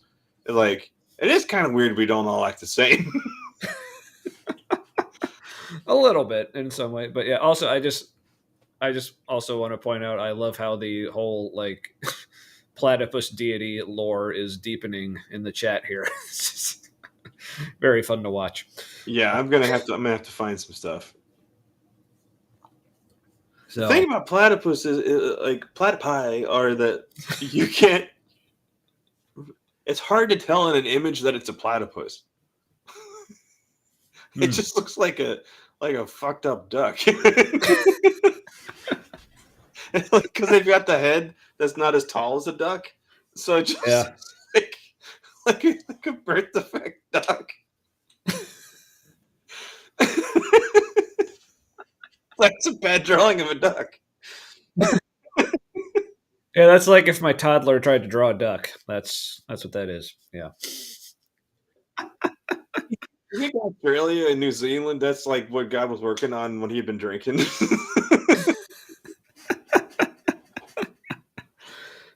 Makes sense to me. All right. What Christians believe that God has done in the person of Jesus Christ. An incarnate God who is born in a manger and dies on a cross may be best designed to meet our deepest problem, and that is our pride and our resistance to God. So apparently the best way for God to reveal himself to us is to do it 2,000 years ago when none of us were fucking there. Again, man, like, what? Just future people getting blamed for past people's shit over and over again in this theology. I know. It's like, not my fault I wasn't there when Jesus was alive. Sure, it would have been easier to believe if I had been there. Like that. Think about that. Yep. That the barrier to entry for later people, like the people who saw him doing the loaves and fishes and all that magic, in the story, like, and they believe. And then, of course, there's that part in whatever book that is where, I don't know, praise be to the people who believe and have not seen. I don't remember the name of it. Oh yeah, it's in John. That's a story of doubting Thomas, which is like one of my favorites. That's right. Yeah, the story of doubting Thomas is one of my absolute favorite stories to reference when Christians say, "Oh, well, how can you expect physical proof?" I'm like, "Well, Thomas did, and Jesus gave it to him." So he showed Thomas, so he doesn't have to show us. We just believe Thomas saw. And yeah, here's why, because it says in the story that it's better to believe without evidence. So, I mean, and because you can believe everything you read. So, hey, if you saw Jesus, yes, the fingering of the holes. Yes, yep. Look, that's really all I'm asking for. Like I always say, I'm just asking for a chance to finger Jesus's holes. That's all I want, man. Hey, do you think they left out like the foothold bits because that just got nasty? Because he only fingered the hand holes. Nothing about the feet holes. Well, but and the side though too as well. Oh, and the side. Well, I think he had a foot fetish, and it just got a little too private. Yeah. Didn't make the final edit. It's like, Thomas, you're making it weird. So, yes, that's why it's one of my favorite Bible stories. Hair and washing feet, and I just thought, I would. You thought it wrong, Thomas. But it feels so right. No.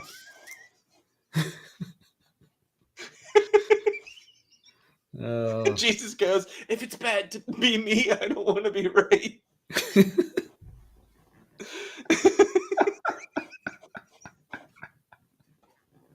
I love where this is going, but here's the other like move that like they love to pull on this is like basically labeling our lack of satisfaction with what we've already been given. Like, oh, that's just your pride and resistance.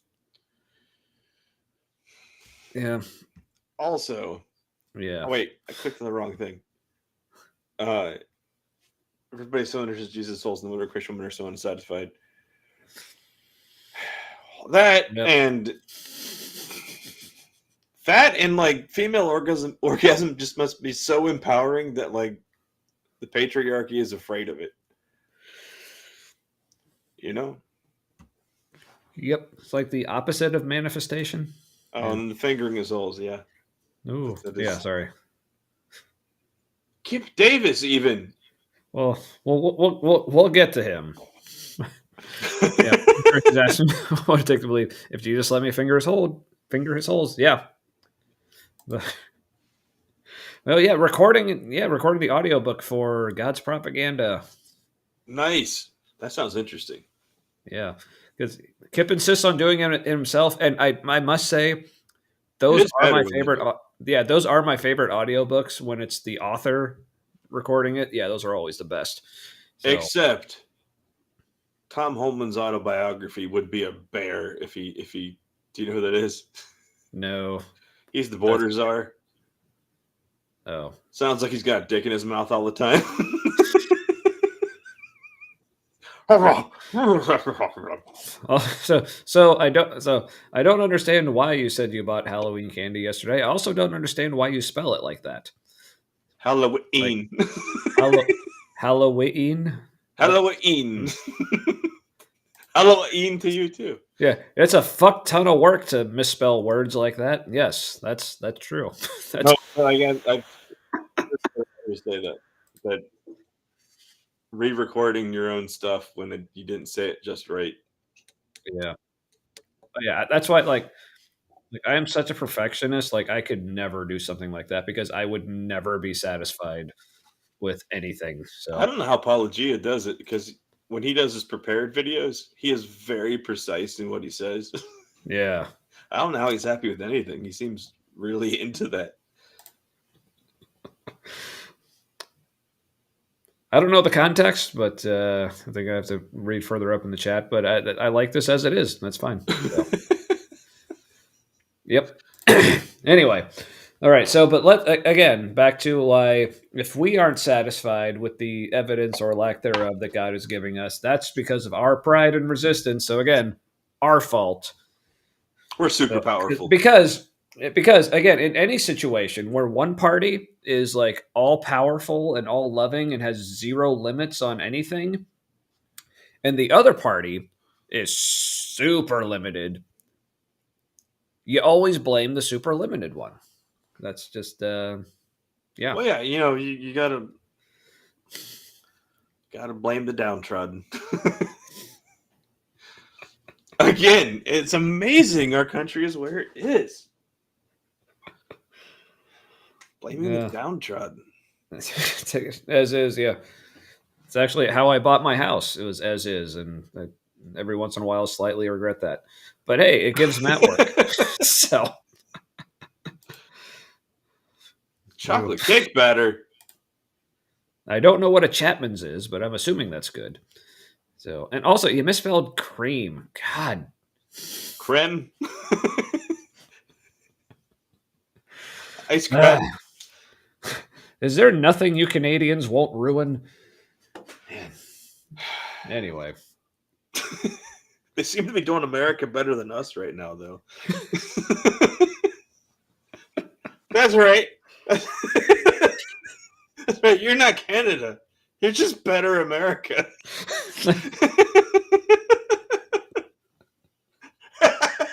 Why is that an insult? I will praise you and take ownership of your country. For I am America. Oh. God damn. All right. So, I mean, I can't necessarily argue with that. Yeah, I don't know. We were pretty good. Well, in the past, we were pretty good at objectifying a people. Just taking all their shit and making it their fault. We're pretty good at sucking at things. Yeah. We're bad. We're really bad at historical irony. Like, we took over somebody else's land and then got real pissed that other people tried to do the same thing. The things I don't know why this only occurred to me, but like thinking of like how ironic it must have been, like back during like Americans, like, war for independence, like the revolution and everything. I'm just trying to imagine like the American colonists like talking to like the Native Americans and being and the rest are like, oh, what you guys fighting over? Like, why are you so upset? It's like, and the American colonists are like, oh man, can you believe it? These people over in Europe are trying to come over here and like tell us how to, like, they're trying to run our lives and shit. And I'm sure like the natives were all just like, yeah, that must really suck. That's just the most sarcastic, like, slow clap. Well, good for you.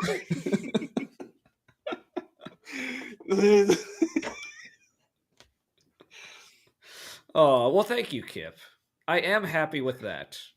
Now, well, I can still be happy with that, but unhappy with how you spell things. Both things can coexist. I don't know. America's going to be begging for, like... And honestly, like, I'm still begging for you and your phalanx of moose to come and take over America. Like, for our own give a good. moose a hug for me. Like, I'm thinking, like, just like... I mean, I'm just thinking of like Hannibal and his elephants and how they said it couldn't be done. Like, Kip, this could be you and the moose. You could save us all. Like, I will say, okay, here's what it would take for me to believe in God. If Kip Davis and Jesus Christ came in riding on a herd of moose and rescued America from the Christian nationalists, then I would believe. I would at least believe in Kip. I think Gandalf would need to be involved also. So Kip, Gandalf, and Jesus. There's a holy trinity right there. Yeah. On Battle Moose. Is there any other kind, really? But oh my god, I need to see a battle moose. I remember battle elephants from that movie. With 300? Oh yeah. I need to see a battle moose. Yeah. Yeah, or they had them in Lord of the Rings. What were they called? Oh, that's what I'm thinking of. What were they called though? Not elephants, Like, something else. Olifants. So it was something it was like elephant, but not. What a fucking lazy name. Yeah, Tolkien, such a lazy. I know he made fucking languages up for his books, and then Oliphant.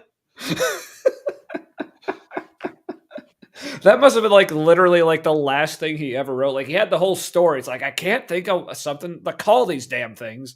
And the publisher's like, look, we need something. We're ready. We need to publish. Deadlines here. It's like, all right, Oliphants. Yeah. All right. I want a squadron of geese. Yes, that's like a harassment squadron. We have geese that kind of live down here year round because we've got business office ponds and shit. Yeah. I'm just going to need air support. That's for sure. All right. We're almost done. Just over a minute left. So let's hear more about why this is really our fault. So let's summarize what we've said so far. First, we need to be careful about the expectations we place upon divine love. Why can't a loving God reveal himself to us more obliquely? What if God is like old man Marley? Second, what if God is already revealed? Yeah, what if, again, so you're saying, well, what if God is like this completely limited human who has little to no ability to affect how other people view him? And had a literal conversation with the character. Yeah. Literally. And that was how the problem was solved. They had a literal conversation with what's his fuck's name in the story. Yeah, but they're saying to expect that part of the story from God is unreasonable. Like, no, you only need to accept the part of his story that makes our story make sense. Ignore the other part. The best part has John Candy in it. Hey. Yeah, that's right. Yeah. Himself to us through our conscience. What if? And thus, right now, we're in the middle. Yeah, but what if or what if he doesn't reveal himself to us through our conscience? Ever think of that? Yeah, he's of a relationship with him in that way. And third, what if God has good reasons for not unzipping the sky and making his reality? I was thinking something else.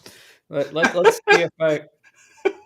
Good reasons for not unzipping. What if God has good reasons for not I'm going to try to land this on just the right relationship spot. with him in that way? And third, what if God has good reasons for not I can't ever quite... I'm going to keep trying, damn it. Well, I don't know what you're trying in for. that way? And third, what if God has good reasons for not... For not unzipping. There. Okay. Yeah, what... Okay, that's again, confusing though, because he did force himself on several people in the stories. Yeah, but again, taking this back to my analogy with comparing theology and religion to the scientific method, it's like religion is perfectly fine just stopping at the hypothesis stage. So, there's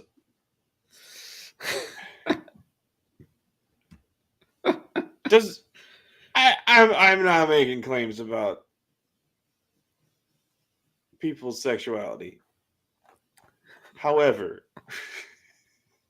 just there seems to be a lot of Christian politicians and pastors in the news lately who are publicly anti-gay and in their private lives pretty gay. Crashing Grindr, when there's a big conservative thing in town. There's an outage. It's the servers can't handle it. He kind of seems if you found out he was, you wouldn't be like, I did not see that coming. Right? But I don't know, my mind keeps going back to this comment from Kip, because I just love to imagine that he's recording the audiobook while listening to us and that we're somehow influencing the performance. That would be great. So yeah, that's how it is in my head canon. So The only way you can tell is because he's like emphasizing the wrong words in sentences, and it's like making this like code for this other thing that's happening in his head while he's reading. But yes, this is why restraining order exists, folks. Well, I will say, so given that, I will say God has plenty of reasons for not. Hold unzip that sky and the waters start coming down then. Yep. That's what holds him back is the doom. But yeah, but let's let him finish the actual question unzipping here. the sky and making his reality completely undeniable. Okay, yeah, okay, that's a good question. What if? Yeah, sure. Okay. Demonstrate that he does have these good reasons. Because until then, it's just a what if. Okay, if And you're I could actually all good and the best thing ever possible, it's weird you'd want to hide that from people. Right? Now, you'd want to hide if your PR is better than you are. Exactly. But also, like, as long as we're what ifing all over the place, okay, well, what if it's actually perfectly reasonable for me to expect more from God? What if that? Or, hell, I don't know. What if there actually is no God? What about that? Like, if we're just saying what if, then Just what if you're What wrong? if that wouldn't actually be good right? for us? What if the baby in the manger is the kindest way for God to show up? I'm not asking for the kindest way. I'm asking for the most convincing way. Why is the kindest way? Who says that needs to be the standard? Like, what non-believer has said, "Oh, I really wish that God would prove Himself, but He better do it in the kindest way possible"? Like, where the fuck sound is very this standard kind, coming though. from? Like Jesus was born homeless, like in a place where livestock slobbers while they eat. Like, yeah, and then later he has the cross to look forward to. Like, this doesn't sound like what kindness looks like to a person. now this would be kindness. What if God cleaned the poop bucket once in a while? Yeah, huh? Yeah. Great callback there. I appreciate that. Yeah. Fear the poop Seems bucket. like a lot of hay for a baby. Is it a manger or Viking funerals? That's the future that atheists want. I mean, oh man, that's it's both. Like, have you? Oh man, there are too many white supremacists in our country. I was gonna make a joke, and I'm like, I just.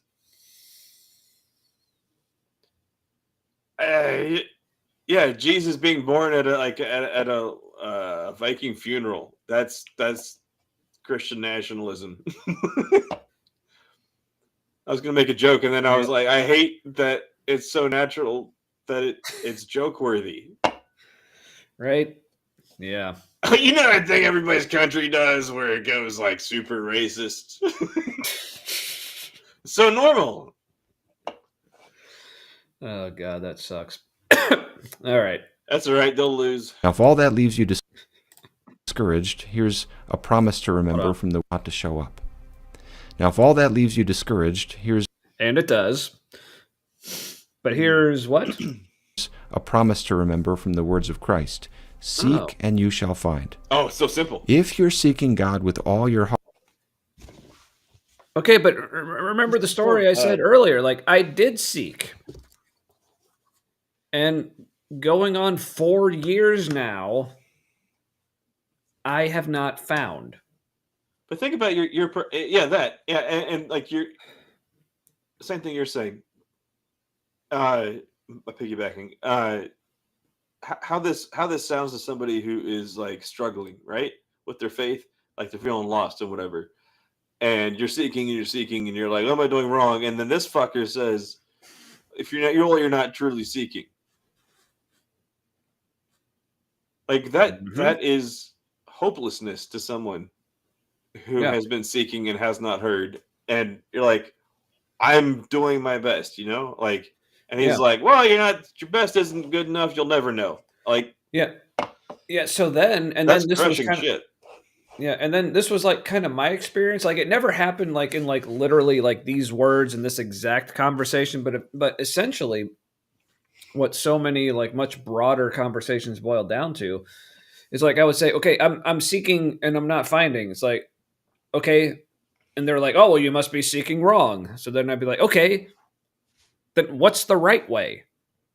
Like tell me the right way to seek. And then like but then in so many ways, like the answer I'd be getting from Christianity is like, well, you're not supposed to know all the answers. Like it's supposed to be a mystery or whatever. And I'm like,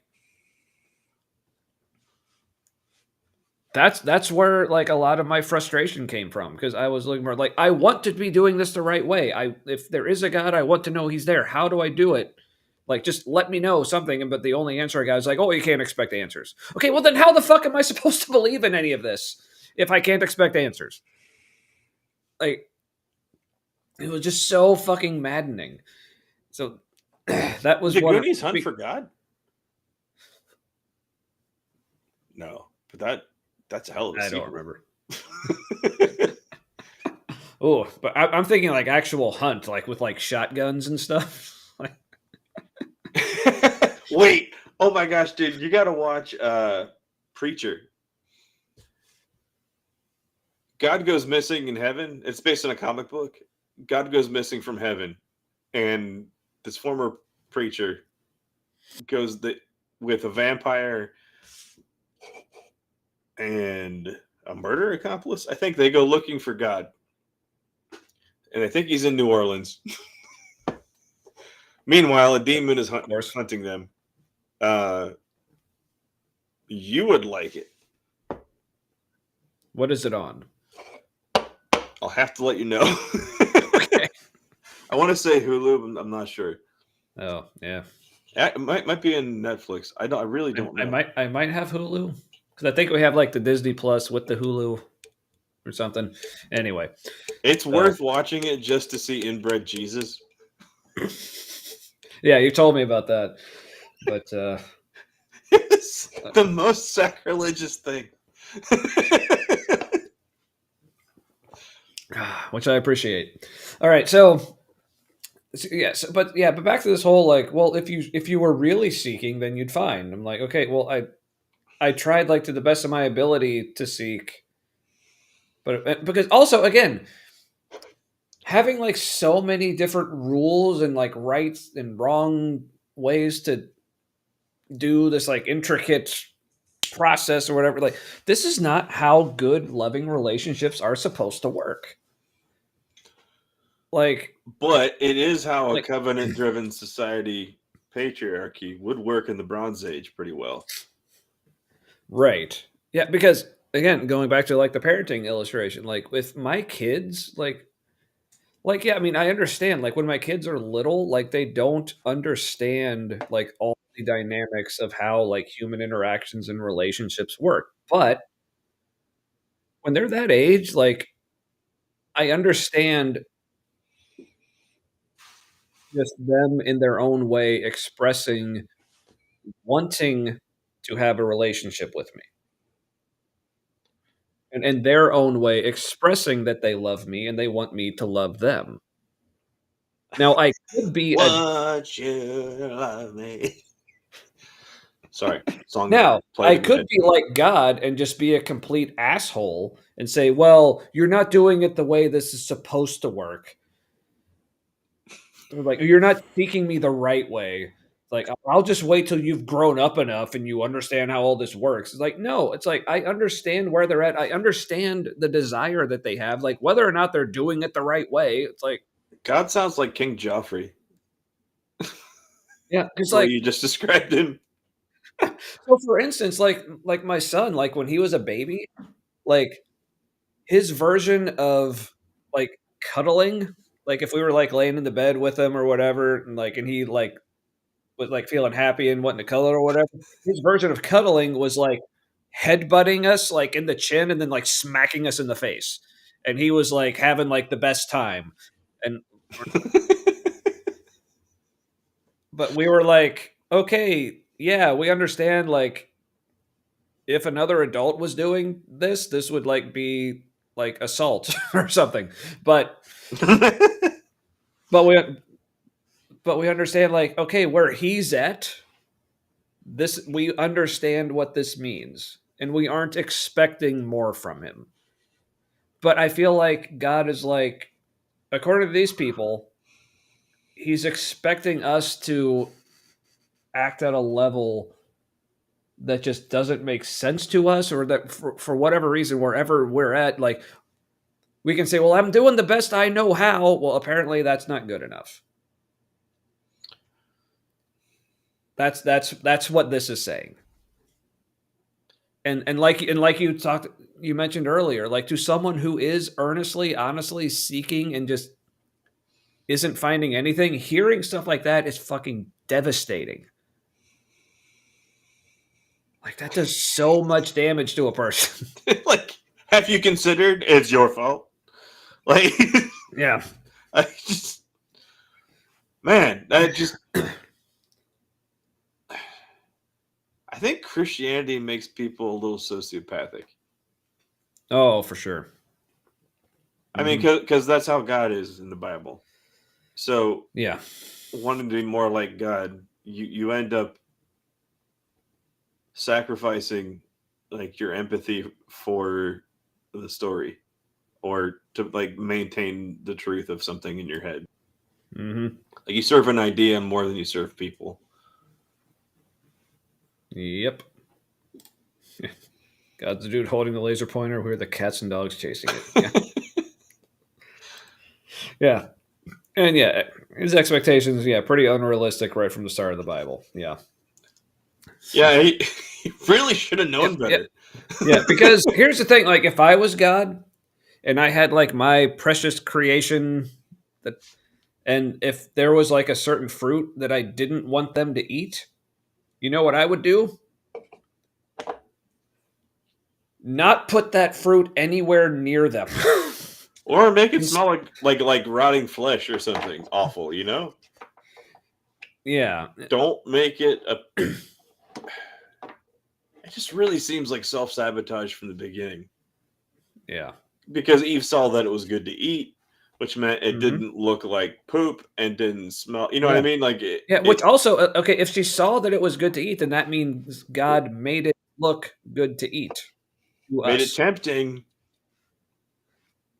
Yeah, say, well, the fruit looked good to eat. Well, who made it that way? Like, and then the woman ate it first, and they're like, of course she fucking did. It's like, what? Everybody who's like that, I'm like, look, man, a woman came into your life and fucked you just the right way. You're gonna tell me she's not in charge now? Like, it's such bullshit. Right. All right. Well, I think Gavin might be almost done, and I might be almost done. So, all right, but yeah, this whole, like, well, if you were really seeking, you'd find. It's like, fuck you, man. Heart, Christ promises you will find him. Now, even if you're not sure whether that's a real promise or not, if you're at least open to the possibility, it merits praying a prayer, something like this: God, if you're out there, show yourself to me. Help me to find you. I believe. I prayed almost that exact fucking prayer.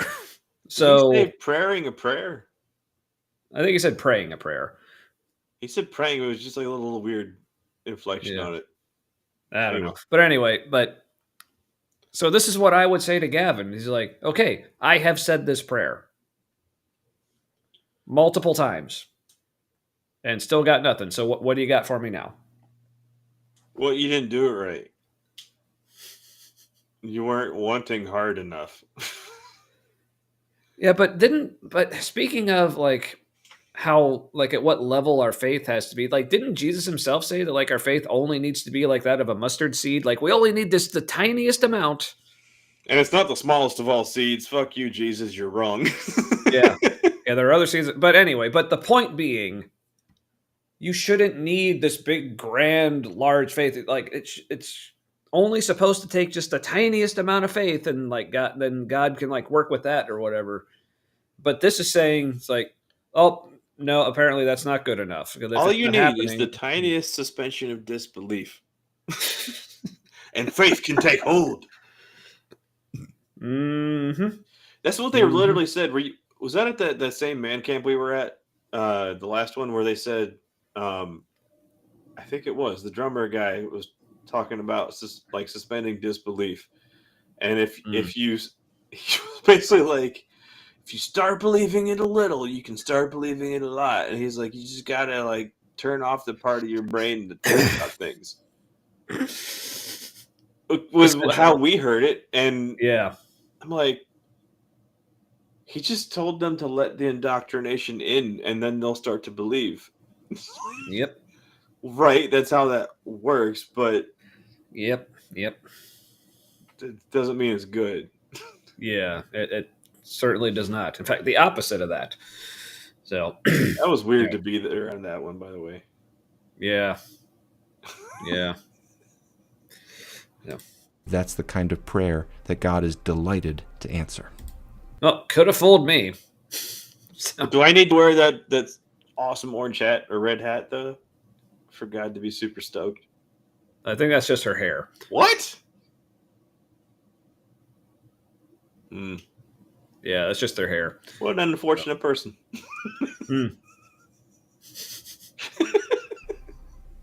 It looks all right to me. It just looks like a little kind of a ponytail thing with a little. Oh, okay. I'm wearing glasses that I have to because my new ones are bifocals and I can't see shit like between 2 and 10 feet clearly. So my old ones are on and I can't see very well. Is the problem. Gotcha. Oh, that was it. Oh, profound. You just seek knock. Door open.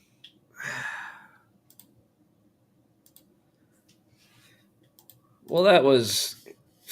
He spent a lot of time treading water. It's like that was deeply unsatisfying. It ended with, have you considered it's your fault? Yeah, so that we literally didn't need everything before that. He could have just because if really like the crux of it was like if all you got to do is just pray this prayer, it's like, God, if you're really there, show yourself to me. Like, it's not supposed to help anybody though.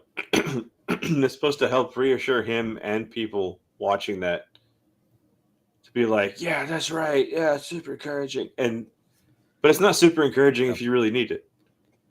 This is all just reassurance. But yeah, because it's not just reassurance for the flock that they're good, like to give them security. It's also, again, intentional or not, to reassure them that everyone else is just doing it wrong. Like there's something wrong with them. That's why they don't believe.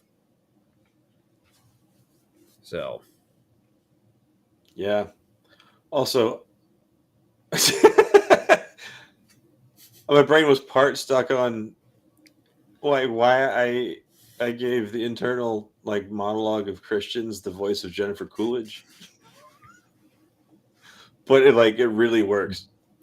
I don't know who that is. Jennifer Coolidge, Waiting for Guffman. You saw that, right? I did. Okay. Was she in that? But she's the one who always talks like this. And she was in Best in Show. Did you see that? I did.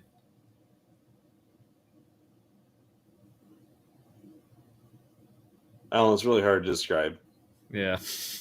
Just because in Waiting for Guffman, I remember Corky talking like that. It's like superficially genuine is the sound of the voice. That's the vibe. They're genuine in their superficiality. That's the best they can do. Given their faith parameters. Right. Yeah. That sounds right. All right. So you've got to work tomorrow. I do. But just have Satan do your work. You worship him. Yeah.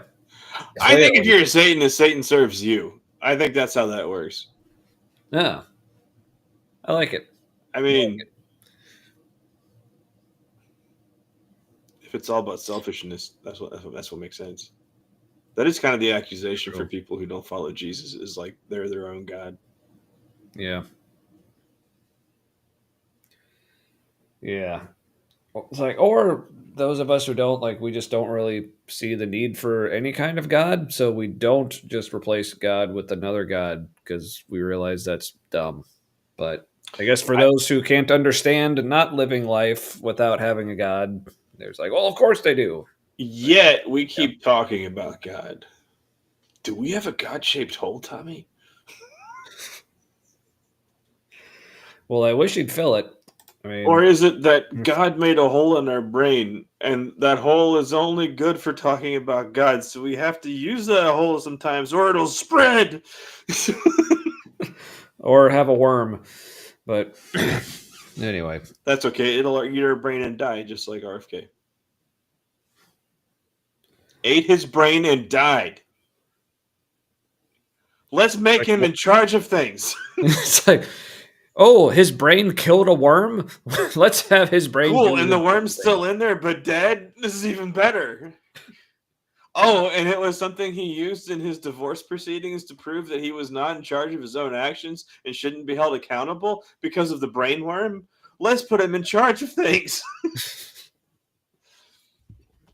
It was literally his defense. He's like, I'm not at fault. I have a brain worm. Yeah, I definitely have a platypus-shaped hole. But, yeah, gonna need the platybible. They're the same shape at both ends. So it's a symmetrical hole.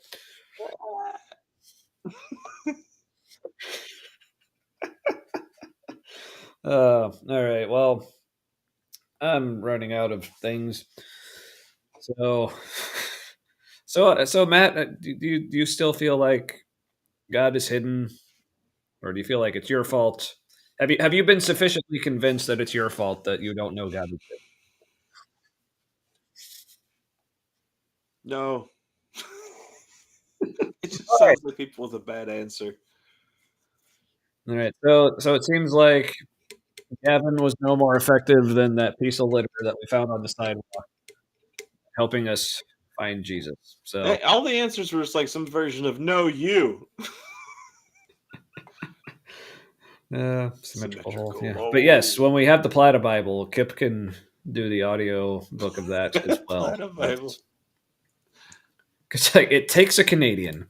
I don't know why, but it does. Every village needs a Canadian.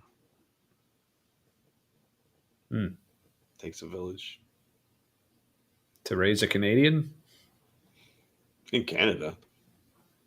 That's probably true. They have a better name for their indigenous people, First Nation.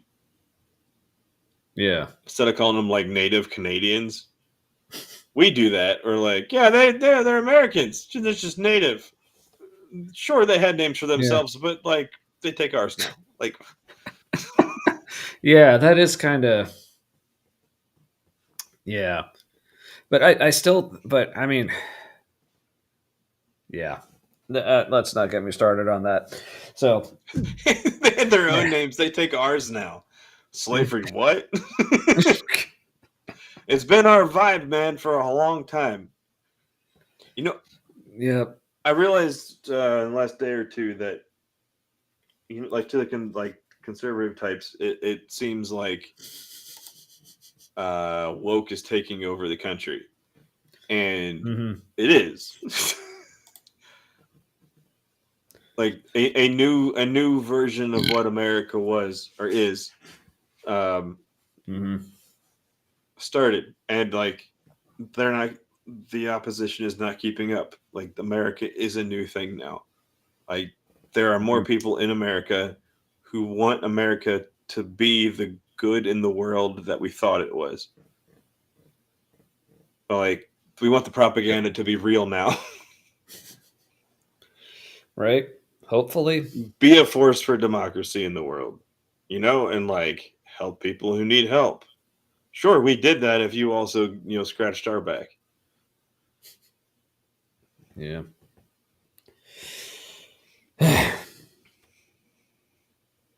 Yep. All right. Well,